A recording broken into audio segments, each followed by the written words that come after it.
you okay with us being here?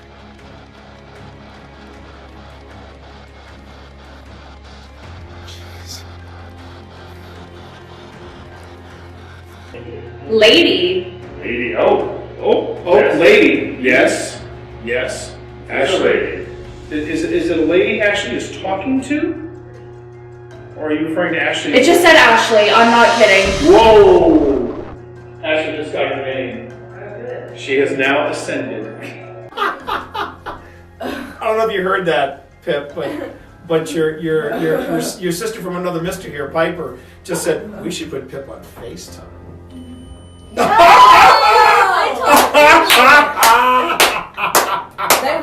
That was crazy. That's a good way to end the night, though. Yeah. Great way to end the night. Wild. About it. Okay, we need to What is that? coordinate now. Yeah, what was that sound? What? I thought that was you rolling something. No. I thought that was you rolling something. At first I thought it was outside, but then it sounded like it was coming from That was- inside. That sounded like What it was was from in that? here. What was that? Yeah, but that switch does not seem to do anything. It just shuts off the armor. It shuts off the armor. Let me see, put the switch over here. Be one of Well, these switches here.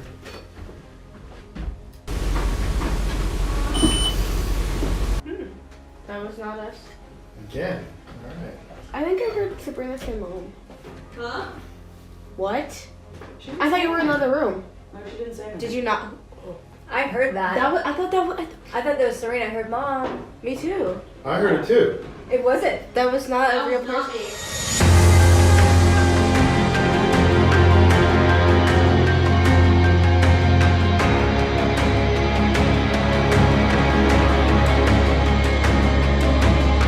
Annenberg. It's either called Annenberg or Annenberg Mansion, and it is in historic Manassas, of Manassas, Virginia.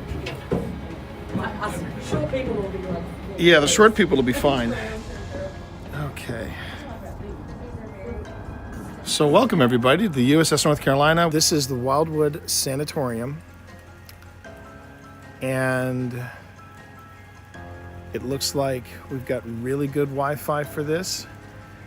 This is where we're starting the investigation tonight. There's my partner in crime, Phil Rossi. Coming at you.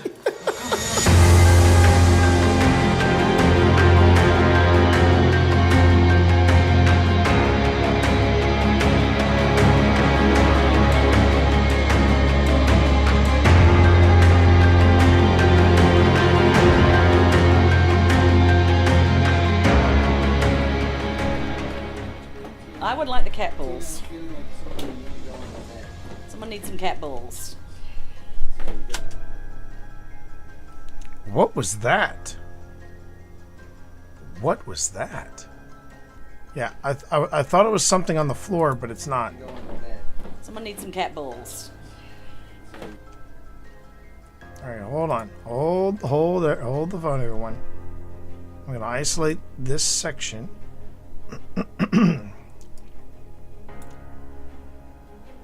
Isolate this section.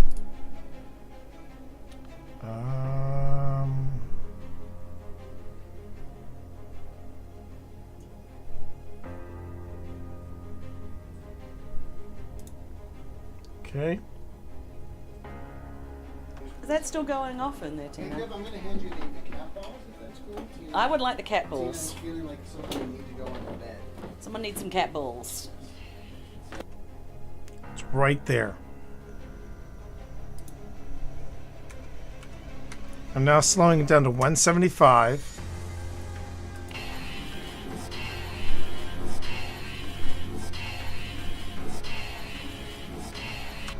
I'm hearing turn around. Does anyone else hear that? Turn around? Is that still going off in there, Tina? I'm going to hand you the cat balls, if that's cool. I would like the cat balls. I'm feeling like something you need to go on the bed. Someone needs some cat balls. You have 3 cat balls. You mean the big one?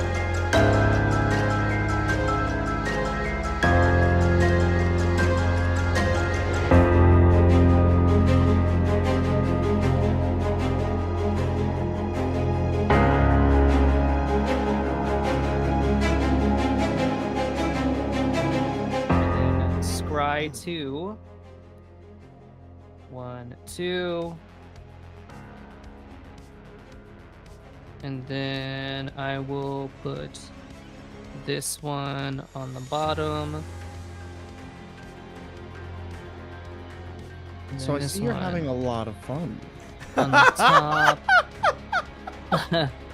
And then Thor, has anyone ever called you a Bond villain in a previous life? Because, man, I swear to God, it just sounds like saying, it seems you have the upper hand in the cards, Mr. Bond. I mean, I never said I wasn't. I wish I knew how to quit you, Thor. I wish I knew how to quit you. Oh, my God. Which is a 3/3, and Valgavoth, which is 6/6. a 6/6. Where's the beef? It's on Mike's. It's on Mike's battlefield. Is where it is. Jeez. Huh? It is a 6/6 on Mike's battlefield. You know what, Mike? I don't believe you'll sacrifice your Valgavoth. I don't believe you'll do it. Do it for the vine. You ain't gonna do it. I don't believe you're gonna do it. I'm gonna send Yuma. Go ahead and block. You won't. You won't do it. Have you lost life yet in your turn? No. You're about to. Is my entire hand counter? Yeah. Oh boy. Okay. Oh. Okay. This is a game All right, for the well, ages. I'm gonna save This is this a puppy. game. This is This a game. is a game, chat. All right, we untap the land. We untap the land. We're both at 1. I don't hear no bell. I don't hear no bell, Nick. I don't hear no bell.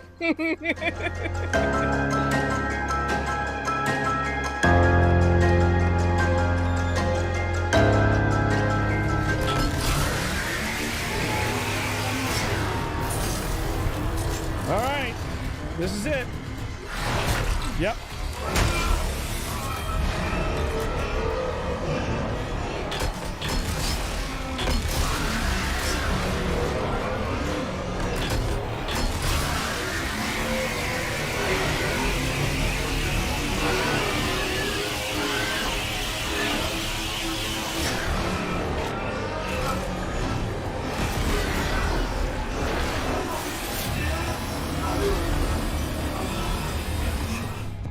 Oh my God, what the hell is that? What the hell is that? What is this, chat? No. Just no.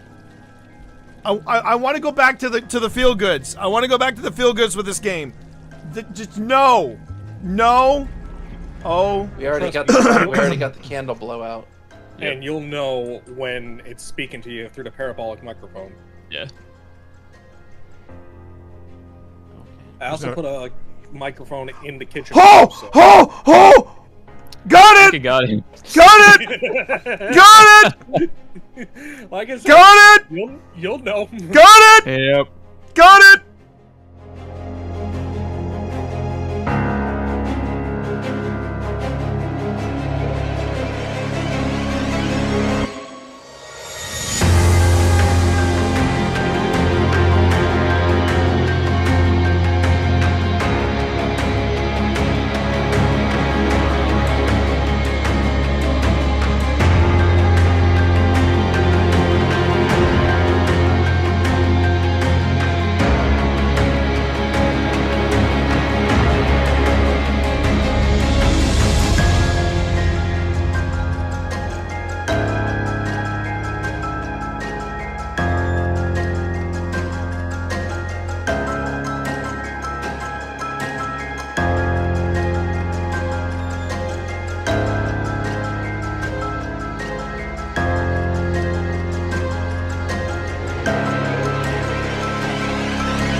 Okay. Nice way to start off. It's a little late. I'm going to own that. It's a little late. A little late. Sorry about that. A little late. And I don't even have my hydration up here. I don't... What? Copyrighted audio? Are you effing kidding me? Copyrighted audio detected in your... Okay, whatever. Hello there. Hello there. Hello there. How are you, Z? So apparently I can't play the monkey, the happy monkey music, whatever that's called. Apparently that is no mas on my story for Twitch. So I apologize if anybody found me for my story on Twitch, or even if anybody saw my story. But we're fine. I'm gonna wait. I got a survey, work opportunity. Okay, cute. I'll have to look at that later. Yeah, I'm running a little late. I had to go out and get a pair of slacks, a nice shirt for tomorrow's interview. Tomorrow I do an interview at 3, and this time this one's in person. The job would be in person. Not thrilled about it, but there it is. We'll see how this rolls. But that's why I was late today. Also, I went out and I had a breakfast date with my funny honey. That was nice. There's a place close by. It's called the Squared Biscuit. I am very excited about this place. I love this place. It is so freaking good. Just nice homemade biscuits. We need more snacks. She's All almost right, here. easy. And I'm looking right now at my history in Ghost in my YouTube Ghost hunting thing. Okay, I have to ask myself. What the? What has I have got to ask myself if I'm going to. Oh, I can. Yeah. There are. They want to be just like the boys, don't they? They got the big effing. Okay. Sorry. Let me explain, everybody. So I found out today. As many of you know, I am a huge fan. And as many of you know, I have a very soft space in my heart for the location that is Linville Manor. And I'm right now looking at a channel that just went live 3 years ago. Yeah, 3 years ago. Well, coming up on 3 years ago. And it is Audrey and Bella. And apparently they went to Linville Manor. And 20 hours ago, they put up their latest video. And it is Linville Manor. And they're basically two, we'll just come out and say it, the two cute goth chicks. And they are visiting Linville Manor. And I have to decide if I want to watch this. I don't know if I want to watch it with you guys. A guy opens his door and gets shot, and you think that of me? No. I am the one who knocks. How you doing there, Jason? Yeah, that's a great drop. That's a beautiful drop, and you did a great job putting that together. So they got the two cute goth chicks that are investigating Linville Manor. Hey, you know what? 3 years, they've got 66,000 subscribers, and they've gotten within 24 hours of dropping a video, 4.2 thousand views. I mean, I can't not acknowledge that. I don't think I want to watch this with you all because I would worry if it would be one of those moments. You know, okay, fine. We'll I'll tell you what. We'll watch the first,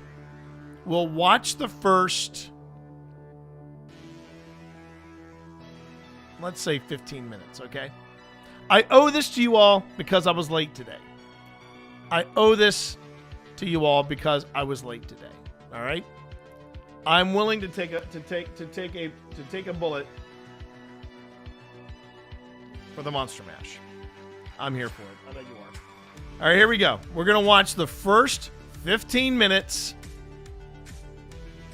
and we're gonna see how this goes. Okay. Hey, Val. Oh, look at that. Subbing at tier 1 for 30 months. Thank you for that. I mean, there's a part of me, I'm not going to lie, there's a part of me that is going to go, T, it's not going to be that bad. It's not going to be that bad, T, right? Well, all right. Okay. We got the two girls here. This is again and you know what? In a spirit of good faith and community, I did reach out to them on the Old Spirits account, and I did say, "Isn't Linville Manor?" And I did tag them, and I said, "Isn't Linville Manor great? It's a very special place." We'll see if they respond. Again, this is, I want to make sure I get their names right, Audrey and Bella. And they went to Linville Manor.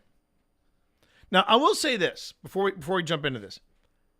I am thrilled. I'm thrilled that Linville is finally getting some traction. I am thrilled they're finally getting some attention. Sam and Colby went there. I did not criticize their investigation too much. I mean, too much. I suggest you let that one marinate. And I did wag my finger once or twice, I'll admit. But they did go to Linville Manor, and from what Wynn told me, they were nice people. Let's see what these two have to offer. Again, this is Audrey and Bella at Linville Manor. Tonight, we are investigating and staying overnight at one of the most haunted and talked about locations in Maryland, the Linville Manor. What the? That has to be the clearest EVP recording we've ever gotten in our lives. No. What? Throbbing or like a little sensation on my neck right here. Necrometer? Never heard of it. Never heard of it. It's like we're friends. Kill you? After it was just freaking like touching my neck? Hello? Can you turn that off? Didn't want to say anything, but is anybody else noticing the really I shouldn't talk. Not all of my videos are mixed perfectly, but I can barely hear them over the Okay, so it's not me. God, I sound like an old man. Okay, here we go. Wow. Orb that goes past, but it's like the height of a kid, basically. Yeah.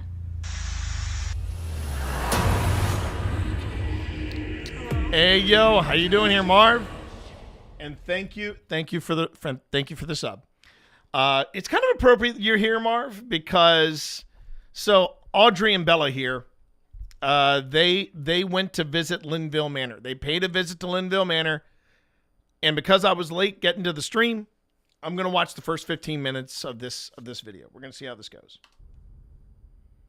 Hey guys, it's Audrey and Bella, and welcome back to our channel. Tonight, we are investigating and staying overnight at one of the most haunted and talked about locations in Maryland, the Linville Manor. People from all over the country travel here because of the amount of paranormal activity that's been reported inside this house. And this isn't just another one of our investigations. We are actually spending the entire night here. We are staying over, and this is going to be another 2-part video, so... Why does it sound like they're talking to a walkie-talkie?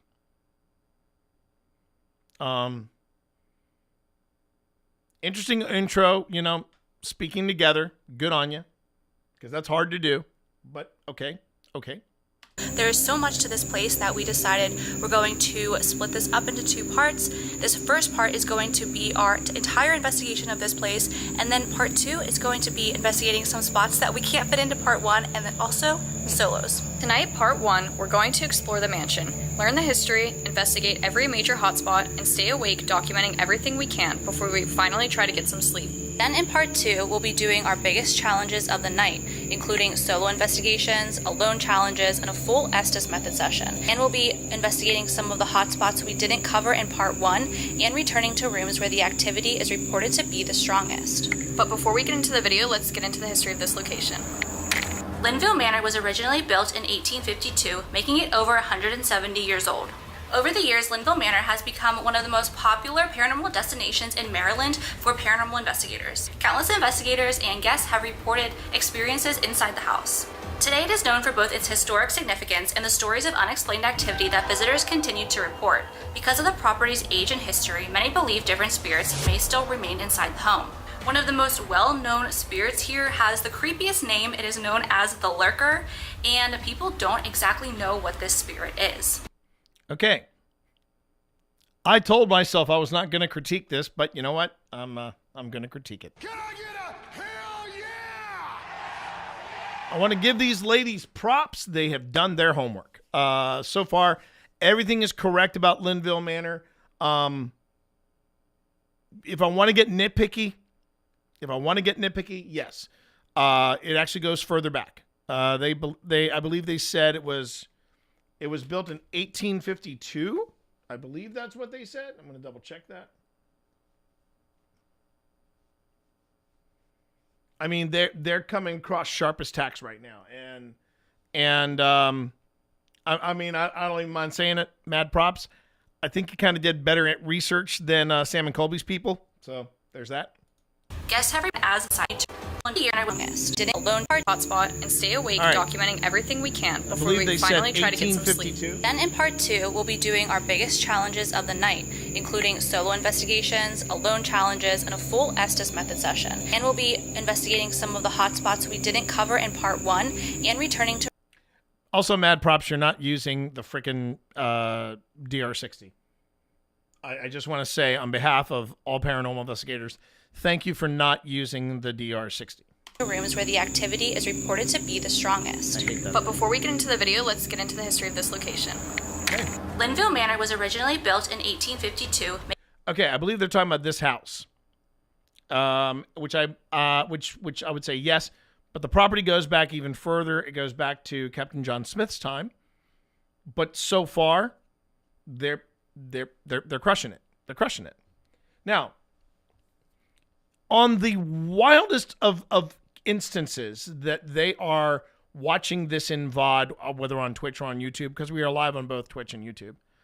I believe it's a Hollyland mic. That's what my sounds like. Wireless mic, inexpensive. Okay, that back in my day. Yeah, I know Z. But back in my day. But before anybody is wondering why is he picking on these young YouTubers,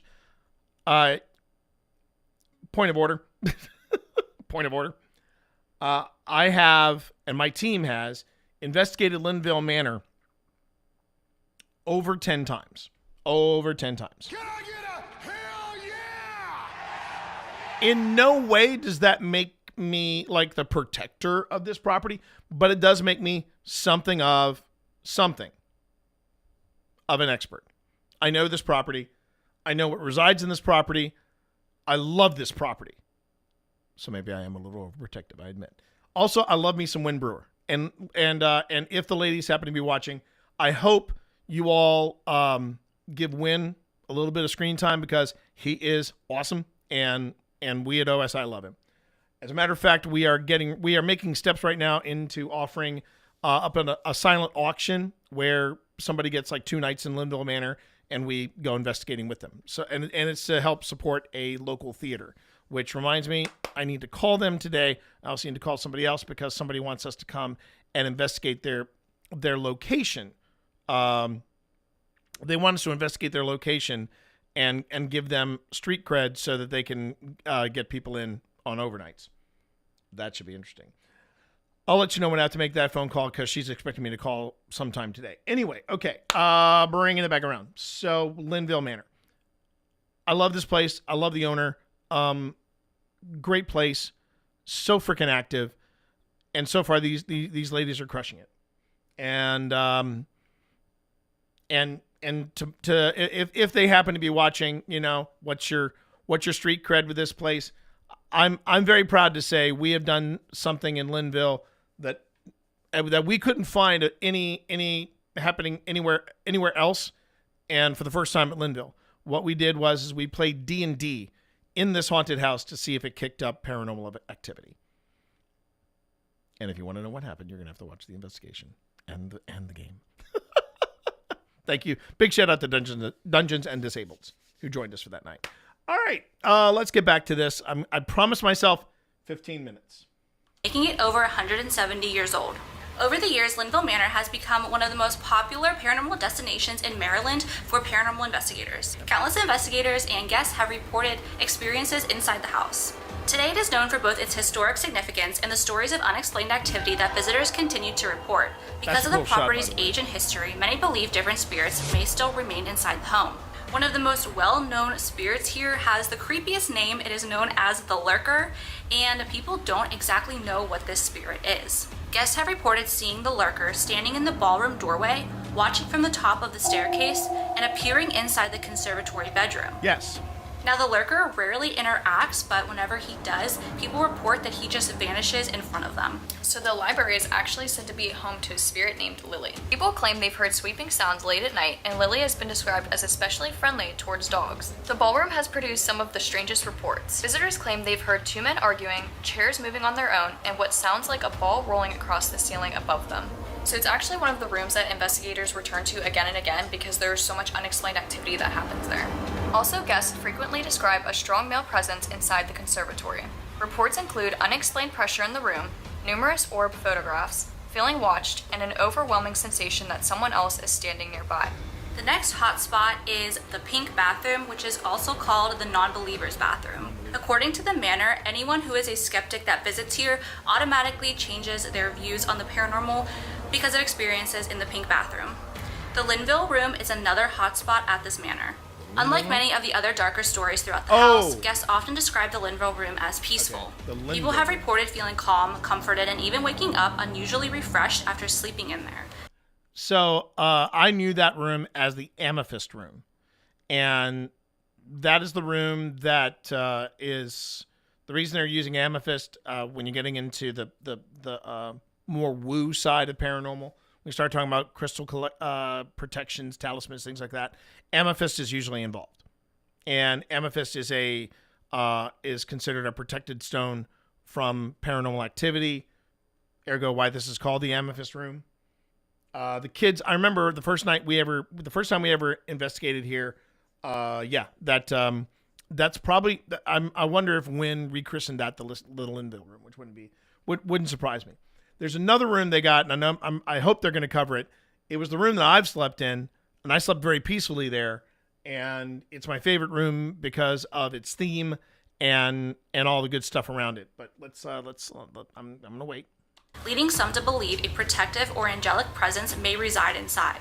So outside there is a cemetery, however we weren't able to find it because there's not graves or anything. It's just where a cat named Shadow is buried. Visitors have claimed they've seen what appears to be the cat wandering around the property long after its passing. Okay. Ladies, I'm going to give you a gold star. I'm going to give you a gold star right here for the shout out for Shadow. We love Shadow. We have captured Shadow twice on audio. I love me. Well, I'm also a cat dad. We also love Shadow. So thank you for pointing out Shadow. One of the most interesting claims here is centered around 1:11 in the morning. According to reports from overnight guests, this is apparently when the activity starts to happen and what was that? things get.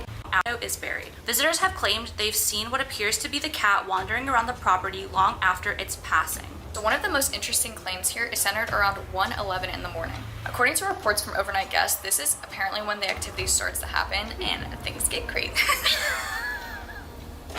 Dude, I'm like looking, there's like a cut in my face. finger. That came Guys, there's like a chunk. Do you need me to? Guys, you see that? There's like a chunk taken out of my finger. Oh my god, it's the lurker. He wants my finger skin. People have described hearing loud crashes in the hallways and sensing spirits gathering in the lounge shortly after 1:11 in the morning. So we've heard all of the stories. We've learned the history about the lurker, Lily, loud crashes, things happening after 1:11 in the morning. And now it is time for us to investigate this place for the entire night. So we are going to begin our investigation. We're going to start with a walkthrough and then see if we find the lurker. Okay. All right. I promised myself I wouldn't do this. Sorry.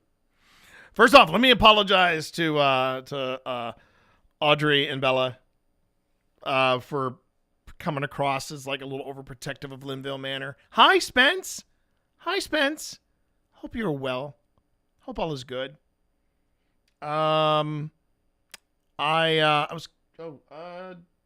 Did we want to?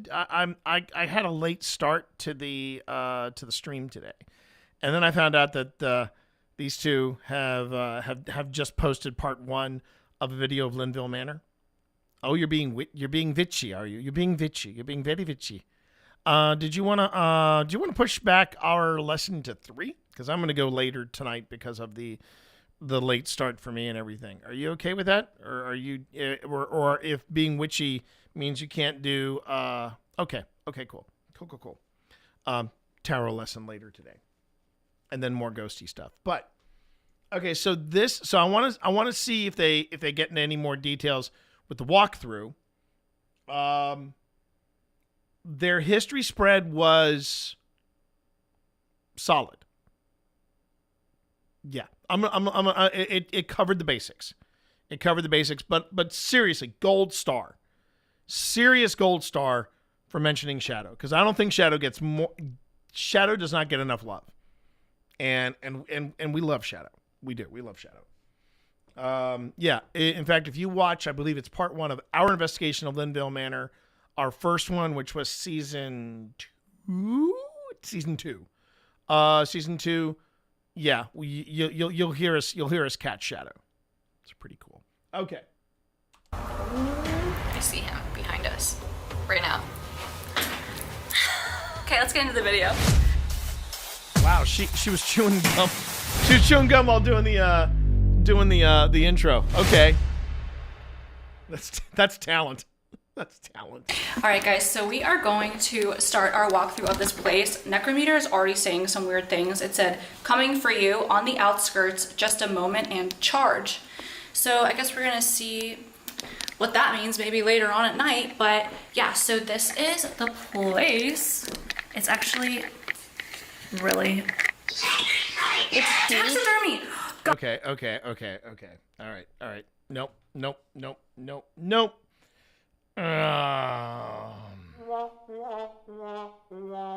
I'm not digging Necrometer. Already. The scary voice. Okay. Here's the thing about word banks. And I know word banks can be biased. It doesn't matter if you're using Ovilus or GhostTube or Necrometer or Spirit Talker. But that being said, I noticed that Spirit Talker and this gizmo right off the bat, they are the DAC is stacked, and that's the thing. When you work with word banks, there is going to be a bias unless you try to stack it where for every sensational phrase or every sensational word you come up with something a little banal.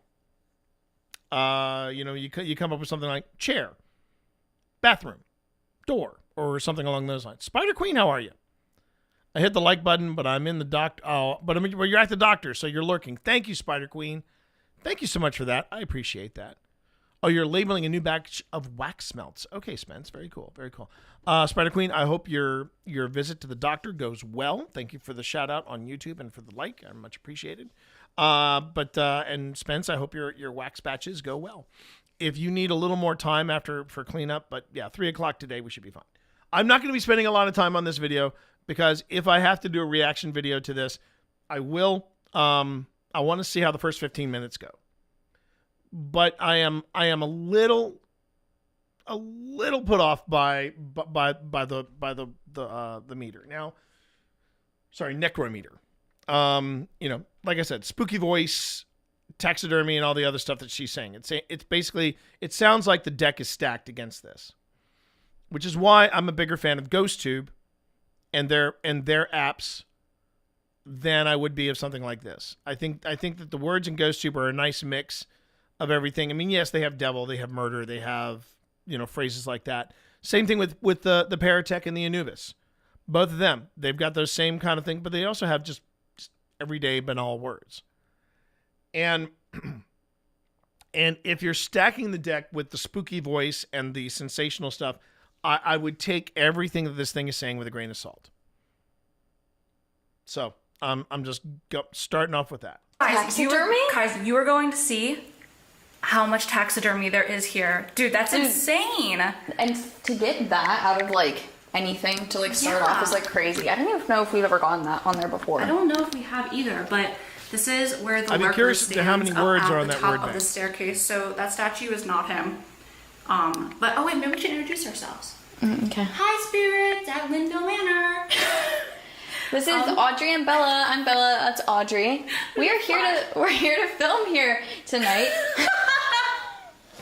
Wait, what is that tone of voice? We're here to film here tonight. We're here to film tonight. And we just want to get to know your story and talk to you. Just have a little fun, shake it up. Get some activity. We want to see some paranormal activity. And we aren't going to hurt you or taunt you or try to upset you or anything like that. We just want to talk to you and be your friend for the night. So yeah, that's okay. So what she said. That's what she said. Okay. Yeah, so this room, guys, is continuing. Yeah, we're going to continue walking through this place. This room is not known to be haunted. It's just kind of like the main room here, like the main living room. It's still really pretty. Hold up. I don't know where they got that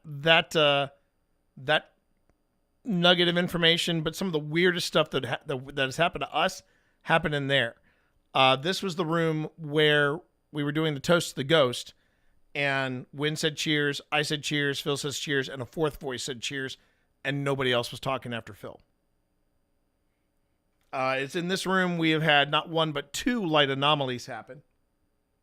It was in this room we've had a lot of back and forth with not just our word banks, but also... So I'm not sure where they got that information, but I would have said to them, you might be better off working in... Yeah, exactly. I would have said basically, start here. Start in the ballroom. Sorry, not in the ballroom, in the parlor. The ballroom is really a coin toss, in my opinion now. I've noticed that sometimes I'll go in the ballroom, nothing happens. And then a couple of times we'll go in the ballroom, it's popping off. We're actually planning a return visit there in October. And with that return visit, I'm trying to be strategic about where we go. I want to make sure that we also cover places that we may not have covered in the past. And I'm specifically talking about the ballroom downstairs, not the ballroom, the tiki easy downstairs. But to say nothing's ever happened in that room, I don't know if Wynn told them that. If Wynn told them that, Wynn's forgotten quite a few things that have happened in that room with us. But okay. But yeah, there's not a lot of stories here, but this is I also want to mention, I said I was going to watch first 15 minutes. I've already been watching for 15 minutes, and we've only made it not even 7 minutes into the video. So that's on me. I have an attachment to this place. I really do. I really, really do. this damn room, bro. The lurker. The lurker, and well, I'll tell you guys in a second, but this is the ballroom. Said, how are you? Wait, as if we I can change the temperature. Oh, you know I what? can Okay, change the okay. I'm gonna give. All right, hang on. Got to give you mad props for doing this. I think this is interesting what you two are doing. You guys are having this necrometer running on 2 different devices. So now you're going to get a little corroboration between the 2 of you. I think that's an interesting way of approaching this. Very interesting. Still not crazy about the app itself, but I will give you a nod, a delightful nod to that. That's cool. Yeah, okay. Okay, moving forward. Temperature and how are you? That's like 2 different like spirits talking to us. Dude, yeah, if you could change the temperature, make it a little bit colder in here. Yeah, please. Shake it up a little bit. Shake it. Okay. New saying unlocked for the night, apparently. So they're using phone apps. Okay. How are you? We're good. We hope that you're good, and we hope that you want to talk to us tonight. They're using some, what looks like very basic cameras. We've been told that like we can hear some men arguing in here, maybe. So if you want to do that tonight, going low on the gadgets. Yeah, if you want to argue tonight, go ahead. Yeah, if you want to argue tonight and make some noise so we can hear you, that'd be awesome. People also hear like a you're rolling doing, ball you're like doing on the this top, on a budget, which I don't know right now on top of my hats head off. what room would be above us. Probably the conservatory room where there's like a strong. Some teams throw everything they got into the kitchen sink. You all are being a little more strategic about it, so cool. Male presence. Yeah, I think so. Where's my body? Oh. What? I don't know. Well, like maybe outside. Okay. Maybe outside, buried somewhere. I'm sorry, we don't know where your body is. I mean, could you tell us who we're talking to? Maybe we can try to figure this out tonight. Okay, that's even more interesting. One of you is using necrometer, the other one is using spirit talker. Okay, that's it. That is also very interesting. You're using 2 different ones. As I said earlier, not a fan of spirit talker. Necrometer, not necessarily making the best first impression on me, but again, to each their own. I'm more of a ghost tube. I'm a ghost tube guy, so again. If you could let us know who we're talking to. Also, the lurker, we want to know who you are or what you are, because you're like the biggest mystery of this place. People call you the lurker because you're always lurking around this whole place. And I want to say a lot of the spirits, they have like specific rooms that they're in, like Lily, the child spirit. She's in the library. There's not even other known spirits here. So maybe if anyone is stuck here or you just like to be here, you're not stuck here, you can tell us your name. We can, get your story out there.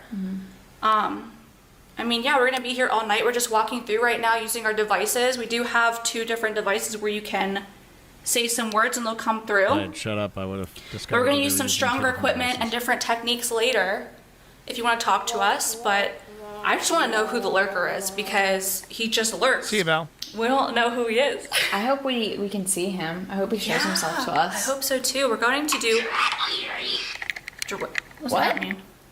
Draperies? Like the drapes? Drapes? Because he's known to peek in and out of the ballroom, and that's like the entrance. Oh. And there's drapes. Wait, I don't like that. That's kind of weird. I was just saying we want to see the lurker, and then... Well, dude, because the like you said, the drapes, like right there. Because I was... Follow your dreams. Okay. Okay, we're shaking it up a little bit. All right, that's 3 times. All right, well, we are. And you can help us... We are! You can help us make our dreams come true by responding to us tonight and giving us awesome responses and telling us your story. What I was going to say is that we are doing a photo session later, so we're going to give the spirits a chance to show themselves. We are gathering energy. Oh, we're gathering energy. Let's go. That's what we want. Okay. Yeah, we want to talk to you. We want to know who's here. We want to know. Guys, can I just say something? Yeah. I'm having a shoe malfunction. All right. So just ignore that in the whole video. In the last video too, my zipper broke on my shoes, which I don't know what's going on. I'm just gonna ignore it. Hey, my shoes are great, guys. Well, I have other those shoes I could wear, but I don't feel like it. I don't feel like wearing those boots again. We're gonna walk over now to the library, and then we're gonna go downstairs. So this is the library where Lily is known to be, and we have this Scooby-Doo thing. Oh yeah, guys, I said this looks like Scooby-Doo, like the one movie. He was delivering it to the museum, all the way from England. One like the first Scooby-Doo episodes like ever. Yeah. But there are so many things in this room.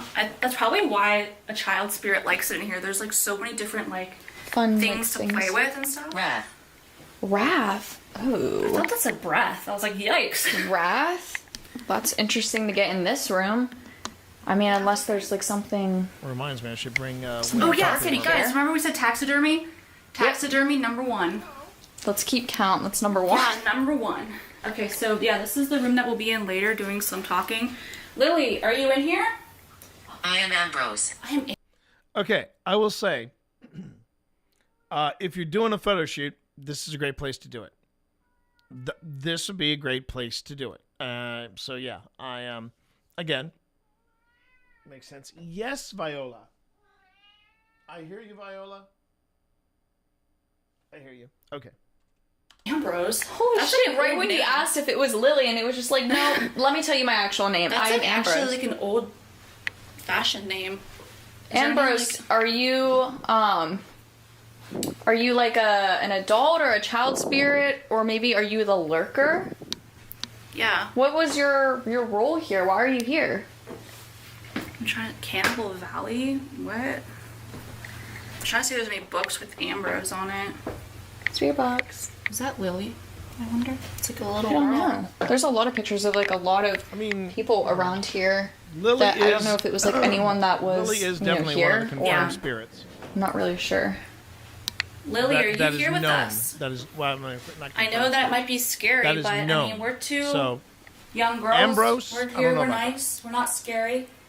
We're not like here for any bad reason.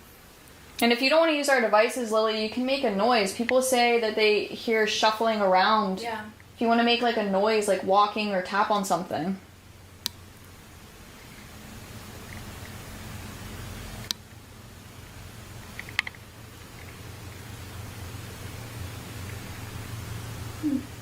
Nothing? Well, we'll keep the name Ambrose in mind. Yeah, Ambrose. Yeah. Alright guys, we're going to the most fun room ever.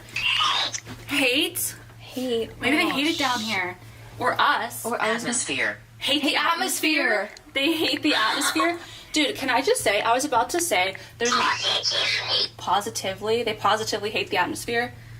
Okay, well that could mean 2 things. 3 things, actually, because I was about to say, there's no stories of anything haunting the basement, but yet it's still like a cool like spot. Maybe they hate it down there, and that's why nothing. I mean, it is down dark and spooky looking. Okay, so,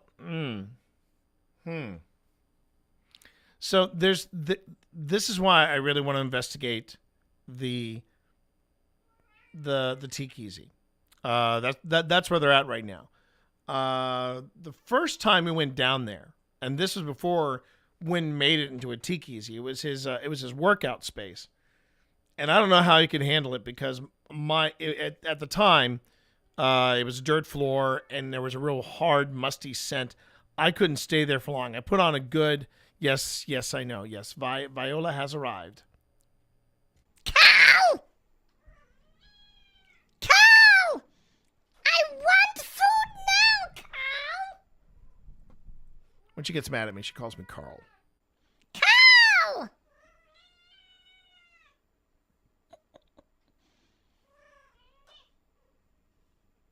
Cow! The outrage! All right. Let me go on ahead and I'll give you treats. Hang on. Get up there. Get up there. Come on. Come on. Yes. I said I would get you treats.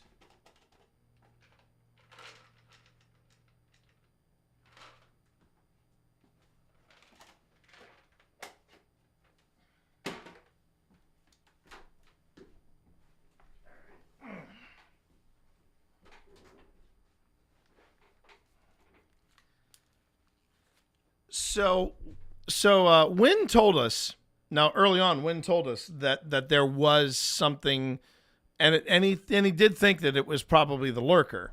But there was something, there was a heaviness downstairs. Then he converted it into this tiki, I think within a year or two.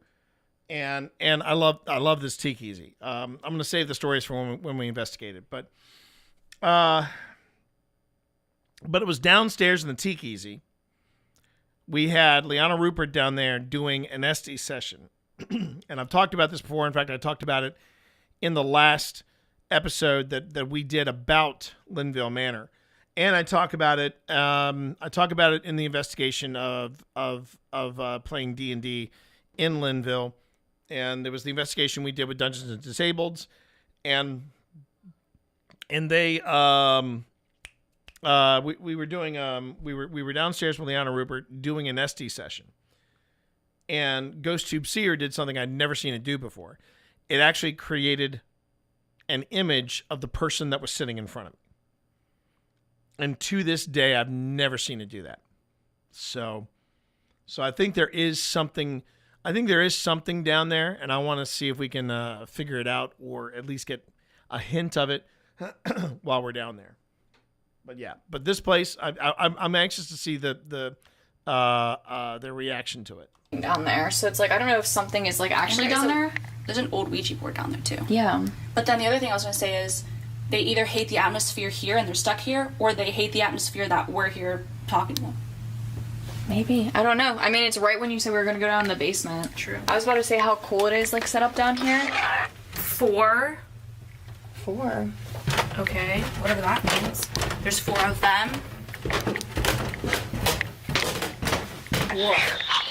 4 moments. 4 moments? Like stuff that happened down here, maybe? Like, because they hate the atmosphere? They hate me. Tom? Oh, you are blurry on my thing. Tom. So they hate the atmosphere down here, and they positively, there's 4 shadows. 4 moments, 4 shadows?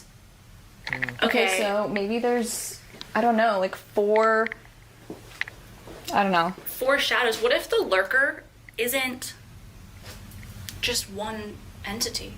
It could be 4, because it's known to be all over this manor. There could be 4 lurkers. Is that true? Oh my god, imagine we get, like, is Ambrose a boy name? I was gonna say, imagine we get 2 more boy names. We did get Tom. Cheerfulness. Ambrose. 15. Cheerfulness. Guys, there's a train. Okay, I want to say, it did say... Alright, so we're at the 15-minute mark. This is going to be a coin toss if I do. I mean, I should be fair. I did the reaction video to Sam and Colby. I should do a reaction video to this. I'm thinking about it. I'll consider it as an OSI special. So here's the thing that I'm really curious about. I'm wondering how much history and how much they got about certain things. So for example, they're really leaning in on the lurker for obvious reasons. But there's some details about the house that I feel like they're missing here. For one thing, yes, there is a Ouija board down there. What I'm surprised they didn't mention, it's a Ouija board autographed by Amy, Adam, I believe Chip, and the entire crew of Kindred Spirits. And they only agreed to autographing all this stuff if the Ouija board was never going to be used. So that's one little detail I think it's kind of interesting. The one that they also didn't mention, Sam and Colby mentioned, and it is the one unconfirmed story that we have of Linville. And it's frustrating because the last investigation I went, all the different things that were coming out of the spirit boxes, all the things that were coming out on GhostTube and Paratech, all had relations to this incident where someone was shot in the doorway. So So there is a lot of mystery around Linville. So this is the first 15 minutes that we just watched. I don't know. I may do it as a little reaction video to it all, because it is tempting to see where they go with this. But it's got a quirky YouTubiness around it. I'll admit, it's got the quirky YouTubiness around it.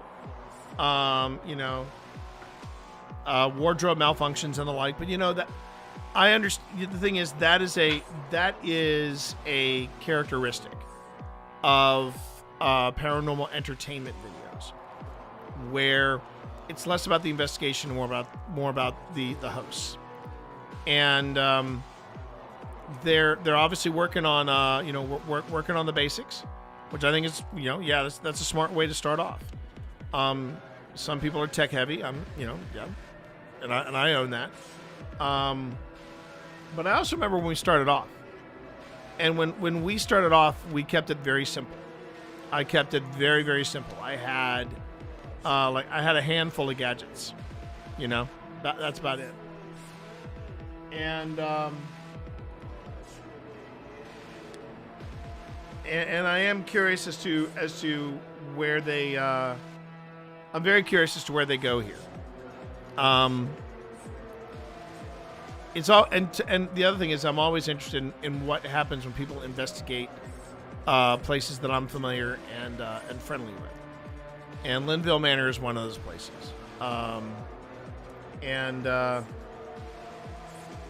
It's so the first 15 minutes, they're not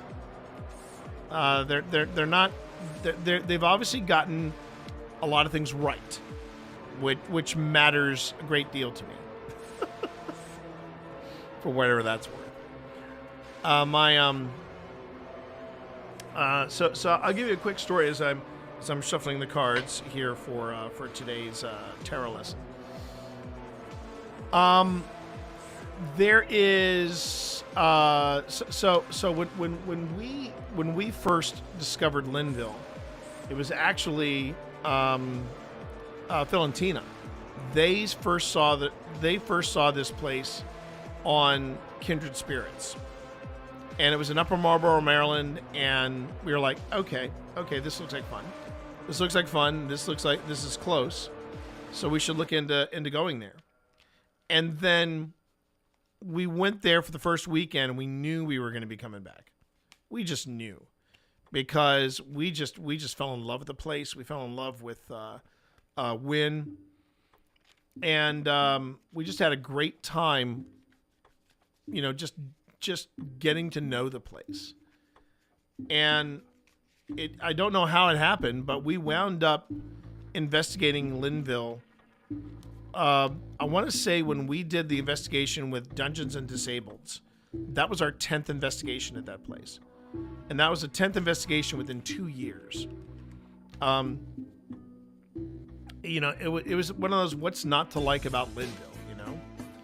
And I'm reminded that I need to write to Wynn and ask him about some details concerning this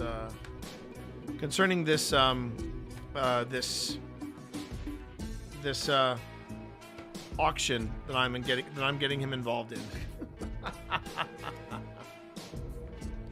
So let me do this real quick. Just to get that ball rolling. Let's see here.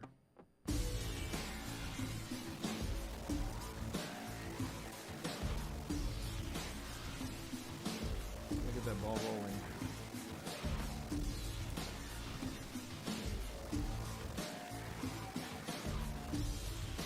There it is.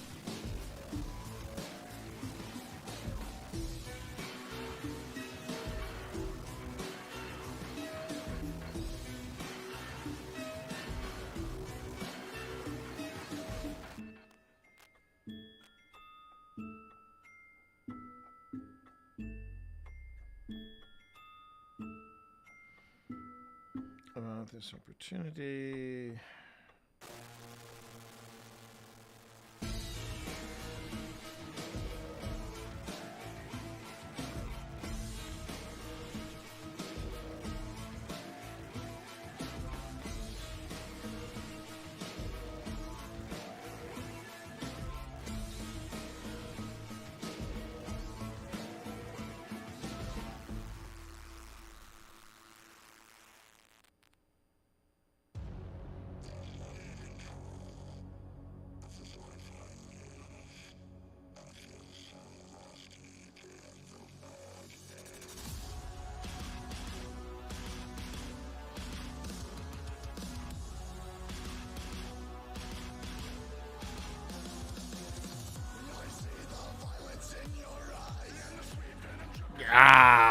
Sorry, the music just kind of kicked in. For this silent auction, who are very excited about this opportunity, you have a certificate, which I guess is something where you have this event ID written on official Linville documents or anything like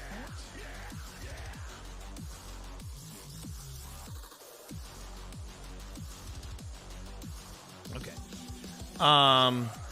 So I'm going to be, so let me give you the good news, bad news.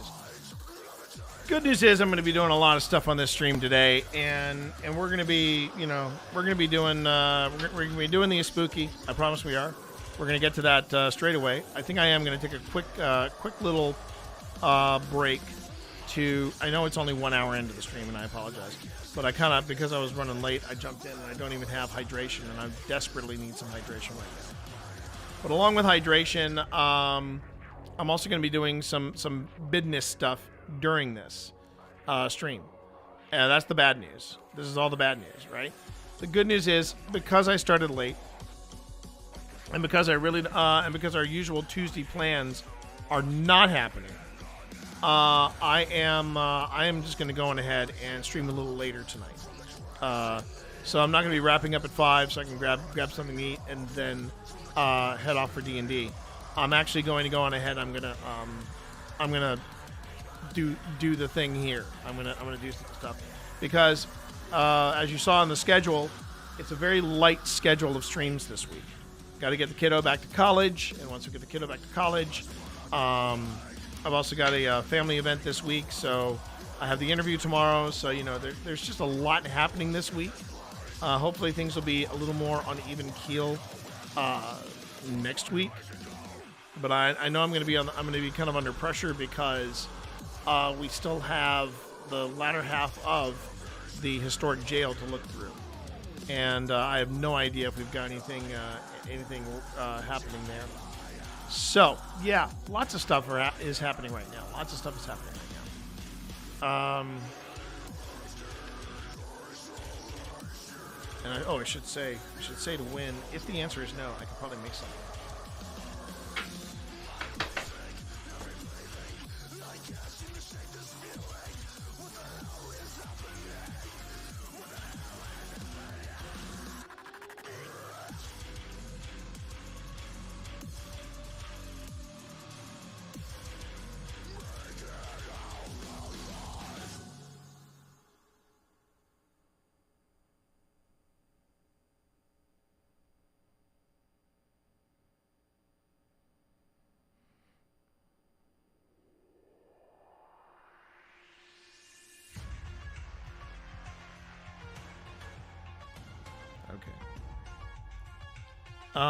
So anyway, let's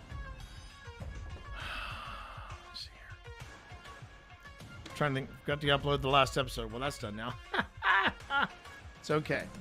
Remember, low pressure. That is what's going on with Outrageous Fortunes.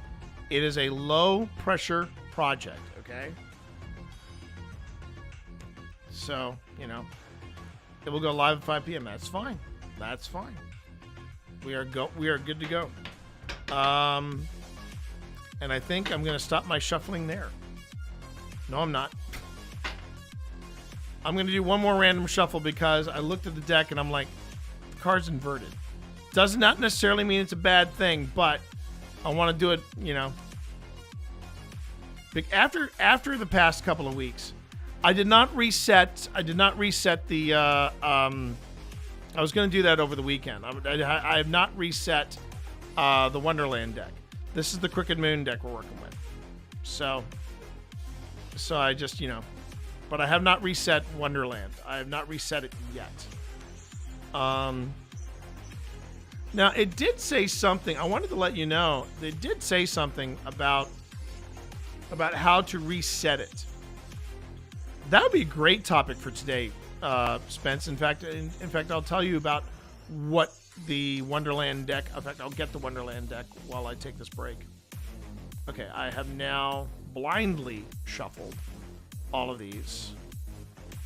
I will say I don't think the Crooked Moon deck shuffles as well as but it's also a newer deck, so I totally get that. If anybody's wondering what I'm talking about, there's the ad break. Hang on a second. Oh, perfect. Okay.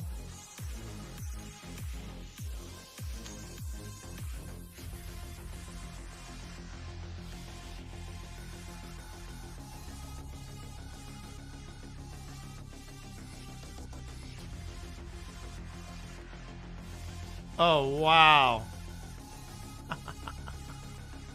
Beardo is only 21 subscribers away from 70,000. That's amazing. That'd be a great topic for today. Yeah, let's write that down, Spence. Resetting decks. Resetting decks. I'm proud of that that big Palooka. I like him a lot. I have a lot of respect for him. I have a lot of respect. I'll let you know when it's mailed this week. Okay. I really need to come up with some kind of write-up. Anyway, Jason, and Sting, how are you? Oh, you should enjoy New York, Sting. That should be fun. That should be a lot of fun. You got a lot to see and a lot to do. Do yourself a favor. Make time for the USS Horizon. That's the aircraft carrier.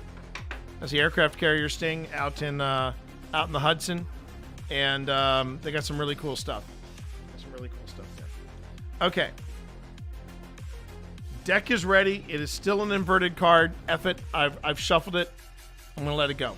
Let me take a quick break so I can get some hydration and some other stuff ready for my tarot lesson today. I'll bring everybody up to speed on exactly what that tarot lesson is all about. Yeah, a lot of things happening right now. That's what happens when you start late, everybody. So we're going to take a quick break, and I will talk to you all in just a few. Be right back, everybody.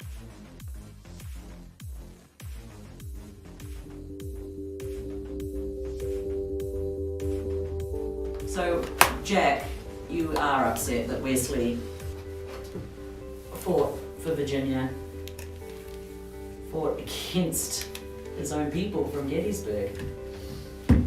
That must have been aggravating. Did you just whisper? Were you scared? Is this long grass here? When you faced against the Confederate Army? Or when you faced against the Union Army?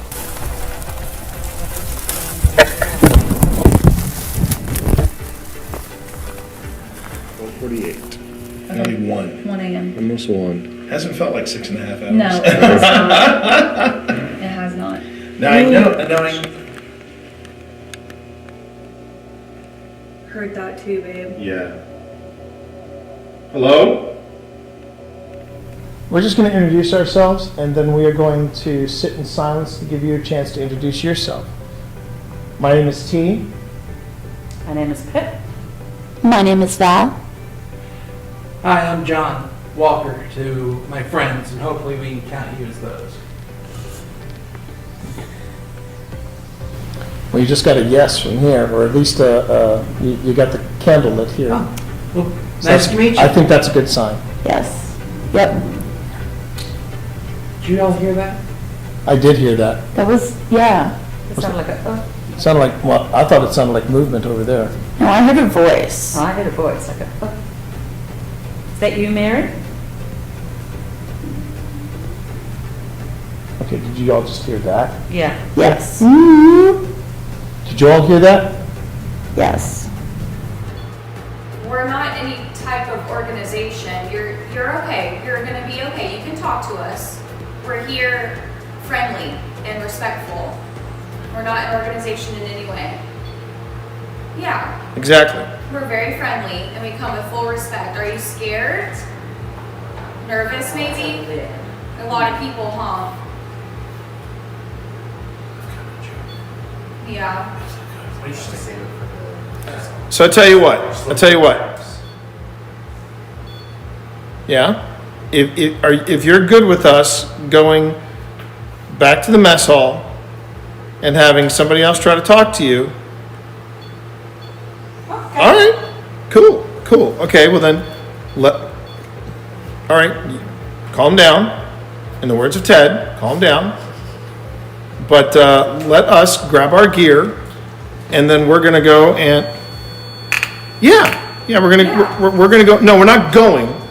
We're just moving to a different spot to talk to you. Is that good? Is that okay? If you want me to back off, you gotta go up to the blue light. The REM pod is Phil's. The REM pod's Phil thing. The blue light is my thing. No. No? No. Is that like Lord? What if I asked, please? Because you're right. I'm in the South. I should know my manners. If you want me to back off, you gotta go up to the blue light. The REM pod is Phil's. The REM pod's Phil thing. The blue light is my thing. No. No? No. Is that like Lord? What if I asked, please? Because you're right. I'm in the South. I should know my manners. If you want me to back off, you gotta go up to the blue light. The REM pod is Phil's. The REM pod's Phil thing. The blue light is my thing. No. No? No. Is that like Lord? What if I asked, please? Because you're right. I'm in the South. I should know my manners. If you want me to back off, you gotta go up to the blue light. The REM pod is Phil's. The REM pod's Phil thing. The blue light is my thing. No. No? No. Is that like Lord? What if I asked, please? Because you're right. I'm in the South. I should know my manners. If you want me to back off, you gotta go up to the blue light. The REM pod is Phil's. The REM pod's Phil thing. The blue light is my thing. No. No? Is that like Lord? What if I asked, please? Because you're right. I'm in the South. I should know my manners.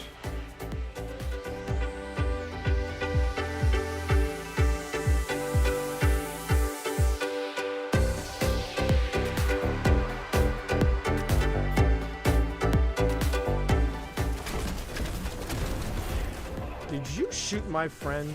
That was a bad choice. That was a bad... These people are shooting at me. I'm going to voice my displeasure. Here. There you go. There you go. That was very unpleasant. Hang on a minute. Hang on a minute, Steve. I'm coming for you. I wouldn't recommend it. They're all shooting at me. They're all at Who loves you? Who loves you, buddy? Okay, all right. Who loves you? Who loves you? Who loves you? I love you.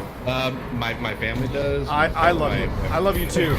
I love you too. You albino. You albino god. You blind albino god. You know. Like, I got I think steaming probably undies for you in the Lord worst way. Savior, I do. I love you so much. Oh my God! Chat, we take this act on the road. That's the best bit.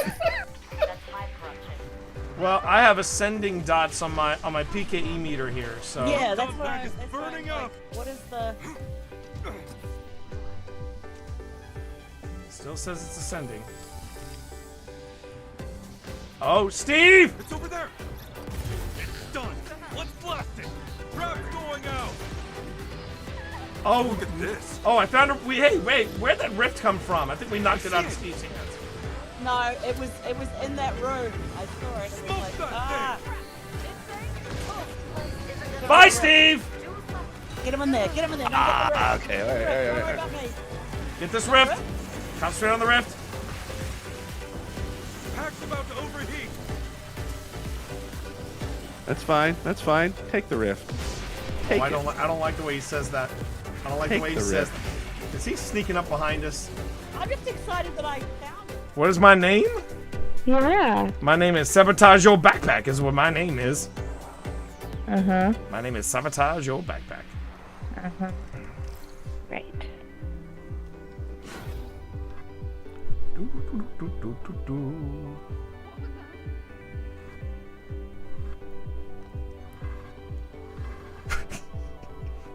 You s-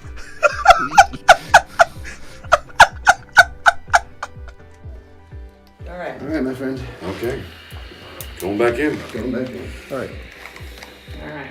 I'm gonna play a little harmonica. Oh wait, before you go back in, Steve, there was somebody who had a question for you. How are you handling the dark? Oh, fine. I mean, because I'm not having to move around and I don't need to see where I'm going. I'm fine. There you go. All right, say goodbye, Steve. Okay. Say goodbye, Steve. Goodbye, Steve. Oh, can I get your light? Thank you.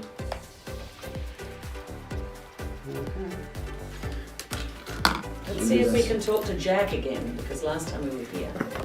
How about a little harmonica? Yeah, give a little harmonica for Jack.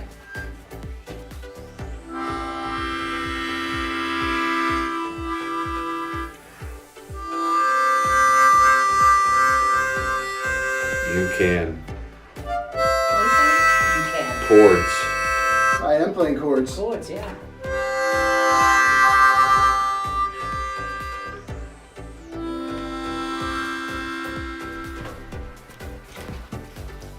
Keep playing. Okay. Keep playing then. That's good. This is one of the have coolest to know anything about the movies or the books to be able to get into the show because it is set thousands of years before. That really was one of the coolest SDs we ever did. That was one of the coolest SDs we ever did with Steve Saylor. All right, everybody. Jason, again, thank you for the love. Much appreciated. It's always nice to get that little nudge of love from YouTube. All right, everybody. First off, welcome on in. My name is T. You can call me T Monster or Twitch Dad. Hope everybody's doing all right. Right now we are. And Rev 3 dude with the lurk. Nick, I need to reply to you. I apologize for your for leaving you in the lurch. That is not my intent. It has just been a little on the crazy side, and things are actually starting to pick up. Well, I know what I wanted to do real quick before I came back on. All right, so that's Katrina. Now I need to talk to Ellie. Okay.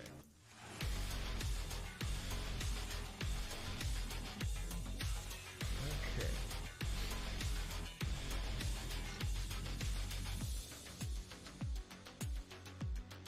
All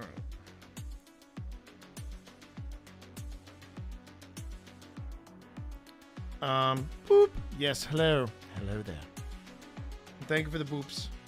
Let me just do this real quick. Hey there.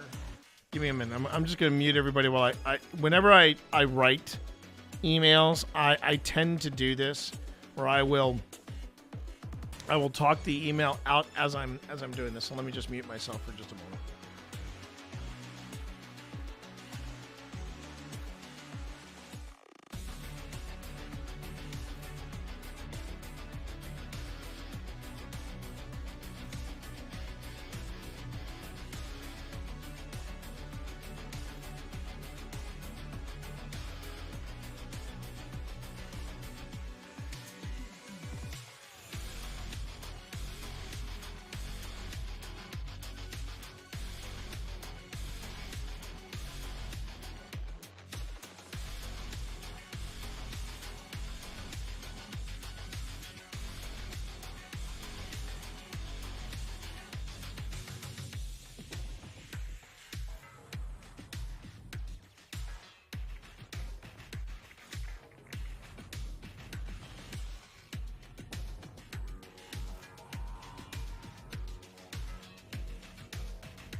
I cannot type, chat. I just cannot type.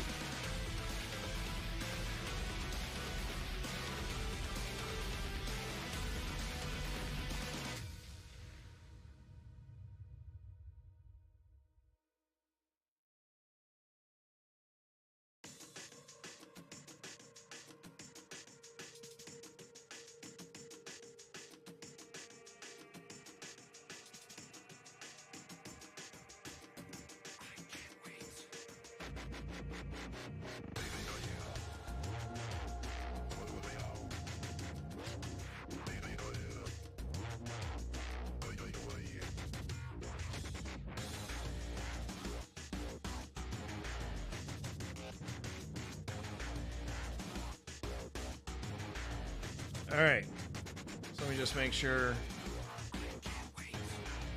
Yep. All right. I've talked to everybody I need to talk to now. Okay. So, well, except for Rev 3 dude, and I got to get in touch with him. But that's gonna wait a bit. Yeah. Thank you. I don't normally like doing it while I'm live, but there it is, right? There it is. Okay. So, and I was telling Pip about the Audrey and Bella thing, and I'm like, okay, do I make this into a reaction video? I think, you know what? I think if I frame it as more like a shout out, and I stay away from things like you know, yeah. I'd have to figure out how to see, because here's the thing. I would love to do a reaction video to Audrey and Bella, because you know, I'm being fair. I did a reaction video to Sam and Colby going to Linville, and if I play it, I just want to make sure that it comes across as me, you know, just having a reaction to, okay, they got that right. Ooh, maybe they could have done this better or something like that, and have it not be me picking on them, because I am an old white guy, and I don't want to come across as a cranky old white guy. Thing is, it's Linville Manor. The thing is, it's Linville Manor. And from what it looks like, as they start off, it's done in that quirky YouTube fashion. You know, it's also very clear to me that they got into this.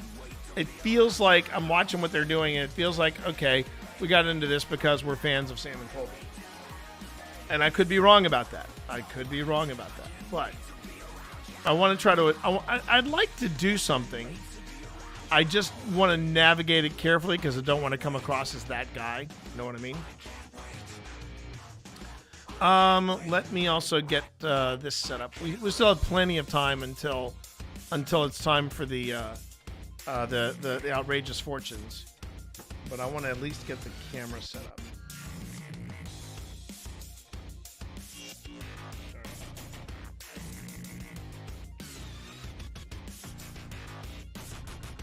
Oh, that's right.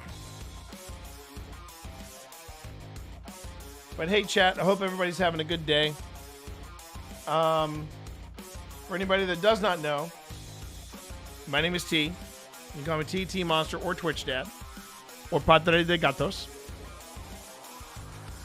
And today I'm going to be looking at some footage from the Appomattox Historic Jail. And I'm burping. Excuse me. Now, let me just see here. Okay, that is not working. The mini card cam is not working. Let me just see here.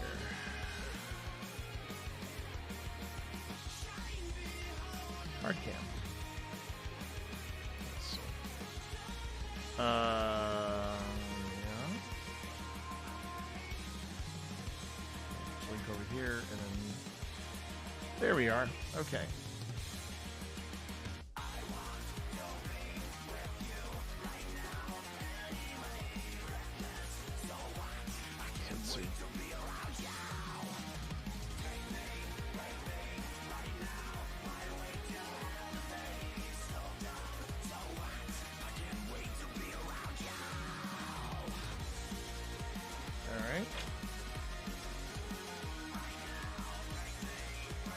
All right, that's not too bad. And let's see, tarot with Spence.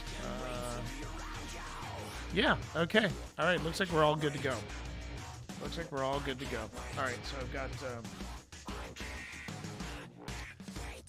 I've got everything ready to go. All right. So for anybody that didn't know, let me go ahead and bring everybody up to speed here. So I am doing this thing on Tuesdays with my lovely mod of the most, and now my teacher of tarot, lovely Spence, Nyx Spencer, Spence Resonant Moon, however you know them, and Spence has taken me under their wing, and they are teaching me the ways of tarot. And I have been having a lot of fun experimenting and exploring this avenue. I also got a chance to look at the Infinity deck up close and personal. Spence actually picked up one, and I looked at it and I'm like, you know what? That would be kind of cool to use on an investigation. But I just have to make sure that I get it all in one shot. That way, people know we haven't. People know that we haven't altered the video or tried to play it off. You know, we do it in one shot. We go in ahead and we deal it out, and it's just a static one shot. And I think that might be the way. That's what I'm thinking, Spence. Is that'll be the way to do it? Is that we shuffle the deck, and I do it all in one cut, one shot, one angle, where we put everything out. You know, you put all the things out so you know that the deck has been shuffled and that everything's copacetic. We don't do any close-ups or anything like that. It's just one shot, one angle. And we film it for authenticity. I think that might be the smartest way to go. But I was saying earlier that I've had an interest. I basically found this deck. Oh, that was one more thing I wanted to do. But I found this deck online, fell in love with it, and said, you know what? I want to pick this up for myself. But I didn't want to just sit there and be like a prop.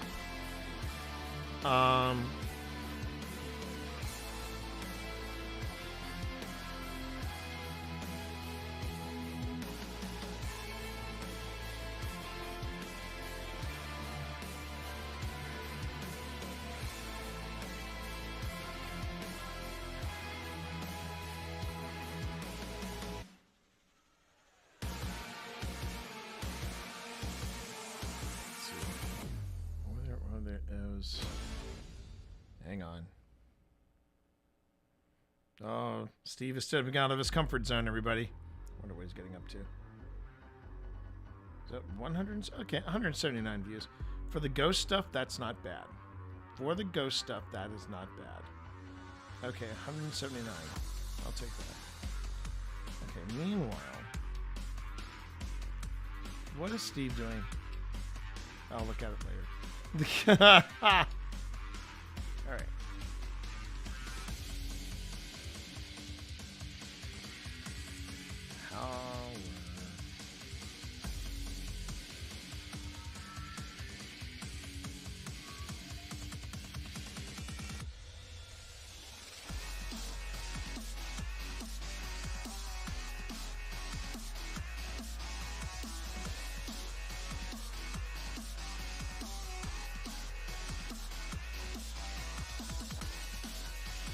Okay. Oh, tarot wax. Oh, you already got it packaged up. Nice. Ready. Well done. Well done. You are being productive. All right. I just want to make sure there's anything else I need to do here. I don't think so. Orange spice and quite pleased with it. Okay, cool. Cool. All right. Yeah. Okay. So anyway, so I oh, that's right. That's what I wanted to do. I wanted to go on ahead and I wanted to pick up something real quick for myself.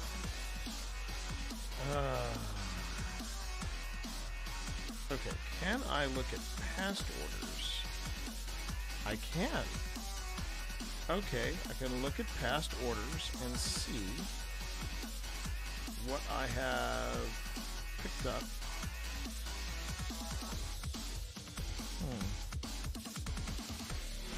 How far back ago did I? No. No. No way. No way. Sorry, hold on, everybody. That wasn't it.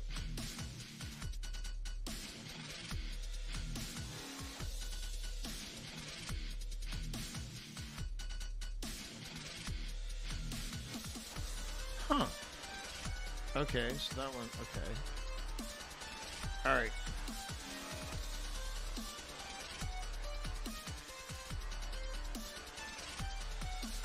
Really? Is that everything in the... Seriously? Wow. Sorry, I just, I'm looking at this place I used to shop from that used to have t-shirts, and apparently they're all sold out. Oh wait, or maybe not. Maybe not. Let me just see. I've had a t-shirt that has gone sold out. I think this place is all sold out. I think this place is all sold out. Yeah. Yeah, MTG Pro. It looks like they have closed up. They literally have closed up shop. Wow. Okay. Maybe that's why I haven't received anything from them that's saying, hey, this is new and in stock. Okay, so let me go back to home and let me see if... Now, this is the Ultra Pro shop. Do they have... All right, there's Magic the Gathering. Thank you, everybody, for bearing with me. I just want to see if they even have... If they don't have shirts, I have other places I can go for shirts. But yeah, there's this shirt that I was wearing. Okay. Ooh, okay. I'll have to read that later. Woo! I said to Win, how are Audrey and Bella? I've watched the first 15 minutes of their investigation, and I am curious. And he just left me a write-up on my phone. So I'm like, okay, I'm going to have to go back and look at that later, maybe on a break. He did start it off in a very Win way. He said, I'm sure they are lovely individuals. And I'm like, oh, wait a minute. I think I'm about to get the tea. Oh, no, that would be a fun one to have, wouldn't it? Mm-hmm. Yeah, I'm going to get that. Add to cart. Yep. Now, do they have... I want to find out if they've got an Edge of Eternities t-shirt. So that's what I really want. I want an Edge of Eternities t-shirt. They got some cool stuff here. And I'm also trying to save money for the actual, MagicCon where I can spend money there. Okay, let me just go look up here. Top of it. Okay, sort by in stock. Yes, I want in stock. Okay.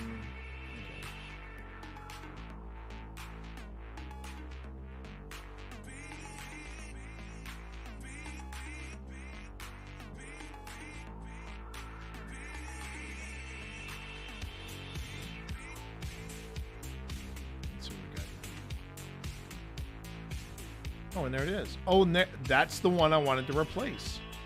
Yes, but I could.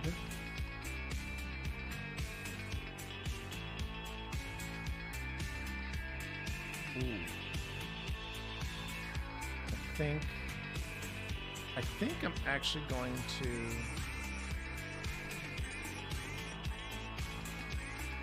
Hang on. Yeah, I think I want to replace it with this one instead. It is an XL. Okay.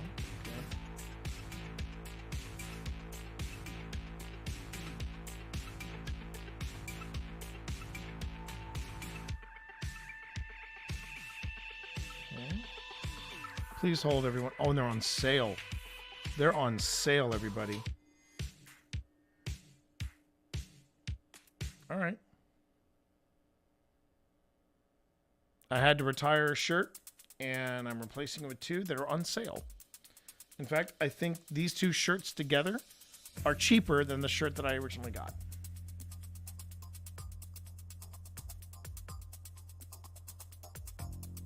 And they'll be here next week. Sweet as. Because I need like sci-fi magic shirts for my new series. I just finished the second video of Planes Trekker, and I got to get that up. So I've got to go. I'll read that thing from when. I gotta read that thing from when. Wow. That might decide whether or not I will or will not do the video. So anyway, yeah. Hi everybody. My mind's been all over the place. It's because I basically I started the day late. I had some stuff happen. Not anything bad or anything. And now I'm just kind of waiting till 3:00 so that Spence and I can get together and talk tarot. But Spence has been a great teacher. Not gonna lie, everybody. Spence has been a great teacher. These cards have been doing things that I've been surprised at, and I've been a little freaked out about, and it's been a real education on this other side of the paranormal. And yeah, I've been digging it. I've been really digging it. So I feel like I'm in good hands. I'm in good hands. Very good hands. I was also thinking about something today, and I'm wondering if it's going to be a thing or not. You know what I mean? So you all know about Secret Lair. For those of you who are regulars to the channel, you know that in Secret Lair, they usually do stuff that's connected to whatever property is out. They do something special for it. They have a couple of Secret Lair drops that are directly related to The Hobbit right now because The Hobbit is big. It's all kind of cool. And I started thinking, well, what are they going to do with Star Trek? And they could do a lot of different things with Star Trek. They could do the animated series. They could do something fun with the animated series. They could do something like Rare. They could do an entire mirror set if they wanted to do that. That'd be kind of cool. But then it struck me. I'm like, what if they did a special set that was dedicated to Galaxy Quest? Here's my thought. See, a lot of Trek fans refer to Galaxy Quest as the greatest Star Trek movie that was never made. In fact, I was watching. They had this wonderful fan backed documentary called "Never Quit, Never Surrender," and it was a documentary about the phenomenon of Galaxy Quest. Because the movie, when you look at how much the movie made when it first came out, it was considered something of a flop. It wasn't a bomb, but it was a flop. It didn't make its money back, and it got like mixed reviews, as comedies tend to do. But man, did the fans embrace Galaxy Quest? They absolutely loved it. And even but in this interview with Brent Spiner was like, I fell in love with this movie. And he said, I got Patrick on the phone. And I said, this should have been us. We should have made this movie. This would have been a blast to make. Why didn't they call us? And there was a lot of tip of the hats from the next gen cast to Galaxy Quest, because they were all like, this movie was our lives. And it was very cool. It was very cool. It was a lot of fun. And I was thinking last night, wouldn't it be cool if they actually made a Galaxy Quest Secret Lair drop? In fact, hold on a second. Okay. Sure. I want to find out who they are.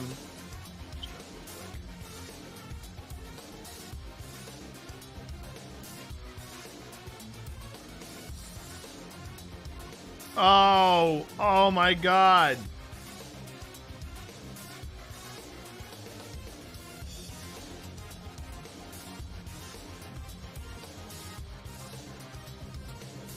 Hang on a second.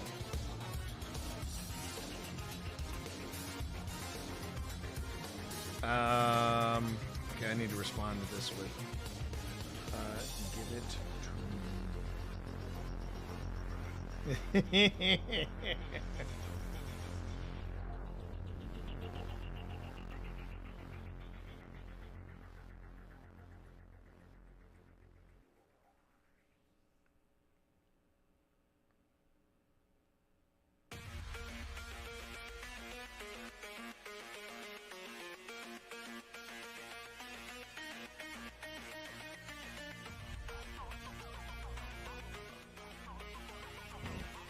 Pardon me.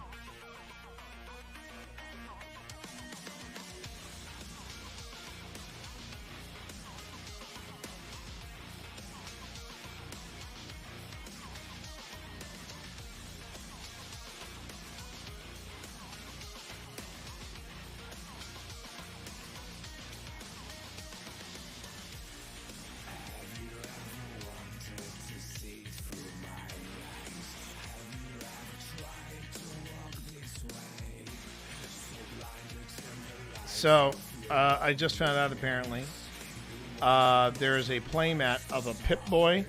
You're looking down at a Pip-Boy, and it's something for dog meat ever loyal. So, I also wish they had some Prodigy cards, which I haven't seen in any of the cards showcased so far. That would be nice. That would also make a good secret layer drop. That would make a really cool one too. You know, here's the sad thing. I have never seen. Yikes! What happened here? Okay. Just lost that monitor for a moment. I have not seen anything of I've never seen an episode of Prodigy. I've heard good things about it. I know Janeway. I know Kate Mulgrew did some voice work for it, and people loved the series. And you know what? It is similar to, I don't mind saying it, it's similar to what happened with Starfleet Academy. I was really digging Starfleet Academy. I was very, very bummed that Starfleet Academy did not, more than just Janeway Prodigy's worth of time. Okay, I gotta make some time for that. Right now, I haven't started the Strange New Worlds. I haven't started Strange New Worlds. I just started Reacher. Lanterns has come out of the box swinging. So there's that. But yeah, if I seem a little detached and a little frazzled, I'm just doing a lot of things. I'm just managing a lot of things in my head right now, between the text messages, between my email. I'm keeping an eye on the email from because I have an interview. I have an interview tomorrow. There's somebody reaching out to us. They want us to investigate their property.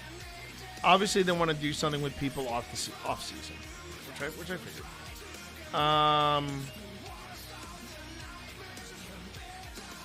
And then,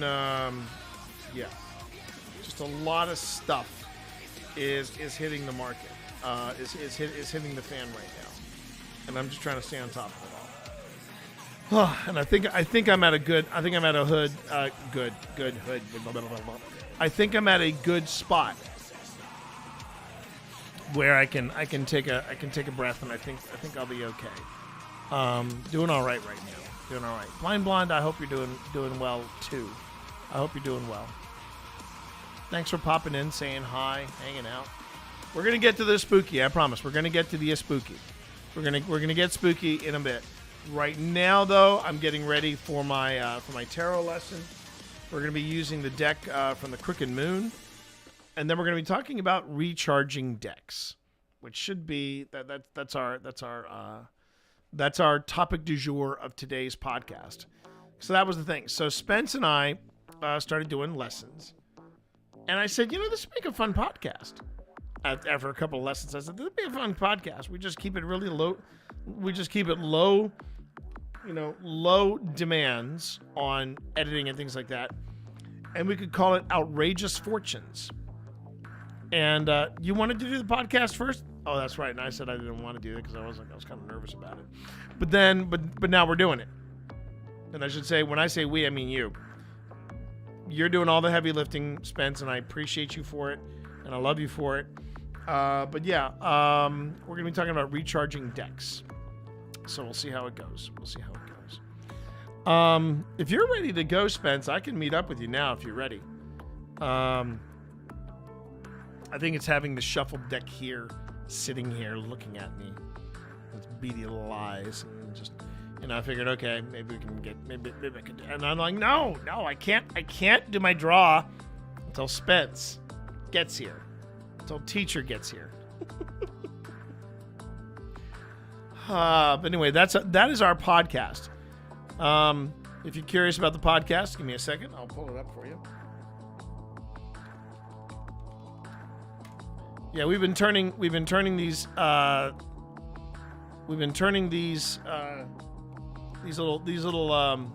get-togethers into a podcast, and it's been fun. Outrageous Fortunes, everybody, now playing on the tubes of you. All right, let me just see here. Okay.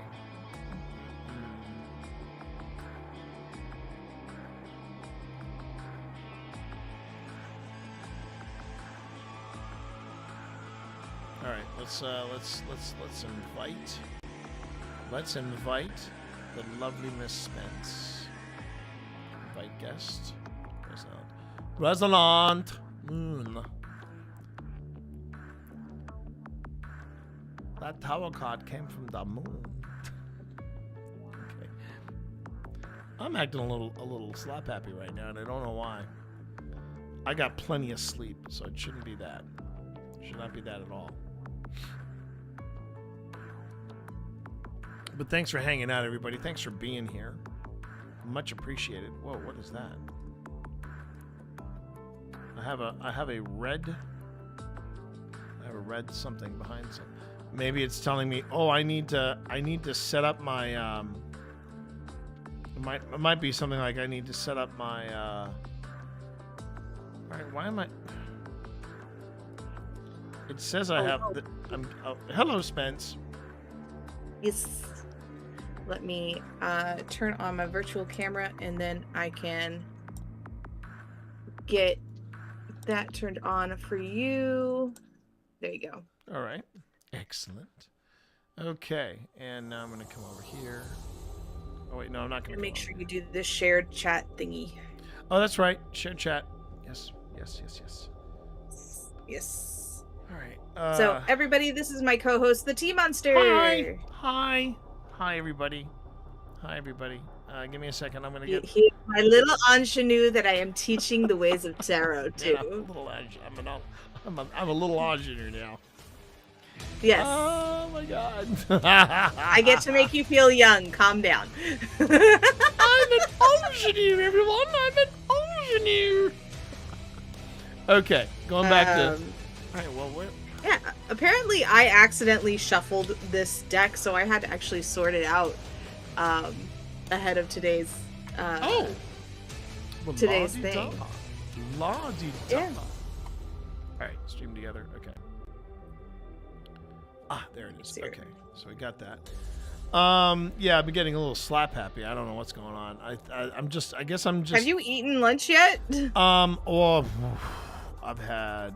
I had a big breakfast. I had a big, beautiful breakfast. I had an incredible breakfast. I basically went out with Pip for breakfast.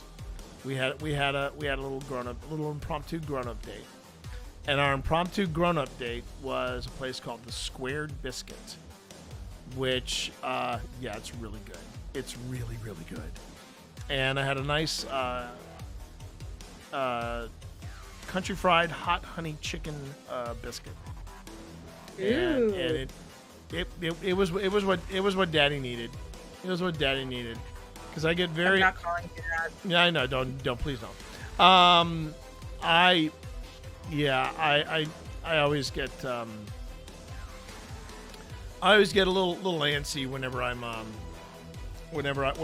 getting ready for a job interview or something like that, and I have to dress like an adult and all that crap.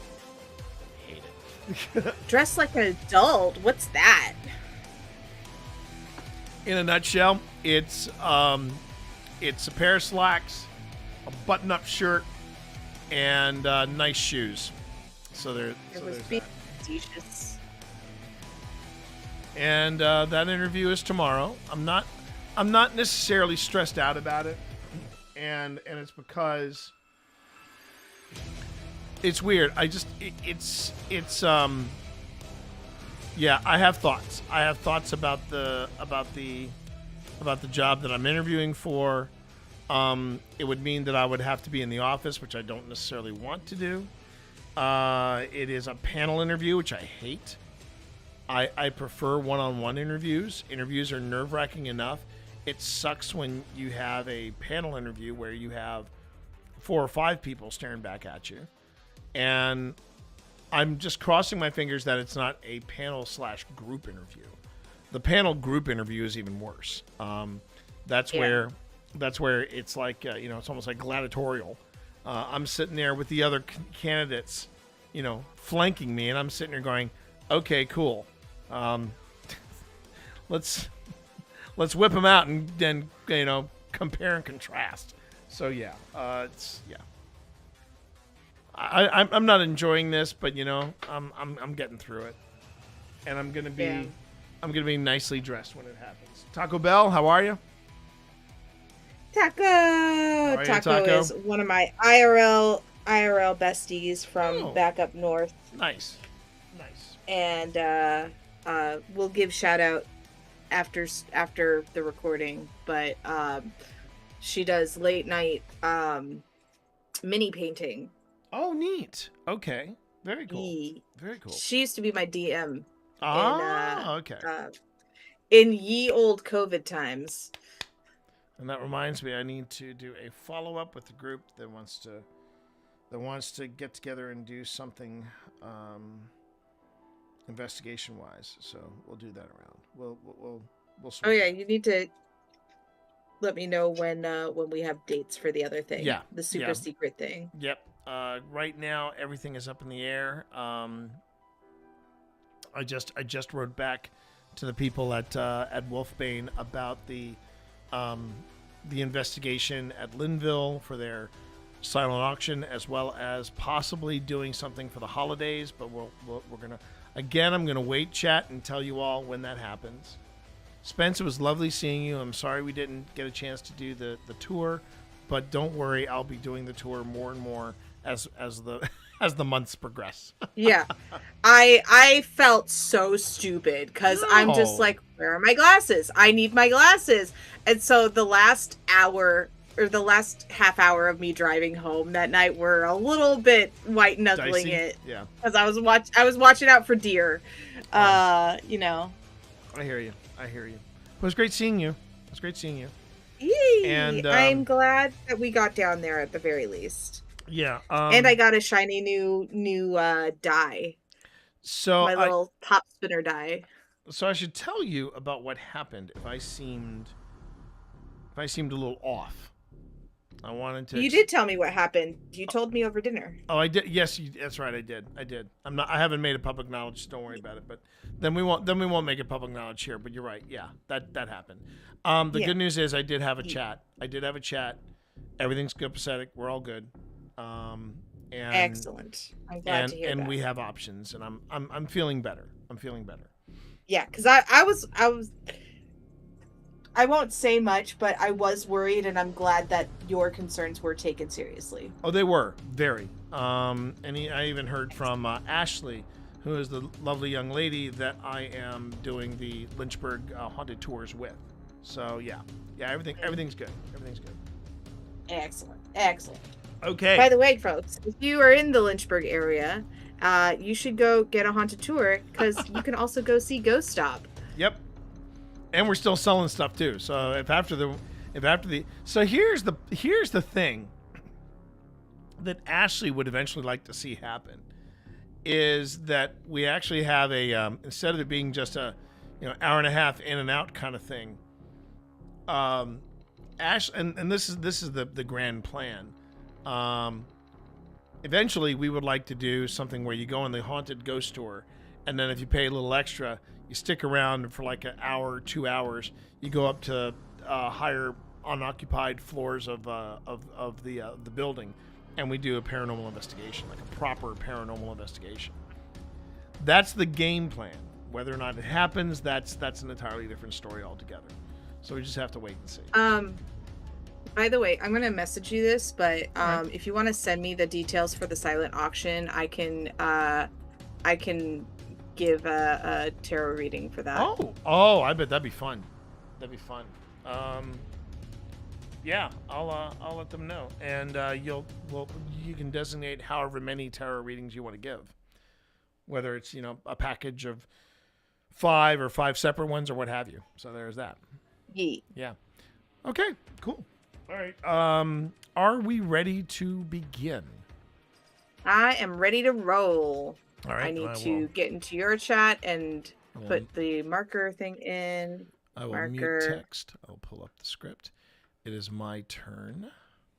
Yes. To bring us in. All right.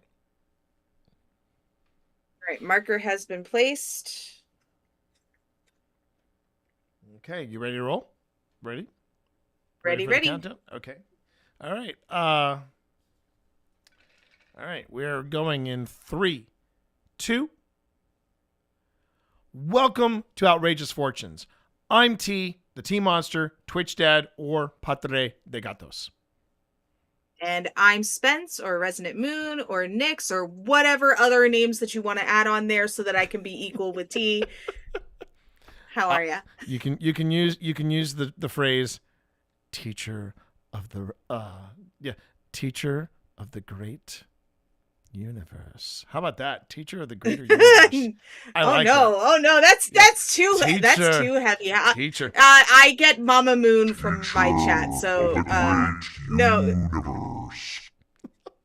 But you're Twitch Dad and I get to be Mama Moon, so there you go. That'll work. It's fine. So as you probably figured out, this is a show where we record live on Twitch and YouTube.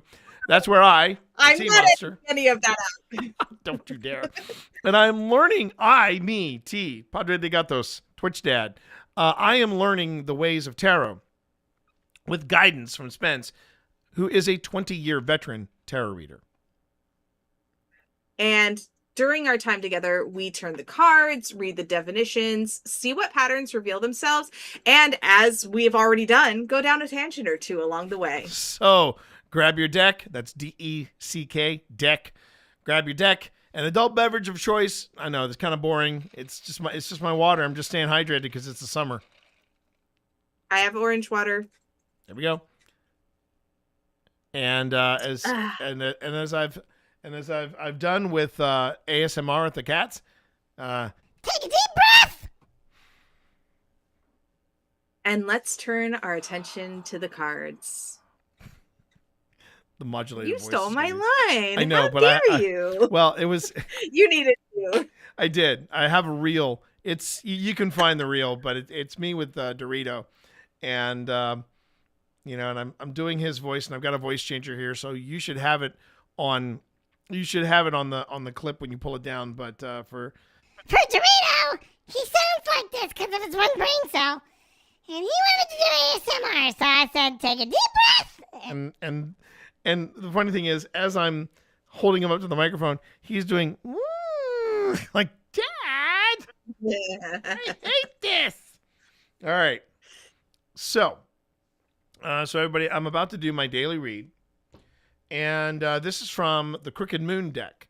And if you're not familiar with the Crooked Moon, it is a D&D adventure setting. It's not necessarily a module. It is a full encompassed adventure. And it's basically, instead of it being the typical fantasy swords and sorcery setting that you would have for D&D, this is D&D set in a Southern Gothic lore. You've got scarecrows, you've got gargoyles, these are classes you can play. And think sinners, think what was the True Blood? No, what is the the New Orleans set Disney animated film that I'm totally blanking on. Princess and the Frog. Thank you, Princess and the Frog. Think of that setting, with soothsayers and all these different things. That is what the Crooked Moon is. And they actually designed a tarot deck. It's featured in the adventure, but they went on ahead and they actually, made the tarot deck with the artwork that they had from the game. And that is where my daily read, that's what today's reading is coming from. So my daily card, while you're getting your card ready, is the Queen of Cups. And I get my daily read from the Galaxy Tarot app, which has not steered me wrong since. But it says, today, allow yourself to flow gently with your emotions, finding nourishment in simple acts of self-care. Consider spending time in a tranquil bath, a public pool, or by a natural body of water to help soothe and recalibrate your inner self. In nurturing your own spirit, you cultivate the capacity to be a source of support and understanding for others. And honestly, though, I might actually go to the head of the James River, because I can get there in like 10 minutes, and just go sit with my ankles in the water for a little bit. That's nice. The James River, man, that's a. Now you are not a Virginia native as I am. Yeah, the James River is like our version of the Mississippi. It is obviously not as big or as grandiose, but it's got a lot of ties to the state. So yeah. All right, I have taken off my my card. I'm about to flip it over. And it is, oh crap. It's the cards probably trying to, either I had a bad shuffle or the cards are trying to tell me something. Because I got this very card and I got it reversed, if I remember correctly. Yep. I got this very card and I got it reversed. I'm trying to remember when I did it. I can look it up right now. It was like 2 or 3 weeks ago. I think it was last week. I want to say it was last week. Give me a second. There's the Hanged Man. And then I've got that card. This is the advantage of sending all of my cards to my teacher after I draw them. Okay. Maybe I didn't send it to you. Hold on. Let me look in my... So what I'm doing, chat, is I am creating a photo. There it is. Interesting. Hold on. So this was my draw last Friday, August 14th. Yeah, 4 days ago. But it was upright. Now I'm getting it reversed. So last Friday, it was upright. Today it is reversed. Okay. That's interesting. So let's see what they have to say about the page of coins. So I'll read the whole definition since I only had this 4 days ago. All right. So here we go. Page of coins. Page of coins depicts a mysterious figure flipping a coin while studying the room. They are willing to take a gamble, but only after learning all the rules of the game. Upright, you have ambition for learning new things and taking on exciting ventures. Curiosity draws you to the mysteries of the physical world. That made me jump. Oh, because I'm getting a raid. Let's pause so that I can edit that part out. Yeah. But welcome, Raiders. ZG. We're in the middle of recording an episode. But it's still worth reading them and everything. Draven, thank you very much for the photo bomb.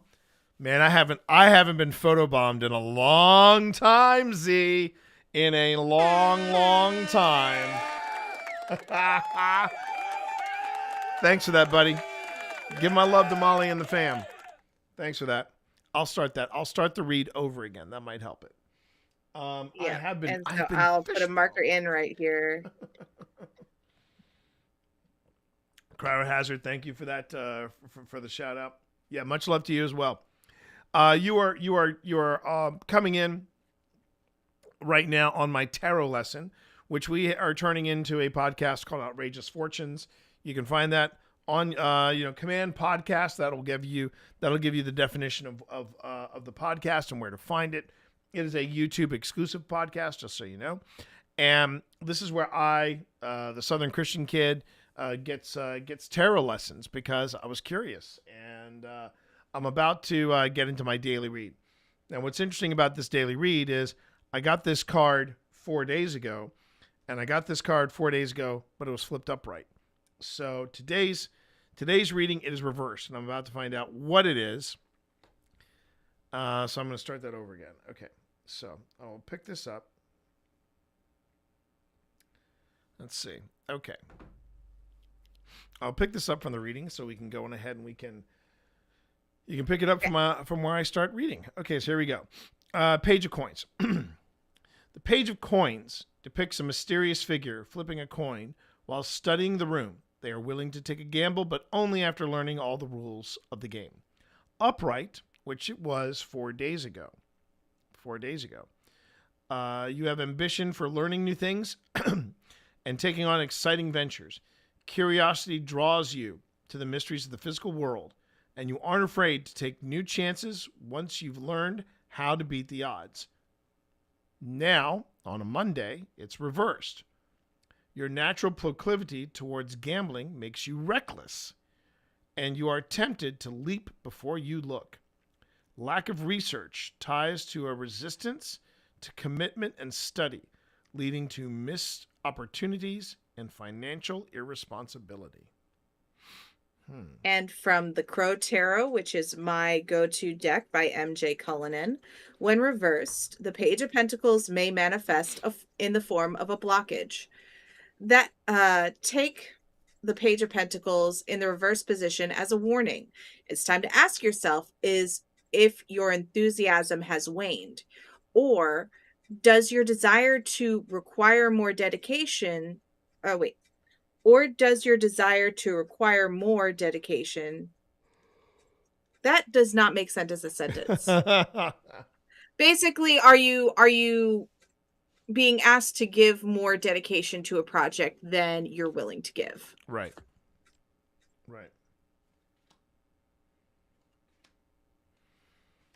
Interesting. So Scott Sabers in chat is saying that they recently got a queer tarot deck. Yeah, I saw that. And that's really cool. That's very cool. Okay, but so your daily read is just asking you, it's asking my light what it's doing. It's just asking you to look before you leap, because your instinct might be to just, let's do it. Let's do the thing you sometimes are want to do. That is true. I'm not gonna shy away from that. I sometimes do, the impulse. I do the impulse thing. I admit. And I don't know. The older I've gotten, I think the less impulsive I feel like I have become. I could be wrong. Yeah. I've started ideas on a whim, and so far, I have been lucky. And what I mean by that is a great example is this new thing that I started. It's a tiny little endeavor, but I want to see where I can go with it. But it's called Plains Trekker, and Plains Trekker is my my series where I look at the connection of Star Trek and Magic the Gathering in celebration and in response to the upcoming set that's coming out from Wizards of the Coast. It has been a slightly controversial set already, and it hasn't even been released yet. And so it'll be interesting to see. It'll be interesting to see how it all comes out in the wash. But yeah. I just started the first episode, and now I'm trying to make and brainstorm on other episodes that I can do in this. But as far as bigger endeavors, yeah, I've been branching out and trying to do different things. And I was actually toying around with an idea of doing something like something I guess you could say is slightly edgy. It would be is a reaction video to, I was going to do a reaction video to a group that just visited Linville Manor. And I was leaning towards it. And then I asked Wynn, I said, how were they? And I said, because I've watched the first 15 minutes and I have opinions. And I have questions and I have thoughts. Yeah. Wynn on my phone sent a response that filled the entire screen. And I said, okay, I've got to read that when I am not streaming. Yeah. I like this with the Page of Pentacles. It's saying, hold on, you don't have all the information yet. Pump the brakes. So Pump the brakes. Just pump the brakes, get all your information, and then make a decision. So for anybody that's curious, because, this is all about educating everyone about what's going on with the cards and all that stuff. One of the differences between my my first tarot deck, like as in like active tarot deck, and my Crooked Moon tarot deck, is that the Wonderland Shadow Tarot that we're going to be talking about a little later in this podcast, it suits are the cups, the swords, the cups, swords, wands, thank you, wands, and pentacles. And in the Crooked Moon, it's wands, swords, cups, and coins. You'll find when you go. Go ahead. So they are still the same aspect, because pentacles, they could be made with metal, they could be made with clay. These are both earth aspects. And then coins, they do the same thing. They are meant to embody an earth energy. They are meant to be traded like currency. So that's what they represent. Right. And, when people say, well, wait a minute, didn't they used to do tarot with regular playing cards? Yes, they did. If I remember correctly, yes, they did. If I remember correctly, the cups, let's see. I knew this once upon a time. So in a regular 52 card deck, you would have hearts, diamonds, clubs, and spades. And if I remember, the spade was the pentacles, the diamond was the swords, the heart was the cups, and the clubs were, I think, what am I missing? I have to check my old cartomancy books, because I believe diamonds were the pentacles. I've got this thing in front of me. It's called the internet. And I bet. But the reason being is that, it was very currency. Yes. And I thought spades were swords. And clubs were wands because they represented a tree. And then hearts were cups.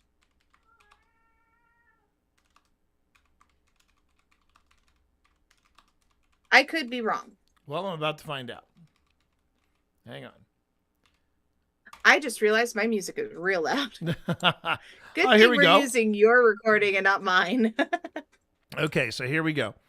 I have here, this is from Wikipedia. Hearts is equal to cups. Represents water, emotion, loves, relationships, and intuition. So I was right in that. Spades is equal to swords, representing air, intellect. Right. Yep, representing air, intellect, logic, communication, and challenges or conflict. Diamonds are equal to pentacles or coins. Earth, money, career, financials, and finally, clubs is equal to wands, representing fire, action, energy, creativity, passion, and enterprise. That's neat. Yay! That's very cool. Yay! So my logic worked. There you go. Yeah, I was using Yay, logic brain for that whole thing. Yay, logic. All right. Because I visually, I'm like, well, a spade looks more like a spear with a, heart-shaped spearhead on it. And I figured that And that was then- logic that I was using with the hearts, because I'm like, well, that, it's the hearts. So, it's got to be something about love and relationships and things like that, which is what cups is all about. So yeah. But no, that's good to know. Okay. So now we have that documented in Outrageous Fortunes. Congratulations. Here we go. But okay. Yeah. So the daily read is basically me going, you might want to pump the brakes on that idea there, bucko, because all it would take would be one. And again, this was me. I didn't want to get canceled for, being a grumpy old man shaking his fist at two goth chicks. You know what I'm saying? But even if I were to come at it from a comical perspective, something light, something fun, if there's one thing I've learned about YouTube, people can really rally against others, and it can be an absolute crap storm. So, I'm going to read what Win says first and then go, all right. It'll probably also decide whether or not it'll also probably decide whether or not I watch the other 1 hour and 45 minutes of the video. For sure. And if I do, it might be with friends and a lot of copious drinking. So there might be that. All right. So now we're at the 4-card read. And this is where we basically do a more complex read than the daily read. The daily read is just, you flip over a card and that's your read for the day. Which again, a flipped page of coins now makes a lot of sense to me, and it's not as intimidating as I once thought. And then we have our 4-card read. This is a little more intricate, and Spence has already put it out there. Spence, I will defer to you as student to master or mistress. So there are many, many, many different spreads that you can use for teaching purposes and for clarity purposes. I find that the 4-card read is one that has a lot of universal applicability. And so this is the one that I most frequently use. And so the first card that you're going to turn over is what the cards want to talk about. Now, my cards are very opinionated. They never listen when I give an intention. They're just like, okay, we understand this is what you want to talk about. We're going to talk about what we want to talk about, and that's fine. So the first card is what they want to talk about. The second card is the obstacles that are in your way. This could even be yourself. So what aspect of yourself is in your way? Is it an outside person? Is there something bigger going on that's in your way? The third is any advice or opportunities that you would want to keep an eye out for. So it could be talking to a specific person. It could be a different kind of consideration, something like that. And then 4, I need to update this, but 4 is a potential outcome or goals, because obviously the future is not set in stone. So we can make changes based on what our subconscious is telling us through the interpretation of the cards. I say subconscious because it makes people feel a lot more comfortable that it's coming from within them than from without them. But if people are spiritual, I fully admit that sometimes I get spirit-led readings. And some people get uncomfortable with it. And when I use subconscious, it makes a lot more sense to people. So my cards must think I'm a pushover then, because I bring no intention to the cards whatsoever. I'm like, so what do you? I'm that friend that comes up to a deck and goes, so what do you guys want to talk about? And your deck is like the really opinionated auntie that comes to the weekly Sunday dinner. But which one? Is it the Crooked Moon, or is it one? See, because here's the thing. No, the Wonderlands one is the opinionated auntie. Oh, really? That's interesting, because I thought, I wouldn't say opinionated auntie, but definitely my mom. So what's going on? Well, I was giving an archetype. Yeah, exactly. I was given an archetype. Yeah. Whereas your Crooked Moon deck, I see that as the cousin who wants to know all the tea. Oh. Okay. And they go I'll roll with that. outside and they smoke a little something. Yeah, And yeah. then they make you think deep thoughts. There you go. Okay. Okay, that's fair. That's fair. Okay. So you ready to rock and roll? It's your turn. All right. You do the thing. So we're doing the present situation. And I love the artwork on. I will say this. For the 2 decks that I'm actually actively reading and doing stuff with, I love the artwork on both of these decks. I do. I absolutely love the artwork. This is the 2 of Swords. So now, before you read the reading, I Yes. want you to take a look at the card and tell me what you see, what you feel from it. Ooh. Oh, man. Well, it's a good thing I looked at it. So what I'm seeing in the two of Swords is a woman blindfolded, and she is on a mountaintop.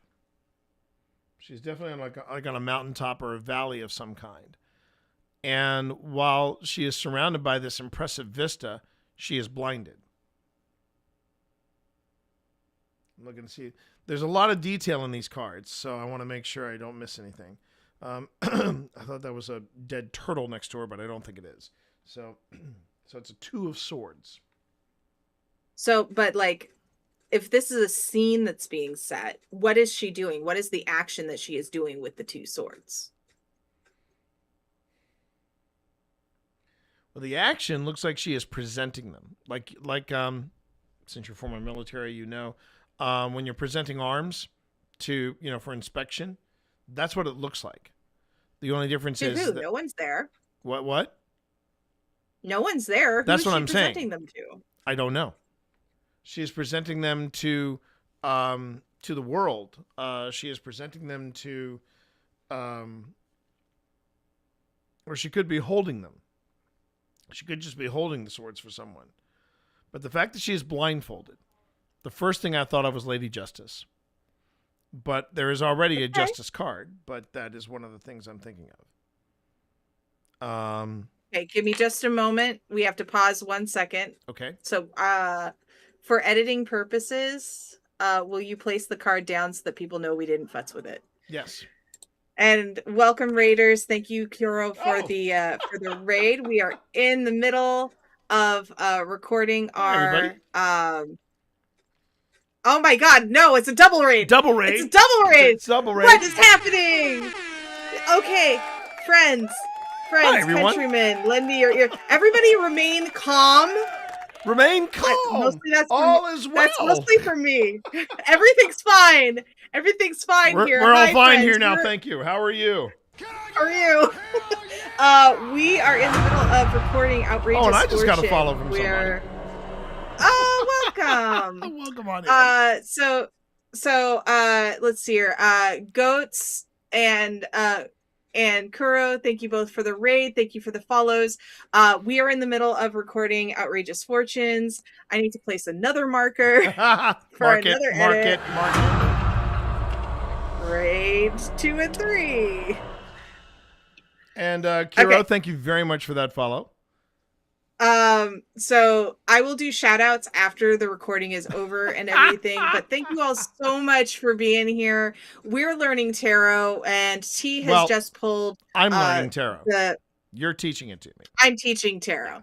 And T has just pulled the 2 of Swords reversed. So we're going over that right now for his 4-card reading. So Actually, if you have questions about tarot, please put them in the chat. And if you are looking for a reading, wait till after we're done with the recording. And since you're rating, we can go on ahead. You've already dropped the marker, so you can just cut and then cut again. Yeah. Real quick, so because obviously you must know the lovely Spence. If you don't know me, my name is T. You can call me T Monster, Twitch Dad, or Padre de Gatos. And I am a paranormal investigator. I do paranormal stuff. I do spooky stuff, which has led me to wondering how tarot works. Spence actually works with me on several of my investigations. And one of the things I do on my channel is I do live footage review as well as live streaming the paranormal investigations I go on. And if I'm not doing that, you might catch me playing a random game maybe with a spooky bent, or I'll be playing Magic the Gathering. So that gives you an idea of my channel. And thank you all for rating one of my best friends ever, the lovely Spence. Oh. And if you don't know me, I am Resident Moon, your friendly MV variety streamer. Welcome to the Gravity Well. I do tarot mostly on my channel. Sometimes I'll do arts, sometimes I'll do gaming. Mostly I'm gaming with my friends. So yeah. Anyway, we have a good time here. Are we ready to get back into the podcast? I believe we are. All right. Can you do a visual count in so that I have a visual when I'm... Okay. Visual count in 3, 2. Okay, so let's go ahead and read what the Two of Swords reversed is in your book. And I will pull it up in my book. Two of Swords. The Two of Swords. I see your sword is as big as mine. Smoking a pancake. What is that from? I'm trying to figure out what smoking a pancake Smoking a pancake? That is from Goldfinger. It's a Austin Powers movie. Oh, Goldmember. Goldmember. That's Goldfinger. Right. That's right. Is the Bond film. Right. I only remember it because it took place in the Netherlands, and I was like, "Yay, the Netherlands!" Smoking a pancake. Okay. All right. I was just curious what that was. Okay. So here we go. Two of Swords. The Two of Swords demonstrates a dilemma with ominous consequences where choosing a path blindly may lead to unforeseen and potentially dire outcomes. Reversed, your path is obscured and you've kept your blindfold on for far too long. Indecision festers and your avoidance leads to further inner conflict.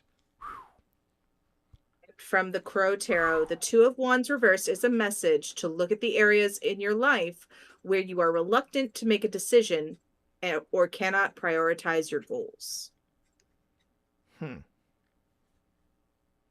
So it wants to talk about what you're waffling on. So when I asked you to look at it and see the action I see your card doing is her trying to choose between two swords, but she can't actually see what the swords look like. She's only got the sense of the weight of them. Yeah, exactly. So it's about the duality of sense and logic. Okay. Wow. Heavy start. But okay, we will move Soldier on. What was that? Soldier on. Soldier on. Okay, so we have potential obstacles to the present situation. Ooh, another swords card. One I have not gotten before, and it is the 9 of Swords. 9 times. 9 of Swords. Well, I mean that's a good placement for it for this particular card. Okay. So when you look at the card, what do you see? I see someone very aware of the swords around her or him. They look distressed. They look like they're in trouble. And by the way, the stream can't see your card. Oh, because of the glare. My apologies. Okay. Yeah. Thank you. There we go. All right. So that's what we're talking about this card right here. This might be easier for everybody. I'll do this. There you go. So this is the card that I'm currently looking at, the 9 of Swords. And the person is, oh, by the way, ads are starting in about 10 seconds. So what we'll do is we'll take a break. And then we usually talk through the ads because of the VOD. Oh, you want to talk? Okay, well, you can talk through the ads. Okay, fair enough. Okay, that's right. I keep forgetting about that. All right. But yeah, so the 9 of Swords, the person that is in the middle of this looks like they're in trouble. And this is like one of the rarest cards where, for me anyway, where the swords actually look like they're going to do damage to the person in the card. And the person is well aware of the swords around them. They're feeling more or less the walls closing in. Or in this case, the swords closing in. Yeah, you're hitting this card very, very well. All right, let's go ahead and read it. Okay. Okay, the 9 of Swords. All right. The 9 of Swords signifies nightmares and anxiety. Okay. When drawn, it suggests being plunged by dark visions and fears. Upright, tormented by nightmares in the witching hour, anxiety and and despair plague the mind, causing sleepless nights. What is the root of these swords that all dig into your mind? Ooh, okay. And then from the Crow Tarot, alone in her nest, the crow wakes from yet another nightmare. Scared to raise her head, she cowers as the images of being trapped in a cage or caught in a deadly battle consume her thoughts. The Nine of Swords suggests that worry consumes you. There is an issue at hand that needs addressing, and inaction has manifested itself into the form of anxiety and fear. Your concern around this issue has the potential to manifest into the thing you fear most. The Nine of Swords is a reminder that negative thoughts can become facts. So this being in the position of the potential obstacles, and it also lines up with the issue at hand of not making a choice. I feel like there is a story that we're following through. Yeah. Of how indecision can leave you with insomnia, with nightmares, with worries and anxieties. Sorry. Okay. All right. So we have our situation. We have our obstacles. And here's the advice from the cards. And that advice is a card that I've gotten before. I can't remember if I got it inverted, but I have gotten this card before. This is the Three of Coins. 3 of Coins. 3 coins. You have gotten it reversed. Yeah, I have gotten it reversed? Okay, so 3 of Coins. Yes. Okay. Now this is the too many cooks in the kitchen card. Oh, right. So take a look at it with that in mind, and what do you see? Yeah. I see there's everybody that wants to chip in. Everybody wants to put in their idea. Everybody wants to have a say in the final decision that's made. The problem is that one person needs to make the decision. And it's not going to make everybody happy, but you just got to trust the person making the call. Right? Yeah. That's what I'm seeing in this picture. So, all right. And here's what the 3 of Coins, which I've gotten before. This is what I've gotten before. The 3 of Coins depicts people working together towards a collective goal, symbolizing collaboration, skill, and common belief. But reversed, there is discord in the teamwork. Some in the group may blame lack of skill or uneven participation. But unless everyone stops pointing fingers, this will only lead to unfulfilled potential. And then from the Crow Tarot, the 3 of Pentacles is a card of harmonious teamwork. Reversed, however, the team is not functioning well together because of too many egos involved. You may be feeling as though your ideas are not respected, and as a result, there is friction within the group. A change of work environment may be necessary to achieve harmony in your career.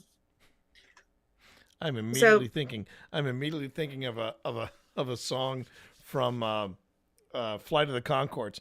Too many dicks on the dance floor. Too many dicks. Too many dicks on the dance floor. Spread out the dicks.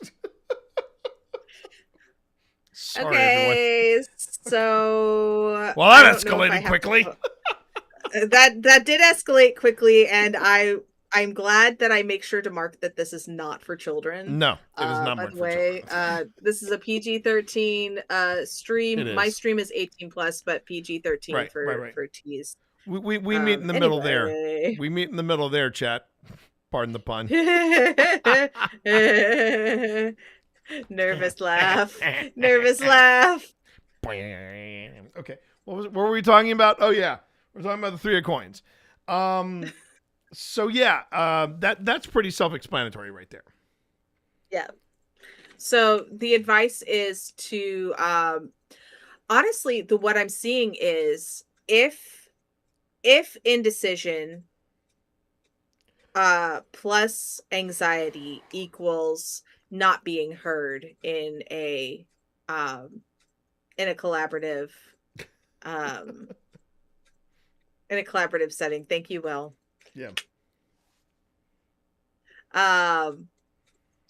So let's turn over the last card, which is Okay. your potential outcome or goal. goals, potential outcome or goals. And Will, if you really want to hear the song in its entirety, if you thought that was a string of lyrics, if you want to hear the entire thing, just type out "Flight of the Conchords, comma, too many dicks on the dance floor," and and keep an eye out because the construction worker from the Village People came in to shoot the sketch that they did for Flight of the Conchords. It's pretty rad. All right.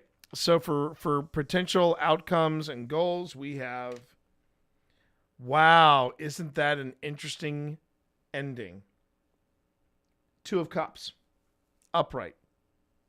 Man and woman in the field with 2 feet, with two cups, and there's an intertwining of whatever the smoke is coming out of smoke in a pancake.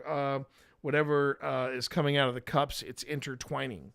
So I'm seeing, so basically there is a slight chaos. There's anxiety. There's slight dissension among the ranks, but the goal or the potential outcome will be something that's harmonious and successful. Yes. That's what I'm seeing. Yes. And again, if anybody's curious, it's bookended with 2s. Yeah. So because we did talk about it the is number bookended with values 2s last time. Oh my god, I didn't even realize that. Oh wow. Wow. So you've got the duality of uncertainty, and then you're ending with the duality of a harmonious partnership and balance. All right, that's cups. Okay, 3 of Cups. These are the patterns that I keep mentioning that we're looking for. Right. Okay. And just for everybody, again, for any of the raiders, anybody that came in, this particular deck that I'm using is from the Crooked Moon, and if you really are digging the artwork and are curious about Crooked Moon and their tarot deck, just go to Legends of Advantris, or just look up advantris.com, and it's there, and it's just beautiful. We're also selling this deck at Ghost Stop, so you can actually find the deck on Ghost Stop's website as well. All right, here's 2 of Cups. Here we go. The 2 of Cups signifies an unforeseen or unconventional union. This card suggests a partnership or relationship bound by powerful forces. Upright, the symbolism of 2 figures joining hands in a moonlit glade denotes partnership, mutual attraction, and harmony. Whether romantic or otherwise, you have found someone with who you can connect with. Okay. And then from the Crow Tarot, the crows of the 2 of Cups are the energy of water traveling between 2 cups and a divided heart. Between them is a caduceus, symbolizing negotiation and partnership. The 2 of Cups may represent a new romantic relationship. It may also foretell of a robust and confident business relationship. Together, the pair is balanced and equal, and equally satisfied, and share a unified vision. Similar to the Lovers, the 2 of Cups denotes a karmic connection, although it does not necessarily mean a romantic one. Right. So I like this, and I like it coming after the advice. So to me, what this says is that, yeah, there's disharmony in the group, but maybe you look for the common ground. It's Something's a, going to bring us hey, together. something needs to bring us together. So look for that common ground to go back to, that common vision. And with the end goal of having that harmonious collaboration. So I'm going to ask an additional question. I'm just trying to avoid the name for the sake of the podcast. So I'm just going to ask the deck, is this pertaining to the individual that I'm thinking about right now? Hopefully that'll be enough. Here's the only, and this would be the one thing I would say that I find is a flaw with certain tarot decks. The one thing I don't like about this particular deck is I can look at the top and I can see it's going to be upright based on how I deal. And I can either look and see if it's going to be upright or reversed. Now, one thing I have learned and I have to keep remembering is just because something is upright or something is just because something is upright does not mean it's positive. So, and just because something is reversed doesn't mean it's negative. But I'm trying to deprogram myself of that. But unlike the design that's used in Wonderland, which is a little more nebulous, and I can't tell when something is upright or not. This I can tell by the design of the moon. I can tell when something's upright and when something's not. That being said, with the Crow Tarot, yeah, most cards that I have will have this neutral background. You can't tell if it's upright or not. I wish more decks did that. Okay. So, with that, I'm just going to ask the deck, is this pertaining to the individual that I think this is pertaining to? So I'm going to turn this card over.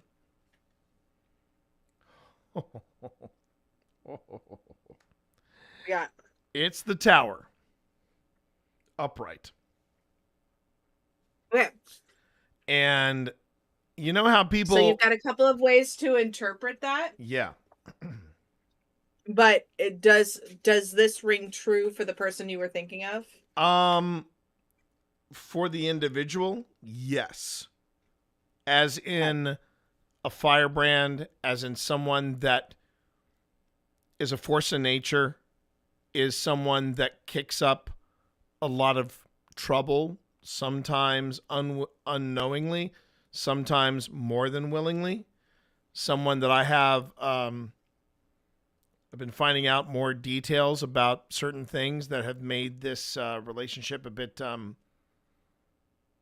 this relationship between me and them a bit tempestuous. This seems very, very on brand.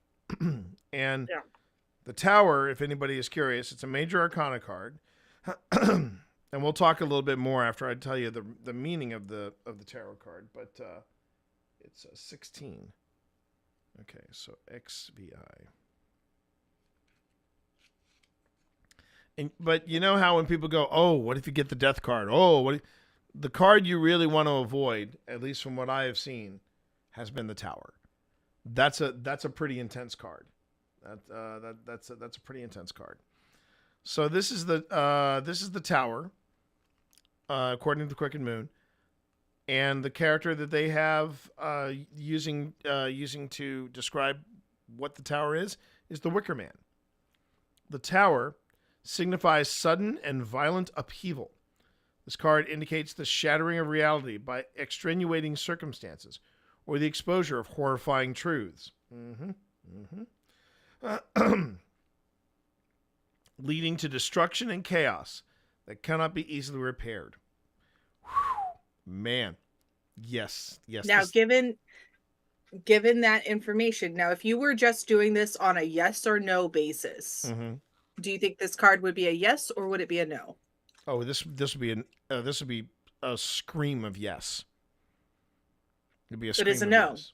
What? So if we were just going on a yes or no basis, If this card were to turn up and someone asked me a yes or no question, this would be a no. Oh, this would be a no? Because it's destruction. It's chaos. Oh, okay. These are all negative things. That we do not want them. Right. Right. So now, but you have interpreted this based on the person that you know. And this card shows up as very much the person that you were thinking of. It seems very representative of the person that I was thinking of, yes. Which is why I interpreted it you as can yes. absolutely yes. So in your question, it would be a yes. If I was talking to somebody and they just asked me a yes or no question and this came up, I would say no. But because you have that relationship that you know this better than I do. Well, the thing is though, so this is a great question from student to teacher. I didn't name the person, but when I drew this card, even though it was a yes/no question, the yes/no question I asked is this pertaining to the person that I'm thinking of? The deck offered up this card. So the question is, do I look at this as the answer to the question, or the deck telling me, if you're talking about the person, this is the person I think you're talking about? So, because you had such a visceral gut reaction. Yeah. Just seeing this card and immediately making that correlation. Yeah. Then I would say that yes, the cards are giving you a hard yes. You were thinking of this person. This card makes you think of that person. So yeah, the correlation is there. Okay. If it was a different card and you were trying to figure out the yes/no correlation and it didn't immediately make you think of them, then that would be different. Right. But ultimately, if you have an immediate gut reaction of you had that knowing chuckle when you first pulled it, that's a hard correlation. And it's not confirmation bias. No. It's your instincts, your intuition really coming into play. This is what I mean by my decks. Sometimes my decks just the two decks that I have that I've been using of late, they are they have thoughts, and they don't mind hitting me upside the head with a clue by 4. You know what I mean? So yeah. Wow. So we've got about 10 minutes. So do you want to go over our actual planned tangent today? Yeah. We have a planned tangent. We have a planned tangent, everybody. Not a planned tangent, but a planned tangent. Oh, did you take your picture of your reading? I did. I took the picture of the reading. I also took a picture of the extra question that I asked. So yeah. Excellent. All right. Okay. So T came to me. Was it last week? The week before? It was the week before, because I haven't used my cards, these cards, in about 2 weeks. And so yeah, he told me that he is getting coins and coins and coins and coins, or pentacles in the case of that. Well, it wasn't just that. It wasn't just the fact that I was getting the same suit over and over and over again. I was also getting everything reversed. It was like I could shuffle these cards, and I kept getting. I've never, in the time that I was working with this deck, everything was coming up reversed, and I'm sitting there going, either I'm doing something wrong, but this does not. It just didn't feel right. The fact that nothing was coming up upright. Yeah. Yeah. So what I said was, you need to reset your deck. Right. I've given you other tools that I use. Like if I get a reading and it's mostly reversed, I will flip the cards, because that tells me that I'm just holding the cards in backwards. But what it sounds like you need to do is to reset your deck. Moon, how do you do that? I will tell you. There are so many different ways to reset your deck. So you want to find a way that seems right for you. For me, energetically, I feel like the best way to reset any deck, and I'll do it with a deck I've actually shuffled because this one is not shuffled. It is to resort them numerically. Right. That's my method. Which is what I'm doing right here. Yeah. So I will take my pocket edition. I'm so happy I have a pocket edition of the Crow Tarot. Y'all, my hands are so happy. So yeah, sort them. What does it have in its pockets?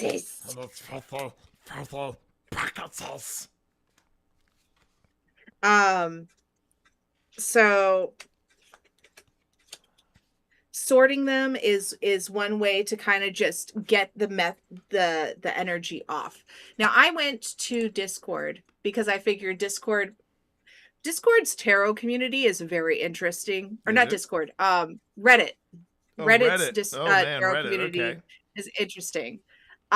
Because sometimes they will have curious questions, and sometimes they'll just have a slew of, hey, get a tarot reading from me. Right. But when I went searching, I actually found a decent conversation started by somebody that was just like, hey, I wanted to know, I've noticed a personality with my deck and I don't really like it. How do you all reset or cleanse your decks? And so there started a decent conversation. So one of the first ones that came up is, the way that I do it, which is to, sort them alphabetically. Some people will use a smoke cleanse. So they'll take smoke from either an incense bowl or a stick of incense, and they'll waft it over the deck. You can ring a bell on it and have it be like a sonic bath, which I love the visual of. Yeah. I mean, what I would probably do just to stay on brand. One of the things that I think I would do is I would put the dead bell on there and just wait until the dead bell went off. Just leave the deck there for maybe, I don't know, 24 hours. Just let the dead bell do its thing. And then if there was something in the air, that would definitely be the best way to cleanse it, I would assume. That if that resonates with you, it's going to be however it works for each person. And the whole reason that I have the name Resonant Moon is because that's what I want. I want to be on the same wavelength with people. So my guidebook, at least the one that came with it. So when you get a tarot deck, it should come with a guidebook, unless it's like the other tarot deck that Spence got me, which is really, really cool because it's no artwork. It's just, hey, this card is representing this, and here's the extra. So basically, everything is on the card. You read the card to understand the card. My magic fans will get that. But this is what the guidebook for Wonderland says on recharging your tarot. Recharging your tarot deck is vital, especially when you've just welcomed a new one into your collection. It restores and enhances the energetic connection between you and your cards, ensuring they remain lively and attuned to your spirit. Tarot decks, those curious bridges between worlds, absorb energy of each reading they perform. Over time, this energy can grow stagnant or weary, much like the dormouse after too many tales. This is particularly true for when reading for others. The cards rarely eagerly soak up their energies, which can then linger and influence future readings. To keep your deck as sharp as the Queen of Hearts' command and as clear as the Cheshire Cat's grin, regular recharging is essential. So they give me the purpose. It's cleansing. It's renewing the connection. It's restoring vibrancy. Then how to recharge. Moonlight bath. Leave your deck exposed to the light of the full moon or new moon overnight. The moon's energy can cleanse and recharge the cards, infusing them with its mystical qualities. Crystal cleansing. Place your tarot deck on a crystal cluster or near cleansing crystals like clear quartz or selenite. These crystals can absorb and transmute negative energies, leaving your deck refreshed. Smudging. Let's pass your deck through the smoke of sacred herbs such as sage, palo santo, or cedar. The practice clears stagnant energies and purifies the cards. Intention setting. Hold the tarot deck in your hands, close your eyes, and set the intention to recharge and revitalize its energy. Visualize pure, vibrant energy flowing into the cards, rejuvenating them for future use. So that's very woo to me, but I also know that this is all kind of woo to begin with. But I get it. Yeah. I understand what it's saying here. So it's all about what makes sense to you. If sorting them numerically makes sense to you as a reset method, then do that. If putting them under or on top of a crystal makes sense to you, you've got that lovely chip bowl. Yeah, that bowl. Crystal chip bowl. You could put it in there and like give it a little spa day, if you will. Like, because we talk about our decks like they have personality, and they do. Right. They have a lot of personality, so we should give them that same respect of, hey, you've been doing a lot of work. Let me help you take a break and wash off some of the stuff that's not authentic, that's not genuine. So my question is though, I mean, apart from what was happening with my readings where everything was coming up reverse, how do I know when's a good time to reset the deck or recharge or what have you? So you know what I mean? There's never a wrong time to reset the deck. Okay. I reset the deck. I reset the deck every like, if I'm doing an event where I'm doing multiple readings in a day, I will reset the deck anytime I have a break in between readings. Okay. Wow. Okay. I will reset my deck before and after every event, just to like make sure that it's still attuned to me. So when if I do some readings today after this podcast, I will probably reset the deck after I'm done with that, just so that I can make sure that it's still going to be fresh energy and I'm not bringing anything over to another day and another reading from a previous day or from previous energy. It's what's another way that I can put it for the skeptics and the non-woo. No, it's like it's like changing your boots. It's like cleaning off your boots before going home. It's like recharging the gear on my yeah. You know, I just basically, you know, I've used it. It's like, okay, I've used this now. I've used this gear. Now what I need to do is charging up your phone. Yeah, it's time to charge it up because, you know, the battery's low and I don't want it to conk out. It's more about just knowing when's a good time to to do this. You know, when's a good time to say I need to reset this deck. You know, and it makes sense. It does. It makes sense what you're saying. Yeah, especially there's never a wrong time. Especially after you've dealt with the public, because you know they're bringing all kinds of energy. You know, good, bad, and ugly. So I totally get that. Okay. But yeah, that's how I can continue reading through the posts, so that if anybody hears something that would resonate with them.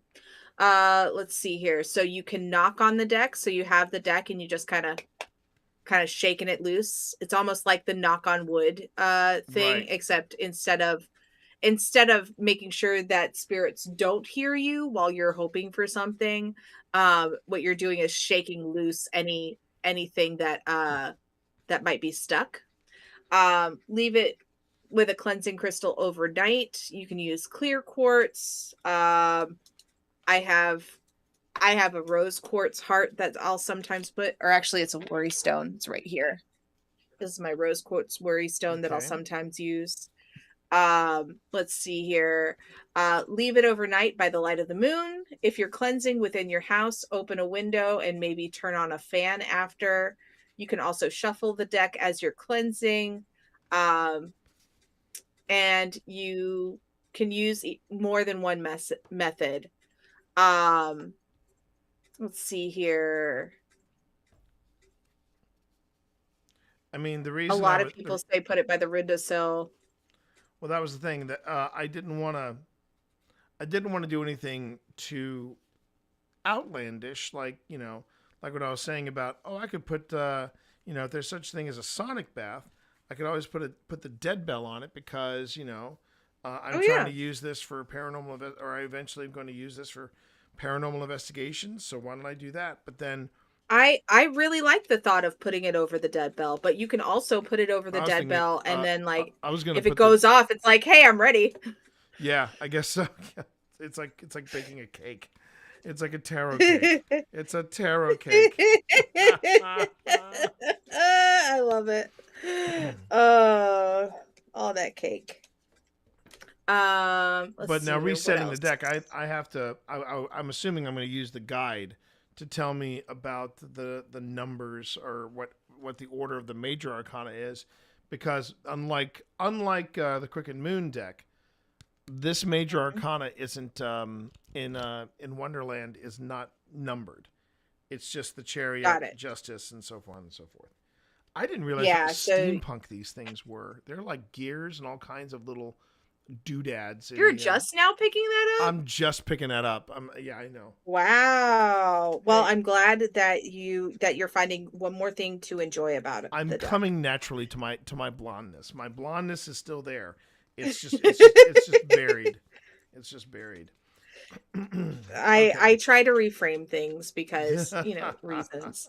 I realize we've gone over at this point, but there's But this is a good topic. No, this is a good topic because so again, it as Spence says, there's never a bad time to give your deck a refresh.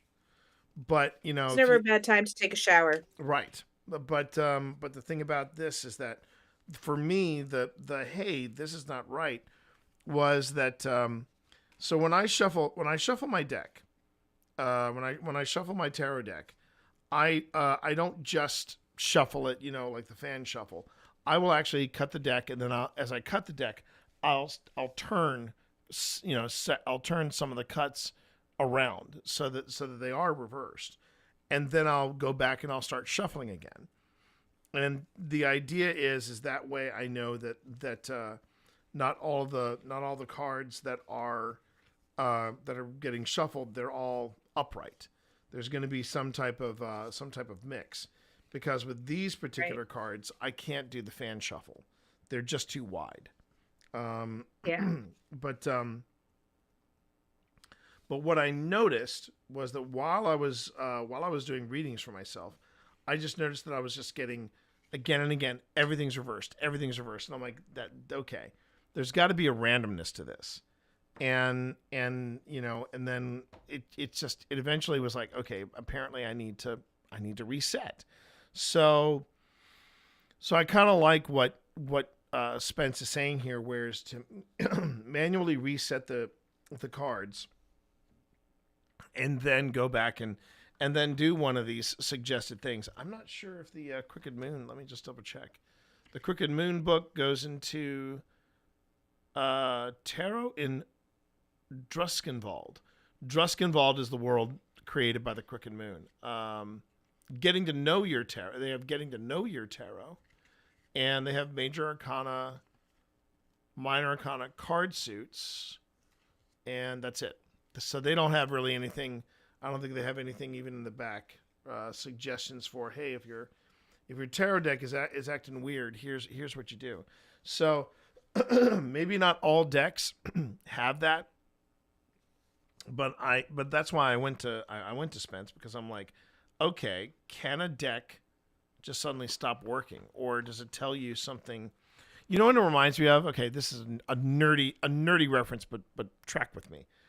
There was a really cool time loop Star Trek episode where they kept reliving the same day, and Data figured out and it was only, for some reason, it was only Dr. Crusher that could figure out, we're going through the same day over and over and over again, and it always ends in this collision with a ship that seems to appear out of nowhere. So Data says, I think I can send myself a temporal message, and then I can go on ahead and I can make sure that I send myself a clue on this is what I need to do to avoid this and then break the loop. And they were playing cards, as they want to do. They're playing their cards, and Data started dealing, and he dealt everybody 3s, and then he dealt everybody a 6, and then he dealt everybody a 9. And this is after Data had shuffled the cards. And everyone's looking around going, that doesn't make any sense. You can't do that, you know? And that was what I was feeling when I kept getting reverse cards. And did I say to you that I was getting the same suit as well? Yes, you said that you were also getting a lot of pentacles. Yeah. And they were all reversed. And it just didn't make any sense. I'm like, I'm randomizing this. Why am I getting nothing but pentacles? And yeah, I don't know if that was just and it's one of the things I'm trying to figure out about. And even that sounds a little woo, but to me that sounds very paranormal. The fact that you have such a you should be able to you should with all of these cards, there should be a randomness to them. But then when these patterns start coming up, these patterns that you really can't avoid, then I'm like, okay, I need to figure out what to do here, because I think my deck is broken. As humans, we are always looking for patterns, as well. So the pattern recognition is good for you in the long run, because you're going to need it in going forward for your for as you start looking at your readings more in depth. Okay. Does that make sense? It does. So, the reason why the moon bath makes me nervous is it reminds me. Okay, core memory unlocked. Oh, you don't have to do it. You don't have to do it. I don't. I guess my guy. If it makes you nervous, then don't do it. My guy. Come on. My guy. Do not pay attention to your first card. Okay. The page of coins reversed. Yeah. If it makes you nervous, get more information and don't do it. This guy, Chad. This guy. Okay. Seriously, okay. I won't do that then. I won't do that. No, do what makes sense. I like the dead bell. I like the dead bell thought. I also think this manual thing probably makes a lot more sense to you. So yeah, do what makes sense. Don't push yourself into something that you're uncomfortable with. like ghost hunting, you mean? Man, I was not comfortable. Listen, you made that choice, and then you were thrown into a very spooky situation. A very spooky situation. So fair enough. Yeah. All right. Okay. Then that I will do. Okay. This was a good episode, I think. This was a very in-depth, very wowzers kind of read. So yeah, I'm good. I'm good, everybody. This is and I'm digging the tangent as well. I think this was a good tangent. Very good tangent. Yeah. I'll bring it right now, Eshy. If you want to bring in a question, right now. So long as sure. Yeah, bring it in. Is it for a reading or is it for the podcast? There we go. I wanted to know how to phrase that. Is your question, Eshy, for the reading, for a reading for you, or for the podcast?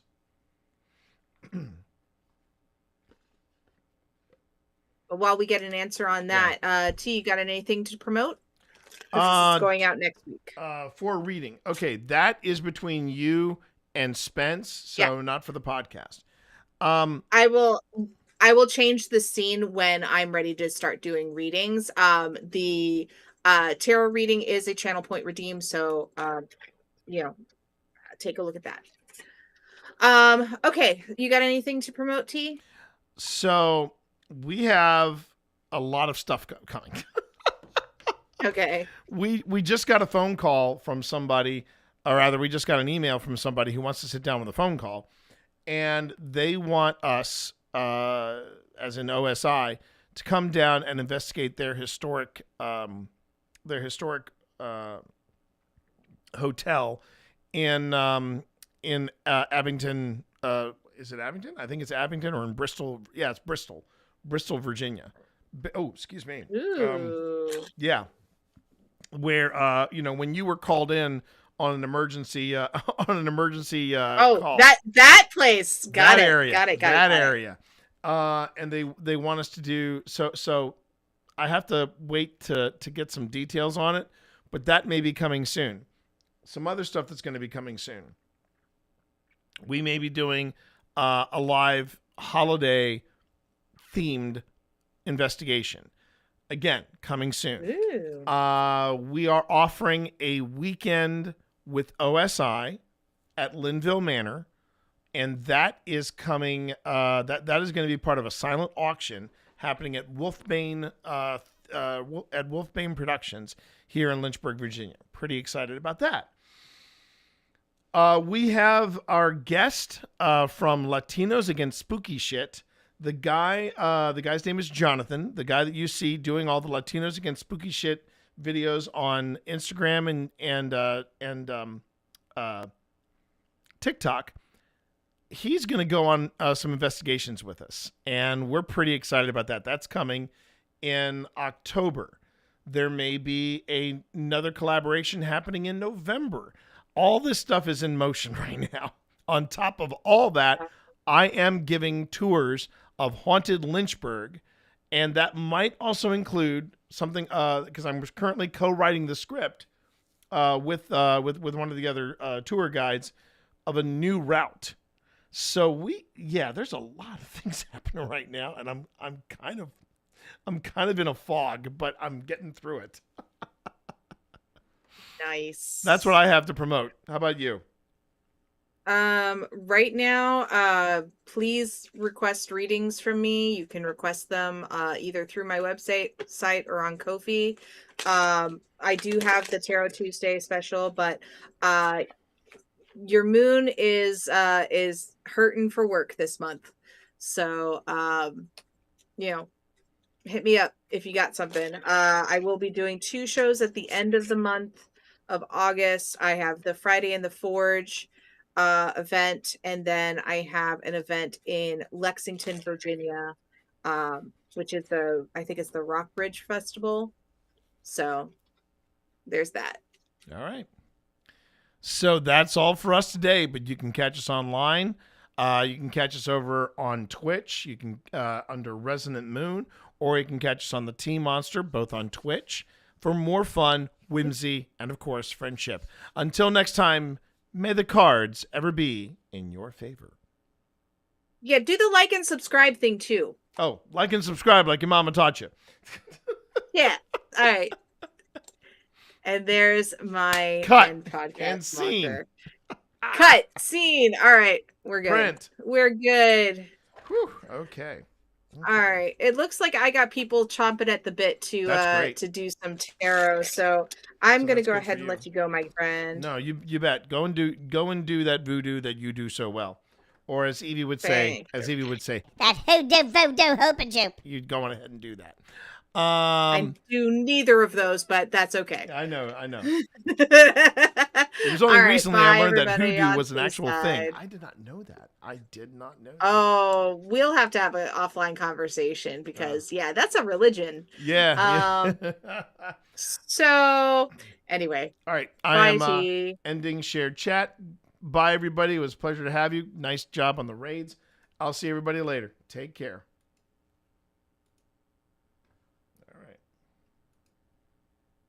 And just like that, everybody, we are back. We are back with a purpose.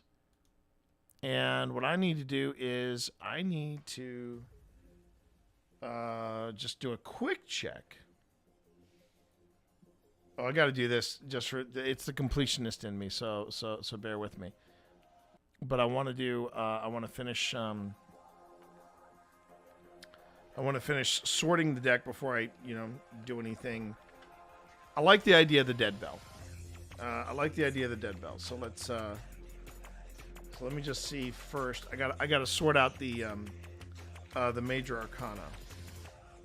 So I'm gonna just put just a few out here. Cause I miss this deck. I miss this deck. All right, let me just see what I got here. So the first three are the Fool, the Mage, and the High Priestess. The Fool, the Mage, and the High Priestess. So here's the High Priestess. Okay.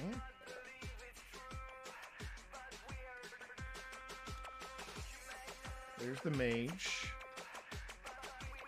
So now I just need to find the Fool, and that's the first three.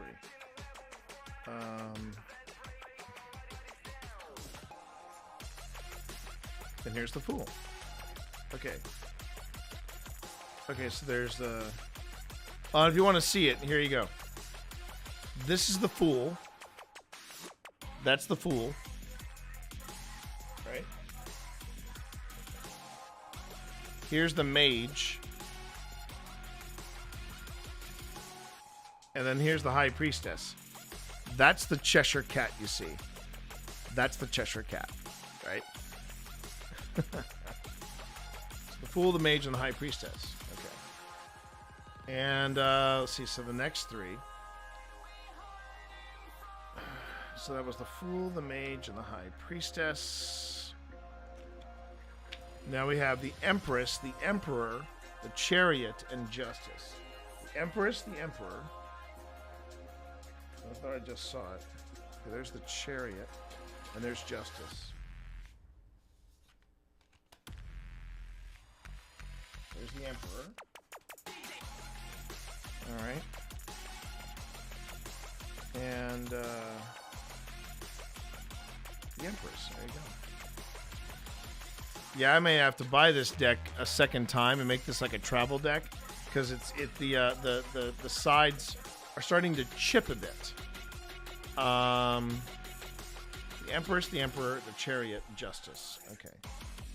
So the Empress comes first, and then the Emperor, the Chariot, and Justice. Okay. And there seems to be something appropriate. The Justice is the White Rabbit, looking a bit like M from James Bond. Okay. Next up, we've got the Hermit, the Wheel of Fortune, Strength, and the Hanged Man. So here's the Hanged Man. And here is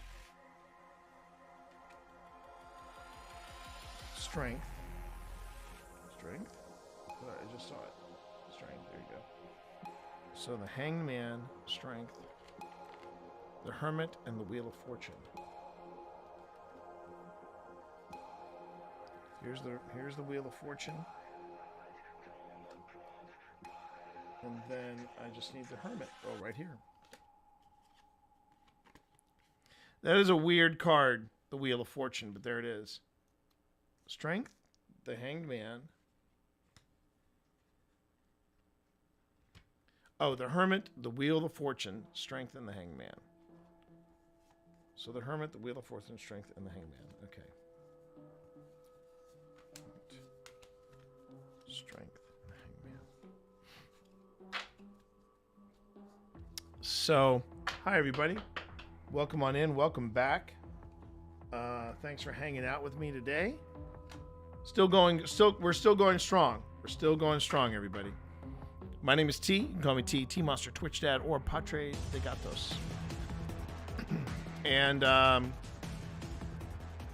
we are getting ready to get into paranormal investigation, the paranormal investigation portion of today's rather oddly paced stream. I admit this is an oddly paced stream, but hey, we're doing all right.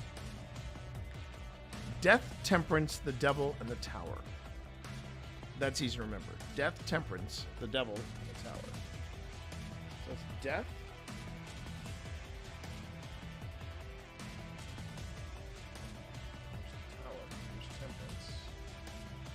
And the Devil.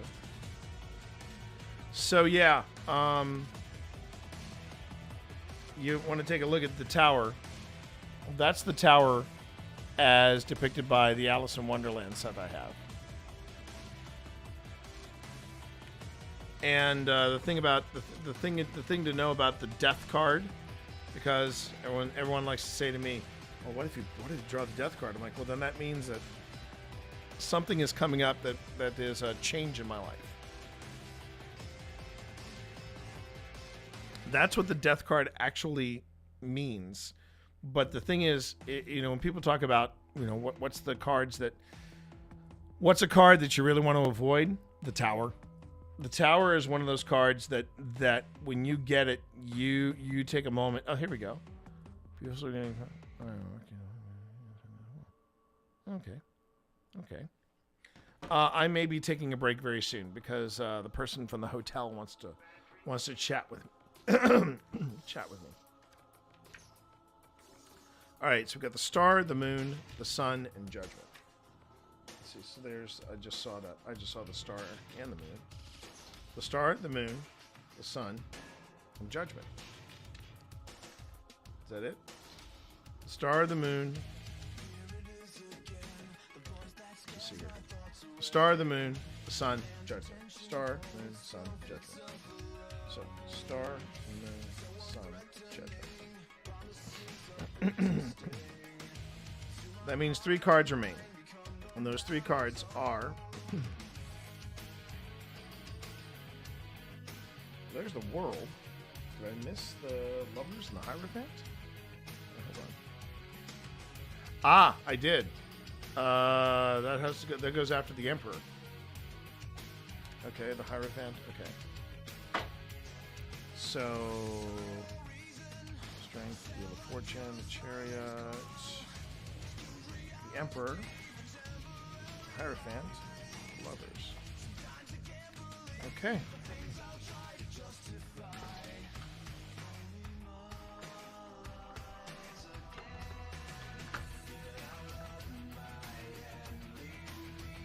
Okay. So technically, everybody, that's what the doctor ordered. So I'm going to go on ahead and do that. I'm going to go on ahead and I've now put this deck back in order. Do me a favor. I'm going to take about a half an hour break, just so that I can talk to this person and find out what they're looking for, when they want it, that kind of thing, and then I can start talking about this. And then after that, we can dive into the footage that I've been teasing all day. It has been a wildly paced kind of day, but you know what? I'm glad you're here. I'm glad you're here. So thanks everybody. Just thanks. Okay, let me take my break, and then when I get back, it's gonna be go time for footage, because I've got to finish up this episode and get it ready.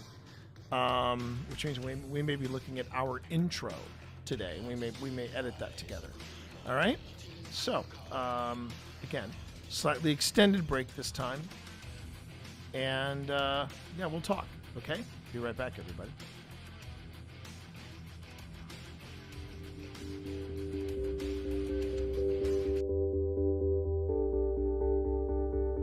That's one of the things on my to-do list for the week.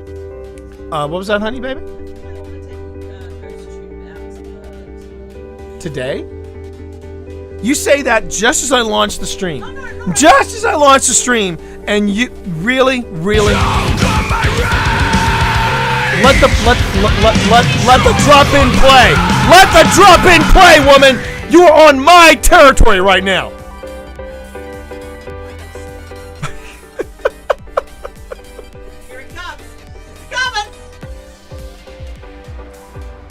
You and me, Lady Grantham, let's go.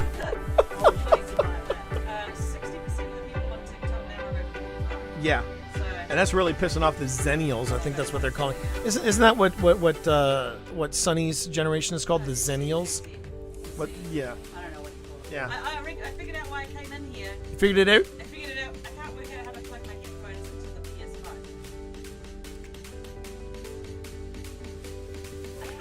Okay, I can't bend down to examine where I'm supposed to put the. Where to put it? I heard that noise. Okay. My hands are like iron. Fingers are like spears. My fingers are like spears. Okay. Apparently, chat. I gotta do IT for my wife. I'll be nasty. If I get a third nasty, and I got 4 more to go through. All right. This is either stink bug, toasted marshmallow.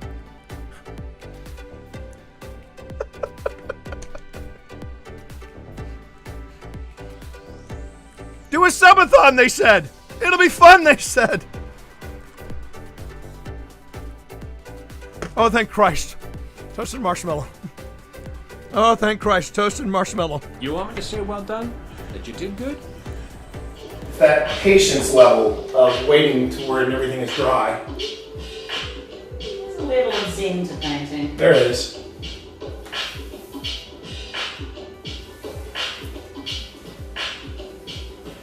The question is, can I do this without the ladder? Don't drop too much on them. I'm trying not to, darling. Light of my life. You do tend to overburden your brush sometimes. I know you're making a face. I am not making a face. I am not making a face. I am not making a face. I can see it. This is bullshit. Did you read 1 or 2 while I was I in read 2. I tried to stall as long as I could. No, but, well, you know. I see why bartenders are like, oh, mojitos. Yeah. Well, regular mojitos are fine, but when you have to add fruit to them, it takes an extra. Gus sees you, by the way. Hey. Gus sees you. Does Gus like mojitos? Gus, do you like mojitos? Pip wants to know. I I'm can gonna make you try a- this one. This I is can- this is a strawberry mango mojito. Let's see how Pip did. My wife loves me. Ooh. Ooh, is that good?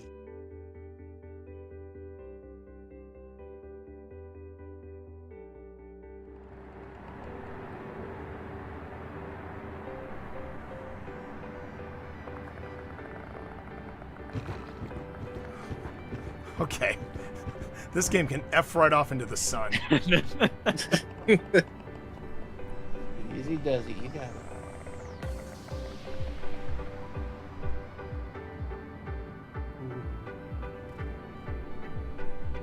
Alright, door locks to your left. I know where it is. Okay, I'm just. I appreciate you. I appreciate the fuck out of you, but yeah, I know where it is.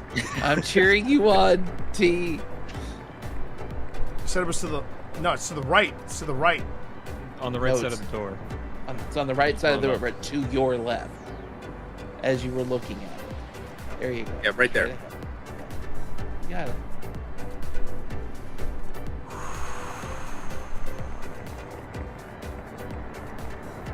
You can do it.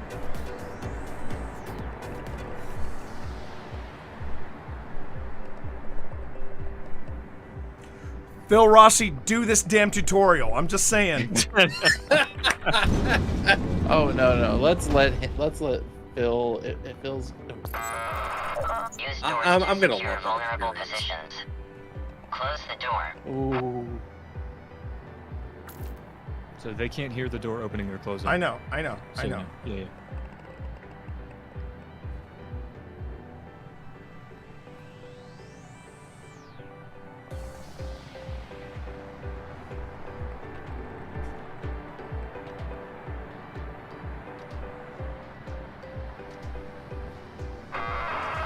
Subject. Close the door. Yeah, I'm getting there, man. I do not like the tone of that AI. He can. Together. You know, not. There's one as soon as we open the door. On the right. Yep. Yeah, I see it. I'll take it. Two on the left. Two in the corner. Hold. Hold. I'll move left. I'm moving right. Oh, jeez. I'm gonna stay right here for a minute.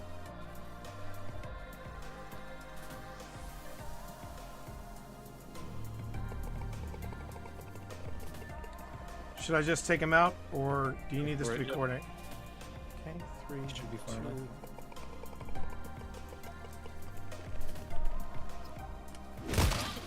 Nicely kill, done, T. Yep. Nicely done. Thermal, I'm on your 6. Wikipedia for me, but I have a Wikipedia, and I hate it. Oh wait, is that an empty? Tell me that's an empty suit. Okay, it's an empty suit. Okay. Oh, but I don't like the music that's playing. I do not care for the music that is playing right now. And there's a lot of ammo around here. There's a lot of ammo around here.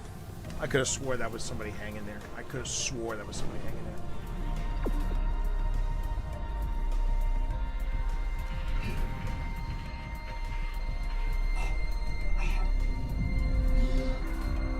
Oh crap, I think I'm gonna die.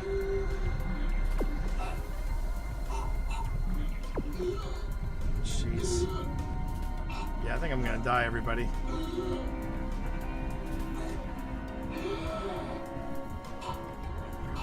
Come on, open the door. Exiting zero gravity. Oh! Oh! Woo!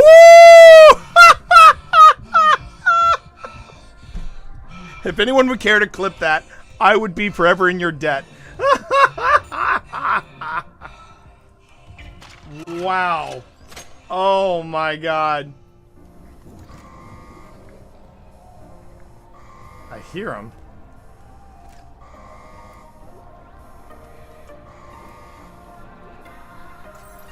Now wait a second. Can I?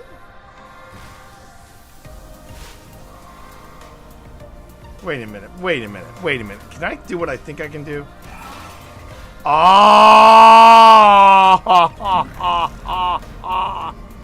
I didn't know I could do that. Well, spank my ass and call me Charlie. It's gonna be Impalapalooza here. I think this is as good as it gets. Wait. One more thing to pick up here. Alright. Now just don't F it up, T. Just don't F it up.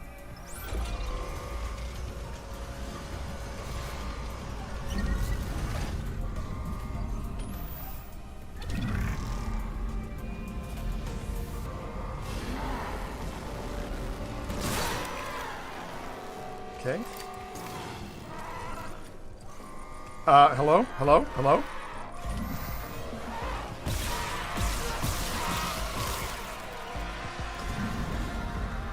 There's a third one. Nah!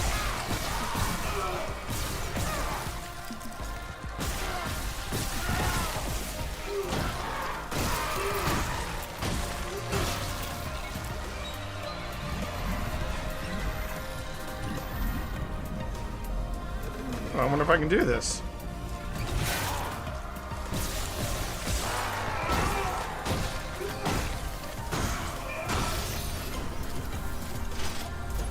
Oh, heck yeah, chat.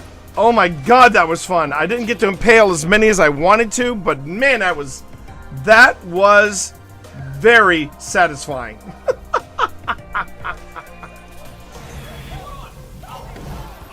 Oh, here we go. The mutant babies. The mutant babies.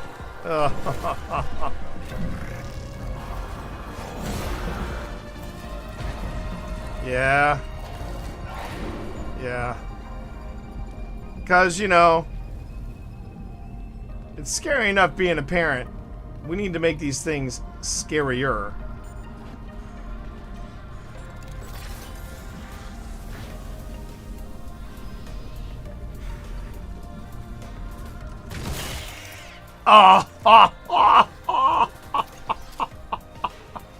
I gotta go get some more spears. I'll be right back, everybody.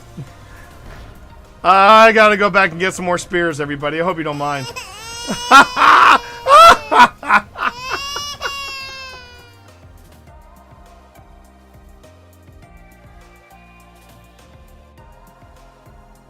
Which And- should be the upcoming update that's... What the hell is that? That is Barry. Barry. So you gotta say hey to Barry. So is this the haunted house in the Halloween season? More or less. And they just keep all their just keep going along. Oh, they're You're doing prop? fine. You're doing fine. Oh fuck! What was that? What is that? What the hell is that? What was that? I don't know. You tell me. What was that? Okay, yeah. You know what? T, you know I will get you for this. Yeah, I will Oh, get you. bullshit! You're the one, dude. You're the one that took me to TWA at night. I don't want to fucking hear it. Oh, well, I missed this. All right. Anything on your email? Do you want to play ball with me? Okay. Fuck that. We are off and running, chat. Here we go. All right, Phil, move forward. Now, Phil, I will tell you right now, I will not leave you alone in this game. Open this door, Phil. Open this door to your left. The one that I'm okay. Yeah, the one on the left. Okay, walk in there. And read what is on the portrait, Phil.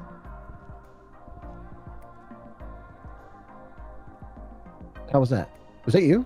No. Because I didn't read anything and I just heard a noise. No, just Magna. Fuck you, bitch. This is awesome.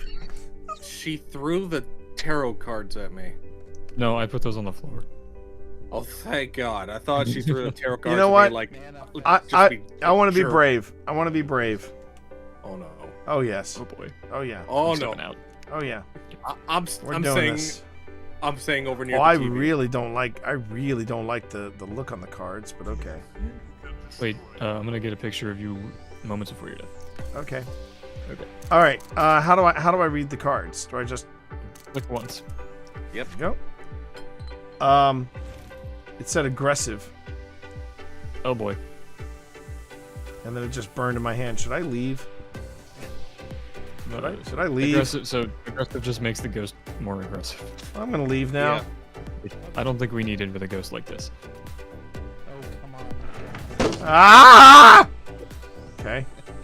The You cards want- burn up in your hand automatically. They're like consumables. Like, Okay, when you so put it at should I try another one? Should I try another one? If you want to. I'm yeah, feeling- there's a lot of effects they can have. I know. Here we go. Let's try it again. Void. Shit. Okay, you're Oh. good. That does nothing. There is a bug with it though for some people, because some people have gotten void, and for some reason there are items that they're carrying disappear for some reason.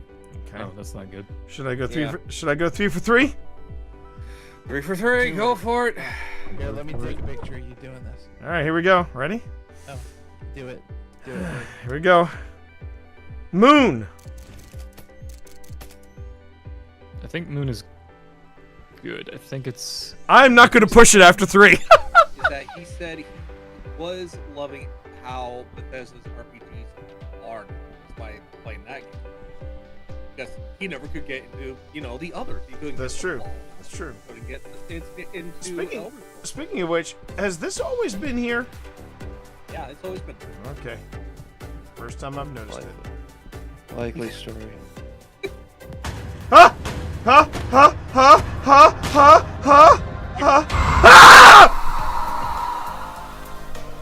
Ah! Damn it! Okay. Okay. I'm glad we got that out of our system. Great.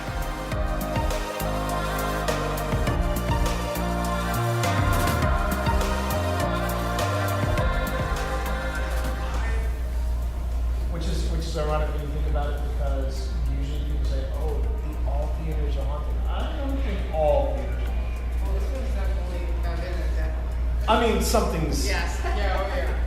But- They're just not talking to us right now. They're just not talking to us right now. You want to go into the dream? But I ask you, since when does an actor never want to talk about themselves? Hi everyone, it's me, Twitch Dad, and I'm here. It glows blue 5 times. Doesn't seem very calm. No. Calm 5 times? Calm 5 times. I'm really calm, you guys. Close. Yes. Wow. 5 calm ghosts. Right. So, Special. if you would like to ask questions, that's all you have to do. I have a question. Is there magic? It just said, it said answer. It said answer. You used that question. It said answer. So go. Is there magic holding you here? Why don't you roll a perception or insight check? That's a good question. They're natural. Yeah. All right, here you go. You said insight or... Or perception, whichever you feel. They're both +3, so Ah. 14. 14. It glows red. What does that mean? Right. Goes red. Red means hostile. So you said, yeah, okay, angry. Angry spirits. You asked me, magic is holding them? I believe the answer is yes. Okay. I got questions. Right. Is the way to free you inside this house? Ooh. That's a really good question. Why don't you roll a perception or insight check?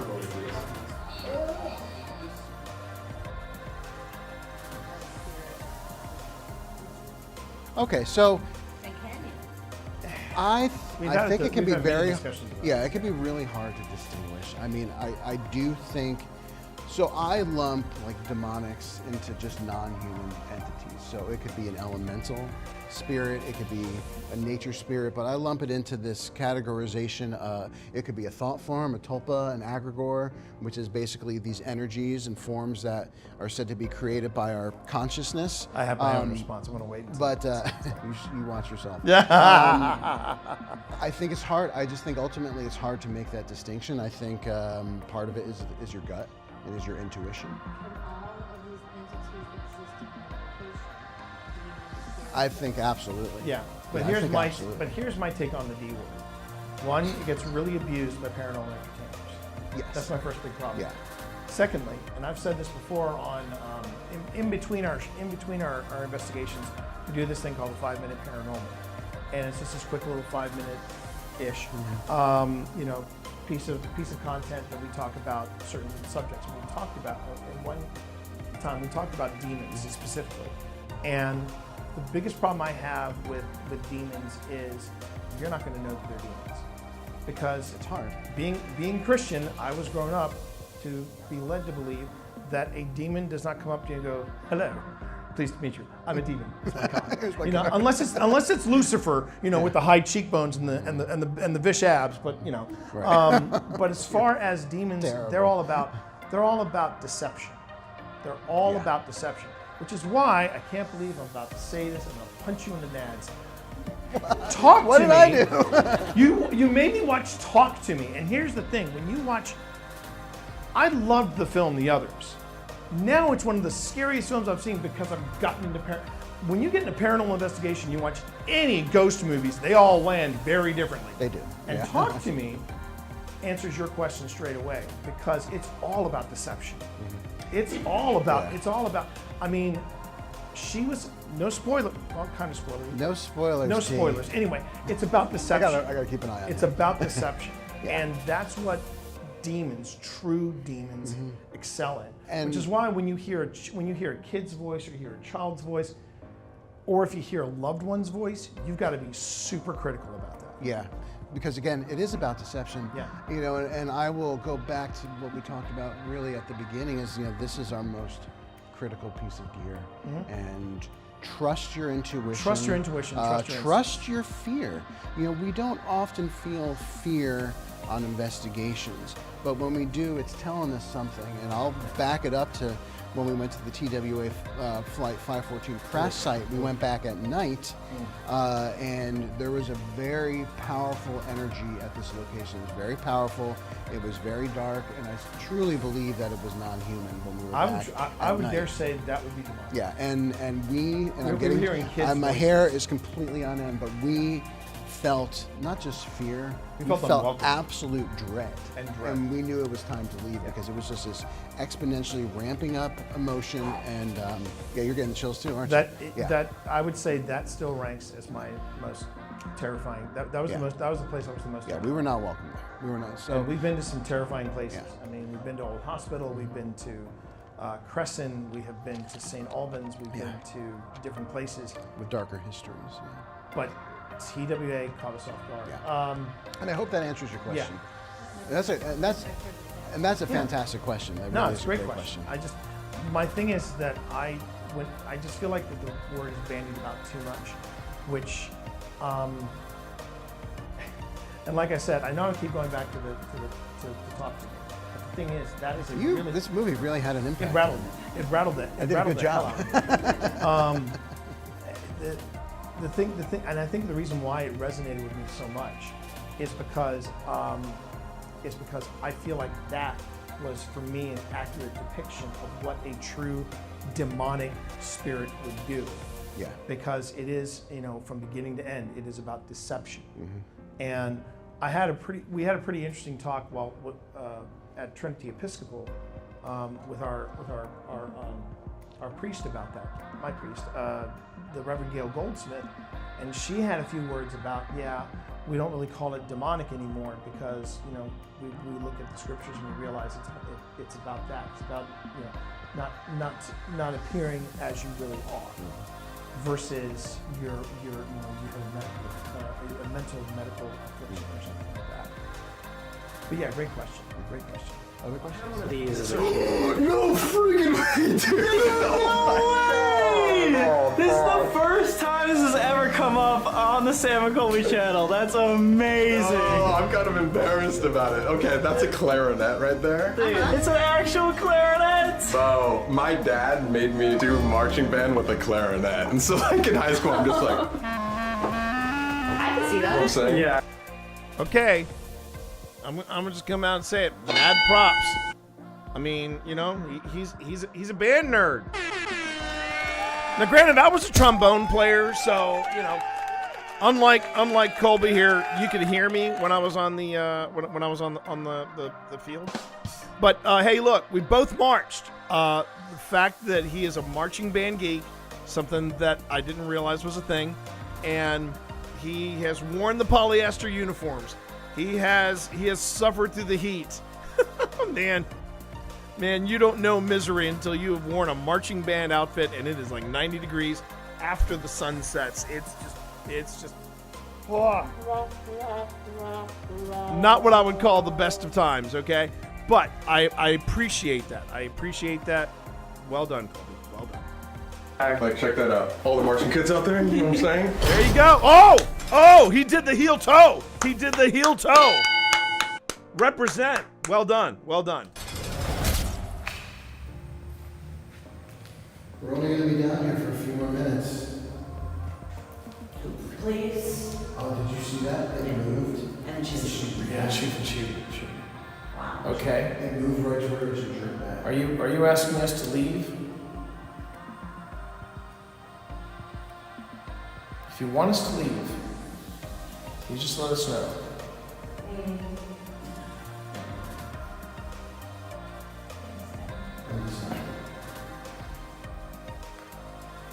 If you want us to leave. For the none? Can you give us a sign if you want us to leave? Yeah. Okay. What sign is that? You want to make all three of these light up? Did anyone see that front? You heard it? I heard front from back there. You okay? Yeah, I heard it say Piper come along. It scared me. Oh, that's fine. That's our sign. Yes. And there was a bit where there was a movement around down that centre one, and you jerked back. It moved, and you went. Ugh. And you said please. Because it like spiked really loud. Yeah, you literally jerk backwards. I don't know.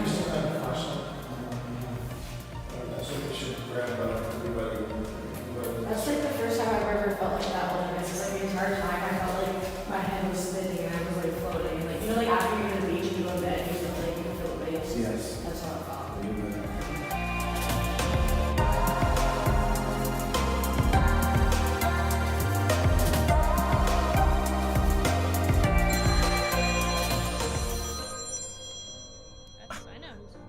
Yeah, and it's my mom. Hang on a minute, this will be fun. Mom, I'm gaming right now! Yes. Yes, you are. Mom, I'm gaming right now!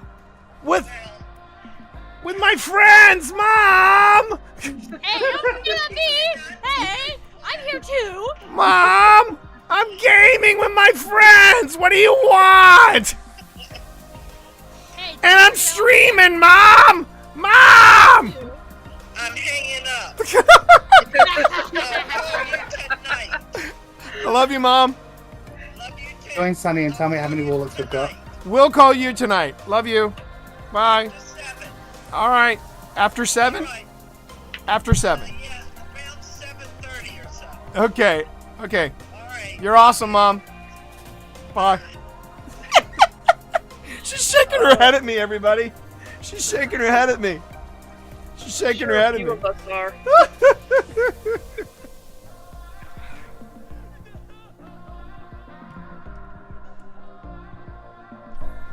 Are you up in that box again? Are you up in that box again? No. You're never gonna get in that box again, are you now? You're gonna be like, no, I don't think I will. But you're also not gonna like. Hang on a minute. Let me see if I can.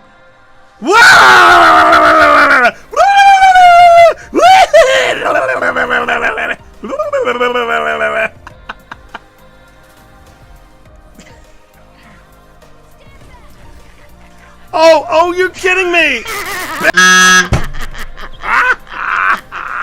Well, that's what you get for racing up behind your wife. Yeah, but it's... All right. Hey, baby. Baby. Where's my sweet baby? Oh, that's my sweet baby. Are you hiding in a chair? Are you hiding in a chair? Come on, baby. I want to go in a chair. I want to be in chairs. I want to be in chairs. You don't know, then why are you in the mop buckets? Why are you in the mop buckets? I want to be in a chair. Get back here. Get back here, woman.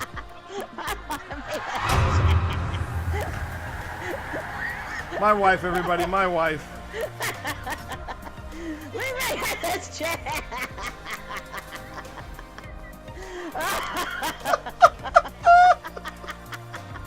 I'm laughing too much. This is not good.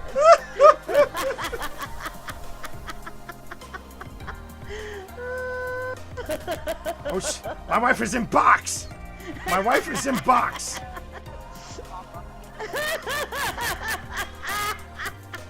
Okay, she is possessing a dustbin.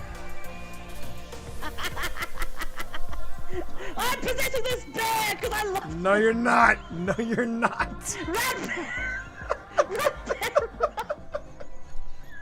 I love that bear so much. I love that bear so much. Do you now? Do you love that bear? Because guess what? Yeah. Bear is gone. Oh, did you kill bear? I killed. Right, that's it. You're for it, mate. All right, yeah, get that guy with it. Get that guy. Hit it. Huh? He's a big boy. He's a big. What? Are you alright? You're no, I'm not alright. All right, Stan. You can F right off. God.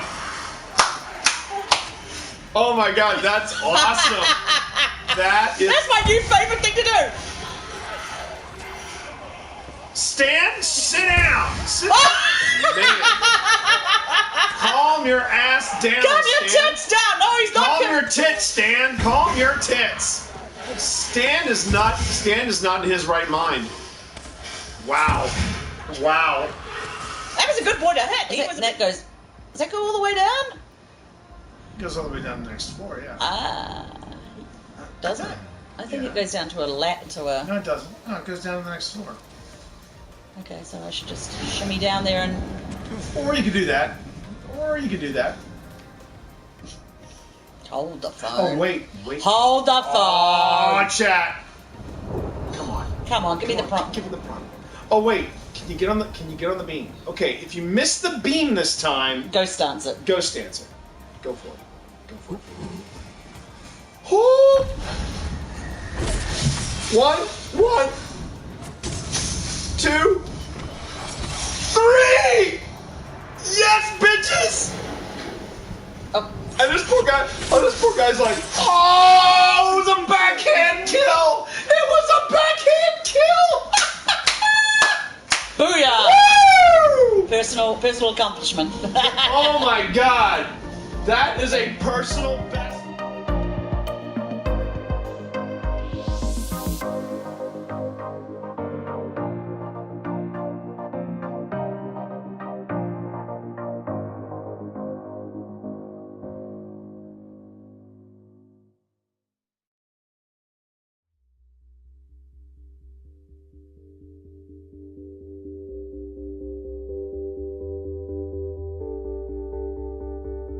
That's one of the things on my to-do list for the week.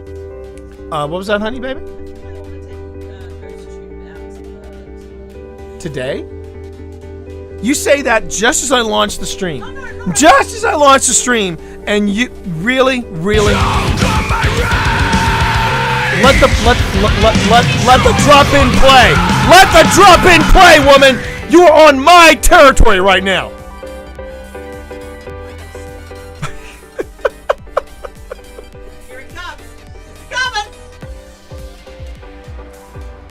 You and me, Lady Grantham, let's go.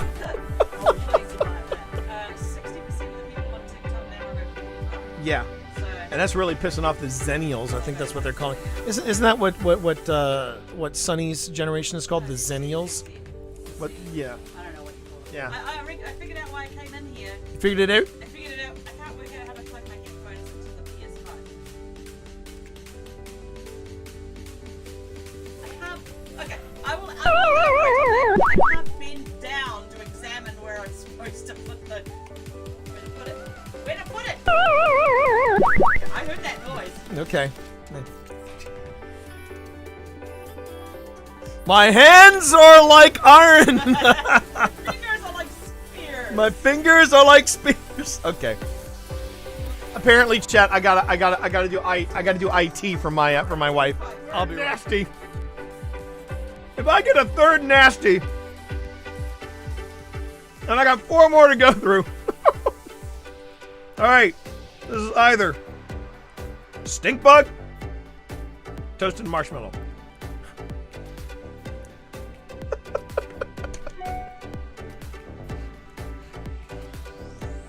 Do a subathon, they said. It'll be fun, they said. Oh, thank Christ. Toasted marshmallow. Oh, thank Christ. Toasted marshmallow. You want me to say well done? That you did good? That patience level of waiting to where everything is dry. There's a level of zen to painting. There it is.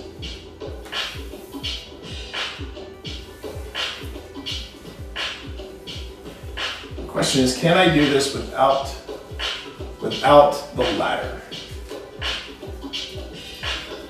Don't drop too much on them. I'm trying not to, darling. Light of my life. You do tend to overburden your brush sometimes. I know you're making a face. I am not making a face. I am not making a face. I am not making a face. I can see it. Did you read 1 or 2 while I was? I read 2. I tried to stall as long as I could. No, but, well, you know. I see why bartenders are like, oh, mojitos. Yeah. Well, regular mojitos are fine, but when you have to add fruit to them, it takes an extra. Gus sees you, by the way. Hey. Gus sees you. Does Gus like mojitos? Gus, do you like mojitos? Pip wants to know. I'm gonna try this one. This is a strawberry mango mojito. Let's see how Pip did. My wife loves me. Ooh. Ooh, is that good?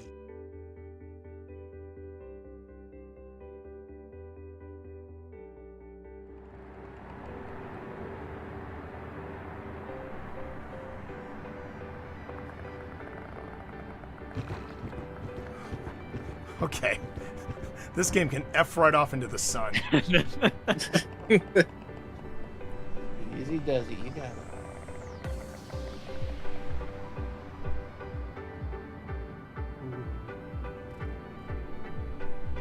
Alright, door locks to your left. I know where it is. Okay, I appreciate you. I appreciate the fuck out of you, but yeah, I know where it is. I'm cheering you on, T. You said it was to the... No, it's to the right. It's to the right. On the right side of the door. It's on the right side of the door, but to your left. As you were looking at it. There you go. Yeah, right there. You got it.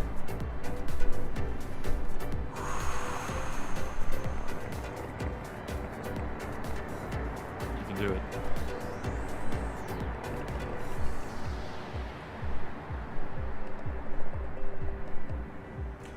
Phil Rossi, do this damn tutorial. I'm just saying.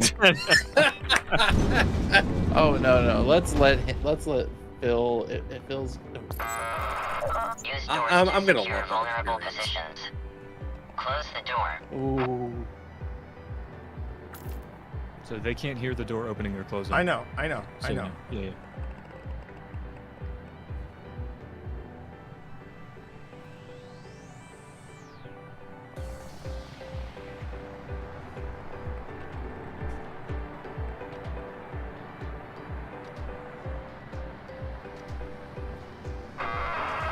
Subject. Close the door. Yeah, I'm getting there, man. I do not like the tone of that AI. He can... Together. You know, not... there's one as soon as we open the door. On the right. Yep. Yeah, I see it. I'll take it. 2 on the left. 2 in the corner. Hold. I'll move left. I'm moving right. Oh, jeez. I'm gonna stay right here for a minute.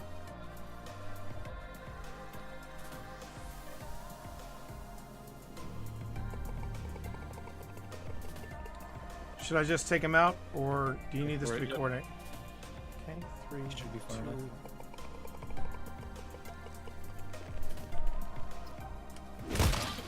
Nicely kill, done, T. Yep. Nicely done. Thermalum on your 6. Wikipedia for me, but I have a Wikipedia, and I hate it. Oh wait, is that an empty? Tell me that's an empty suit. Okay, it's an empty suit. Okay. Oh, but I don't like the music that's playing. I do not care for the music that is playing right now. And there's a lot of ammo around here.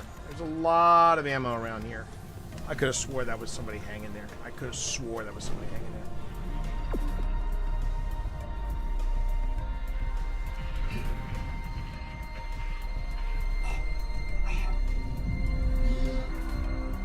Oh crap, I think I'm gonna die.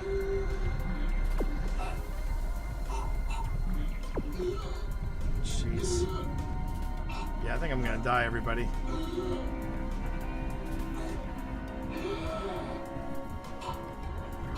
Come on, open the door. Exiting zero gravity. Oh! Woo!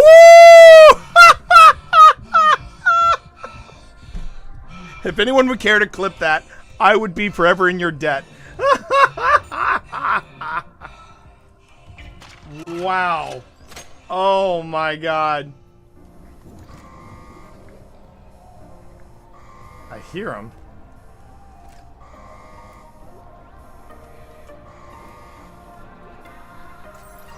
Now wait a second. Can I?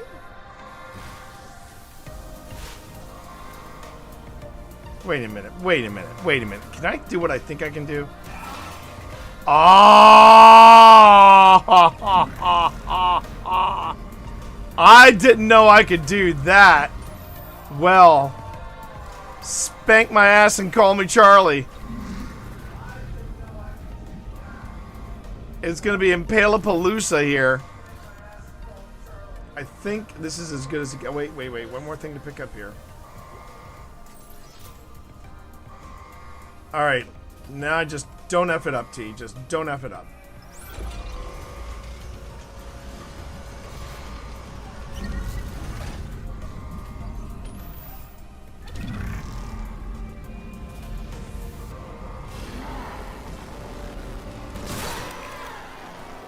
Okay. Hello? Hello? Hello?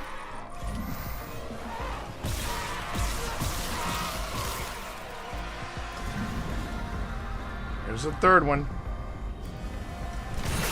Nah!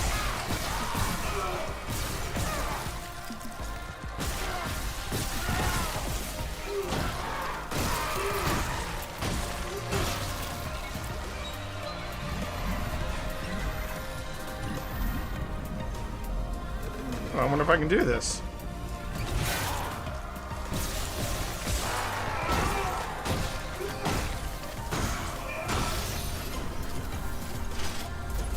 Oh, heck yeah, chat.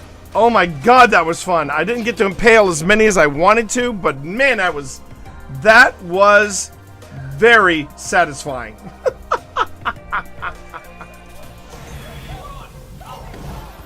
Oh, here we go. The mutant babies.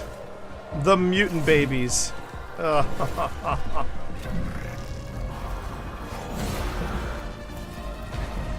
Yeah. Yeah. Because, you know, it's scary enough being a parent. We need to make these things scarier.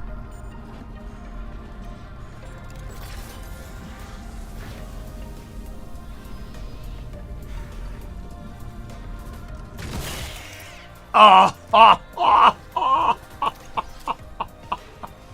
gotta go get some more spears. I'll be right back, everybody.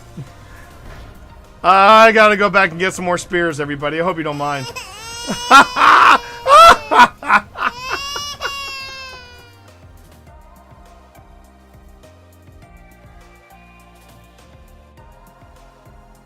Which And should be the upcoming update that's... What the hell is that? That is Barry! Barry! So you gotta say hey to So Barry. is this the haunted house in the Halloween season? More or less. And they just keep all their just keep going along. their You're doing prop. fine. You're doing fine. Oh fuck! What was that? What was that? What was that? What is that? What the hell is that? What was that? I don't know. You tell me. What was that? Okay, yeah. You know what, T? You know I will get you for this. Yeah, I will Oh, get you. bullshit! You're the one, dude. You're the one that took me to TWA at night. I don't want to fucking hear it. Well, I missed this. All right. Anything on your EM? Do you want to play ball with me? Okay. Fuck that. We are off and running, chat. Here we go. All right, Phil, move forward. Now, Phil, I will tell you right now, I will not leave you alone in this game. Open this door, Phil. Open this door to your left. The one that I'm okay. Yeah, the one on the left. Okay, walk in there. And read what is on the portrait, Phil.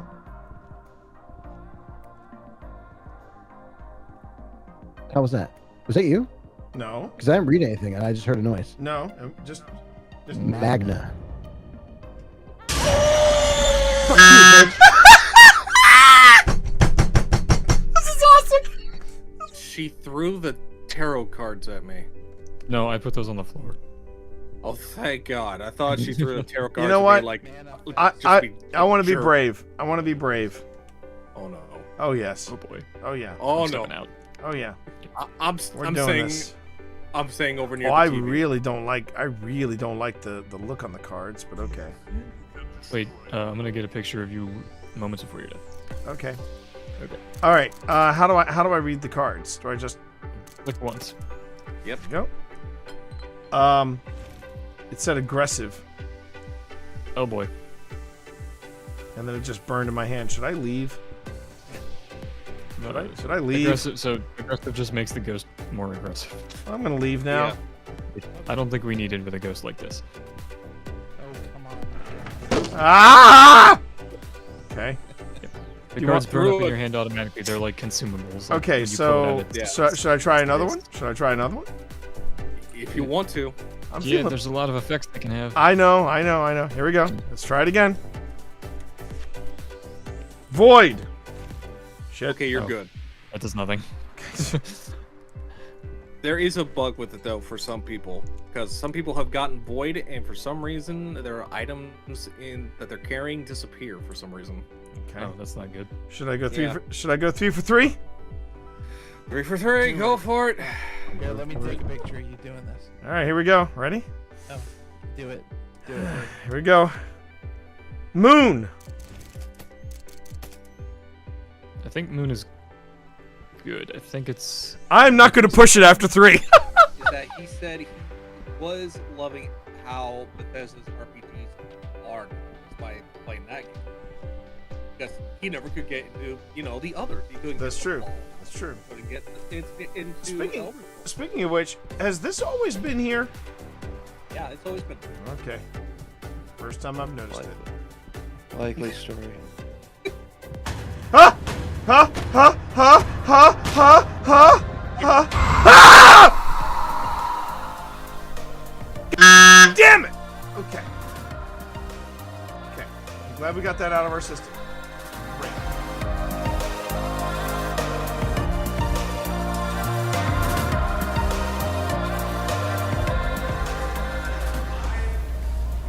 Which is ironic when you think about it, because usually people say, "Oh, all theaters are haunted." I don't think all theaters are haunted. Well, this one's definitely got in it, definitely. I mean, something's. Yes. Yeah, oh yeah. But- They're just not talking to us right now. They're just not talking to us right now. You want to go get the dream? But I ask you, since when does an actor never want to talk about themselves? Yeah. Hi everyone, it's me, Twitch Dad, and I'm here. It glows blue 5 times. Doesn't seem very calm. But Calm 5 times? Calm 5 times. I'm really calm, you guys. Close. Yes. Oh.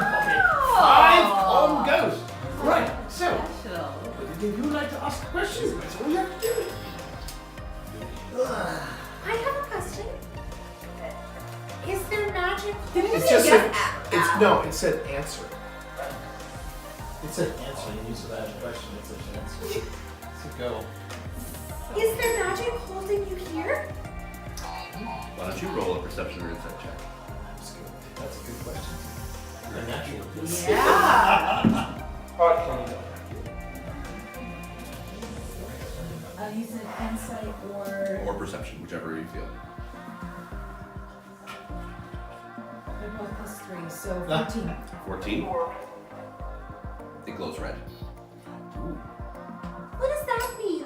Right. Goes red. Red means hostile. So you said, yeah, okay, angry. Angry spirits. You asked me, magic is holding them? I believe the answer is yes. Okay. I got a question. Right. Is the way to free you inside this house? Ooh, that's a really good question. Why don't you roll a perception or insight check for me, please?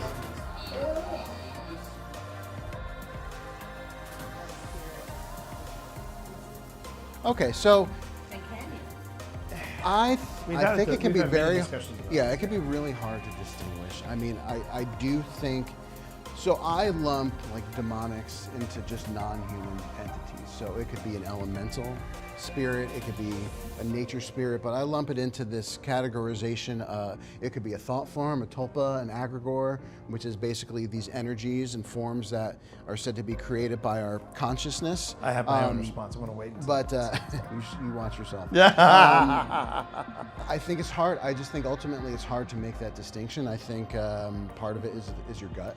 It is your intuition. I think absolutely. Yeah, but here's my take on the D word. One, it gets really abused by paranormal entertainers. Yes. That's my first big problem. Yeah. Secondly, and I've said this before on in between our investigations, we do this thing called the 5-minute paranormal, and it's just this quick little 5-minute-ish, piece of content that we talk about certain subjects. And we talked about in one time we talked about demons specifically, and the biggest problem I have with demons is you're not going to know that they're demons because it's hard. Being Christian, I was grown up to be led to believe that a demon does not come up to you and go, "Hello, pleased to meet you. I'm a demon." Unless it's Lucifer, with the high cheekbones and the vish abs. But but as far as demons, they're all about deception. They're all about deception, which is why I can't believe I'm about to say this. I'm gonna punch you in the nads. Talk what to did me. I do? You made me watch Talk to Me, and here's the thing: when you watch, I loved the film The Others. Now it's one of the scariest films I've seen because I've gotten into when you get into paranormal investigation, you watch any ghost movies, they all land very differently. They do. And Talk to Me answers your question straight away because it's all about deception. Mm-hmm. It's all about.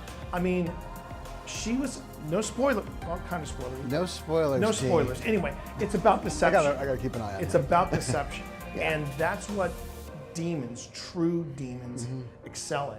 Which is why when you hear a kid's voice or you hear a child's voice, or if you hear a loved one's voice, you've got to be super critical about that. Yeah, because again, it is about deception. Yeah. And I will go back to what we talked about really at the beginning is, this is our most critical piece of gear. Mm-hmm. And trust your intuition. Trust your intuition. Trust your fear.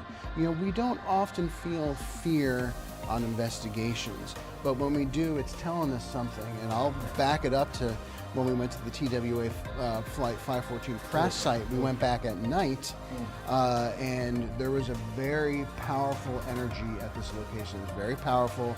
It was very dark, and I truly believe that it was non-human when we were back I at would night. dare say that would be demonic. Yeah, and I'm getting hearing kids' my voices. hair is completely on, but we felt not just fear, we felt unwelcome. absolute dread. And we knew it was time to leave because it was just this exponentially ramping up emotion. And you're getting the chills too, aren't you? That I would say that still ranks as my most terrifying. That was the place that was the most we were not welcome there. We were not. So and we've been to some terrifying places. I mean, we've been to Old Hospital. We've been to Crescent. We have been to St. Albans. We've been to different places with darker histories. Yeah. But TWA caught us off guard. Yeah. And I hope that answers your question. Yeah. That's a fantastic question. That No, really it's is a great question.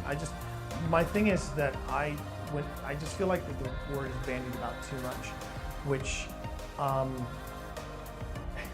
and like I said, I know I keep going back to the Talk to Me.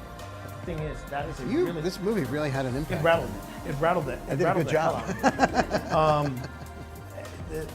The thing, and I think the reason why it resonated with me so much is because I feel like that was for me an accurate depiction of what a true demonic spirit would do. Yeah. Because it is, from beginning to end, it is about deception. Mm-hmm. And we had a pretty interesting talk at Trinity Episcopal with our priest about that. My priest, the Reverend Gail Goldsmith, and she had a few words about, we don't really call it demonic anymore because we look at the scriptures and we realize it's about that. It's about not appearing as you really are, versus you have a mental medical affliction or something like that. But yeah, great question. Great question. Other questions? One of these is No freaking way, dude.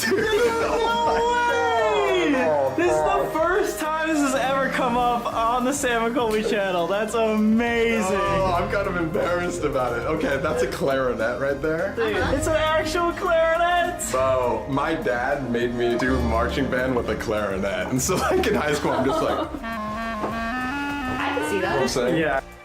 Okay. I'm gonna just come out and say it. Mad props. I mean, you know, he's a band nerd. Now, granted, I was a trombone player, so you know, unlike Colby here, you could hear me when I was on the when I was on the field. But hey, look, we both marched. The fact that he is a marching band geek, something that I didn't realize was a thing, and he has worn the polyester uniforms. He has suffered through the heat. Man, you don't know misery until you have worn a marching band outfit and it is like 90 degrees after the sun sets. It's just not what I would call the best of times, okay? But I appreciate that. I appreciate that. Well done, Colby. Well done. Like, check that out. All the marching kids out there, you know what I'm saying? There you go. Oh, he did the heel toe. He did the heel toe. Represent. Well done. Well done. We're only going to be down here for a few more minutes. Please. Oh, did you see that? It moved. And she's Yeah, shoot. wow. Okay. It moved right to where it should drink back. Are you asking us to leave? If you want us to leave, you just let us know.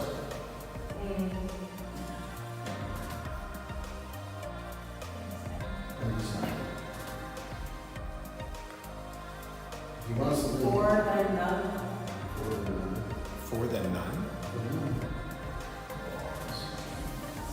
Can you give us a sign if you want us to leave?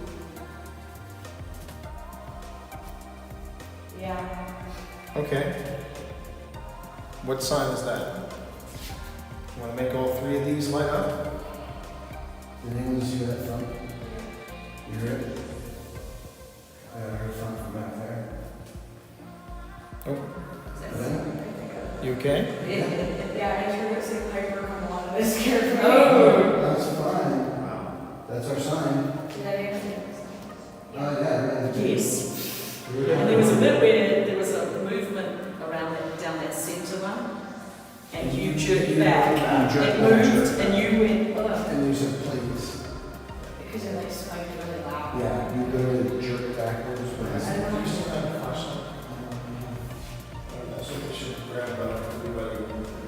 That's like the first time I've ever felt like that one. It's like the entire time I felt like my head was spinning and I was like floating. Like, you know, like after you go to the beach and you go to bed, you feel like you can feel the waves. Yes. That's how it felt.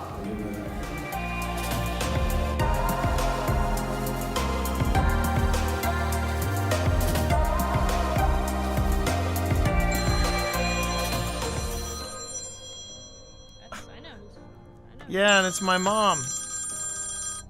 Hang on a minute, this will be fun. Mom, I'm gaming right now! Yes.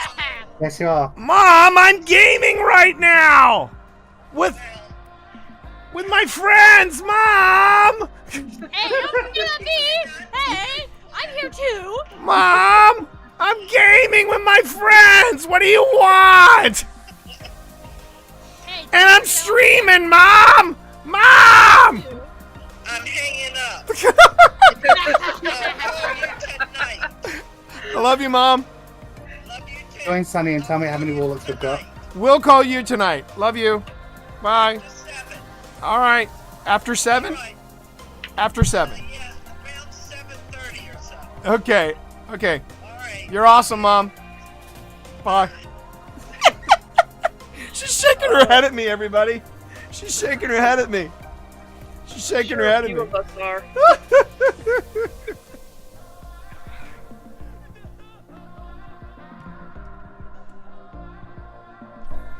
Are you up in that box again? Are you up in that box again? No. You're never gonna get in that box again, are you? Now you're gonna be like, no, I don't think I will. But you're also not gonna like. Hang on a minute. Let me see if I can.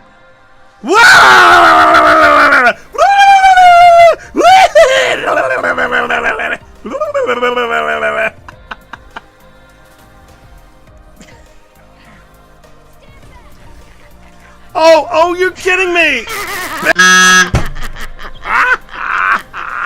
Well, that's what you get for racing up behind your wife. Yeah, but it's... Alright.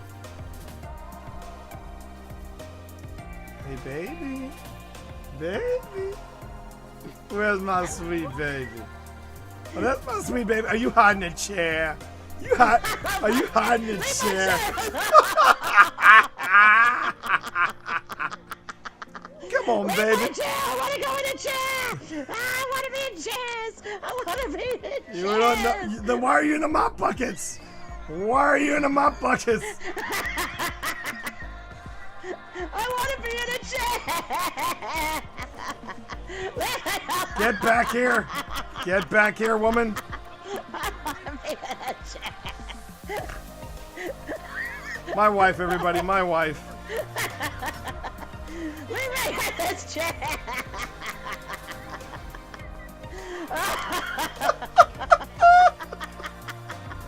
I'm laughing too much. This is not good.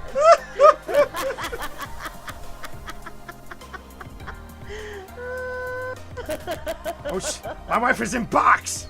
My wife is in box.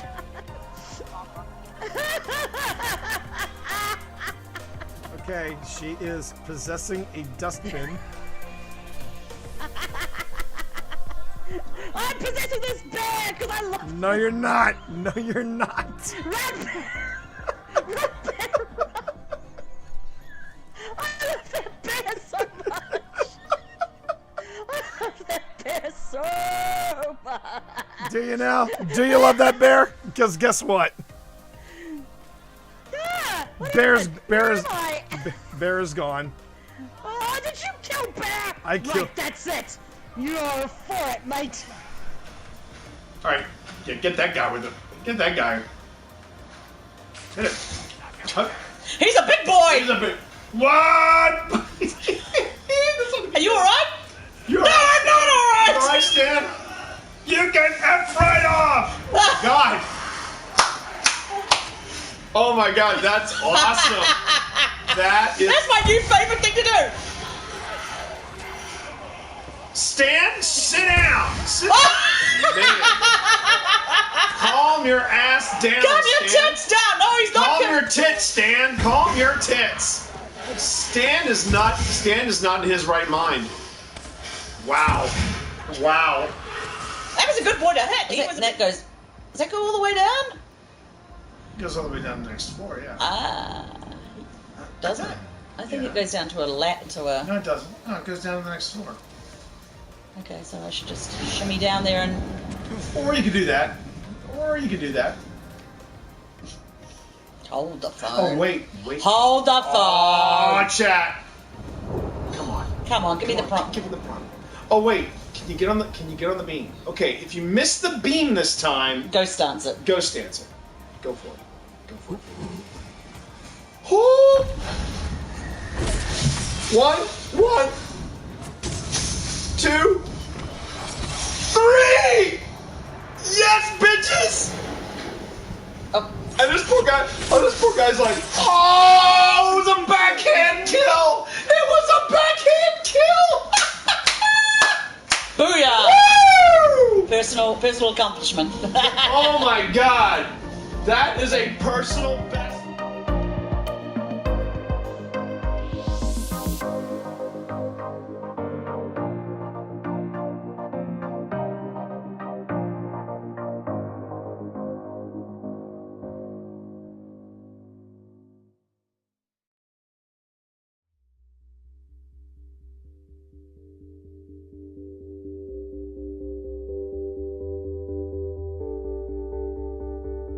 That's one of the things on my to-do list for the week.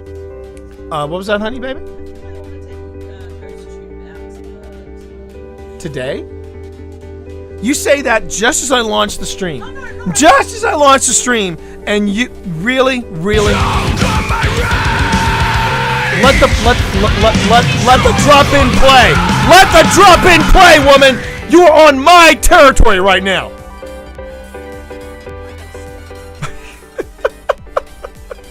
Here it comes. It's coming. You and me, Lady Grantham. Let's go. Doretti, are you still there?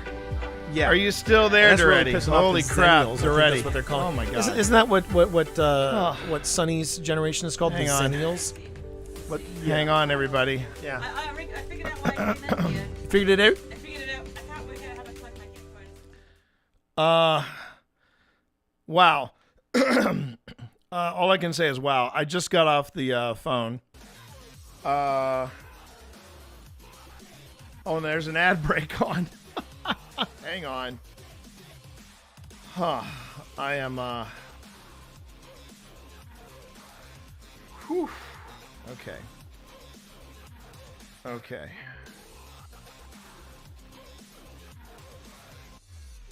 All right. All right. Welcome back, everybody. So, Doretti, I hope you're still there. But if you had a raid and run, I understand. Thank you for the raid. Thank you so much for the raid.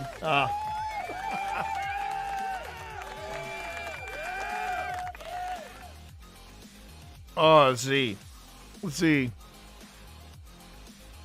As a content creator, I know you can appreciate this. Have you ever had a conversation with somebody where they just tell you, straight up, flat out, your boy never raids and runs. Let's freaking.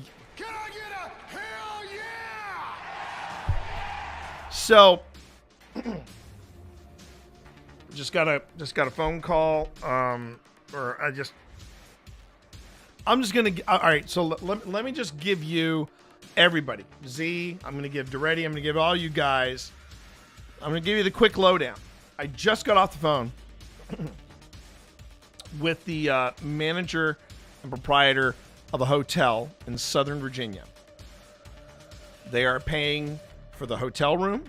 They are paying us a stipend. We are going there to investigate their house, to investigate their property, to investigate this hotel, this major.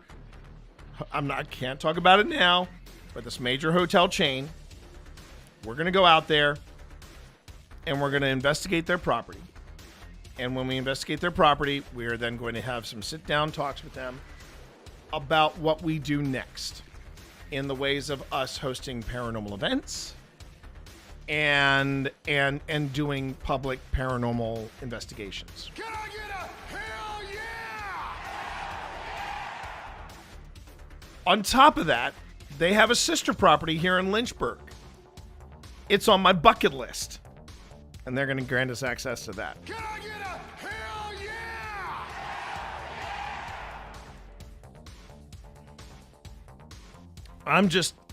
All this happened while I was away. Yeah, there you go. Thank you, Alex. I mean, is this the big time? No. Is it a step forward? Hell yeah. Oh yeah. Hell yeah. I am so stoked. I am so effing stoked right now. I've got to get here's the thing that's killing me though. I got to get Phil on the phone because we got to talk because they want us to move and move fast. They're talking about us like they want us there. They want us there at the end of the month, this month, so that we can talk about future things that we could do with them in October. So I might have to change some things. Well, I don't know how active the place is, so I don't know. But but yeah, we're just I'm barely getting words out right now. I may have to break up this stream instead of it going, full on. I might have to do like a stream afterward, like an after stream or something, like a late night stream or something, starting at starting a stream at like 7:30 or 8 o'clock. because I now have to clear some things off my desk, and I got to get some stuff taken care of, because holy Hannah in a handbasket. This is this is high test. This is high test, and this is the step forward that I want to make. I'm just kind of over the moon right now. I know I said we were going to be getting into the spooky, but I don't know. I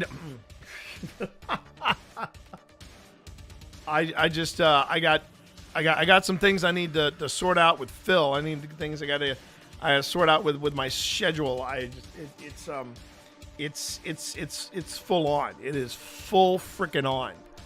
And it's really exciting. It's really, really exciting, because this could open up some doors here in Lynchburg. This could open up doors elsewhere. And that's all I can say, elsewhere. And yeah, this is definitely up there. Definitely up there with one of those watershed moments as a content creator.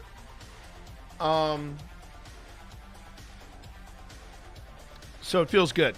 It feels good that we got this. This is also doing this investigation again in the month. This place has never been investigated, so this is not just a big step forward in stuff. This place is just we know nothing except that it's the property and the buildings that are on said property. They've been in. They've been on this property for about 100 years. There is history in the area. So yeah, I just have to. We have to get some things into play. And so I might come back later tonight for a later on stream. Which I'm good with. I'm good with doing that. We're all good. And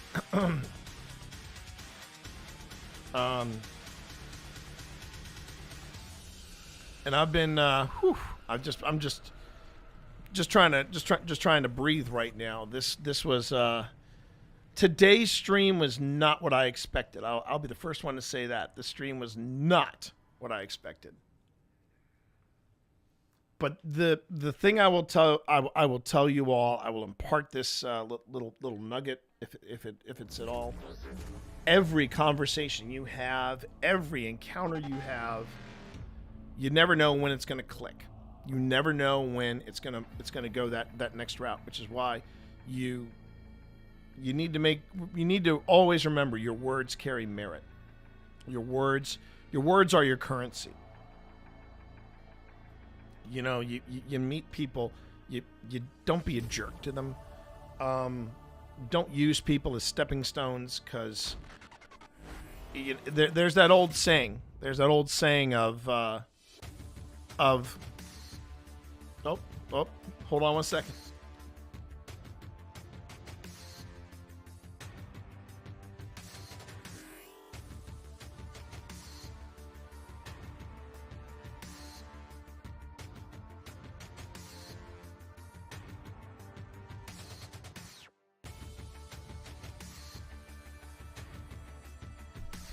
Okay, so Phil's on the phone.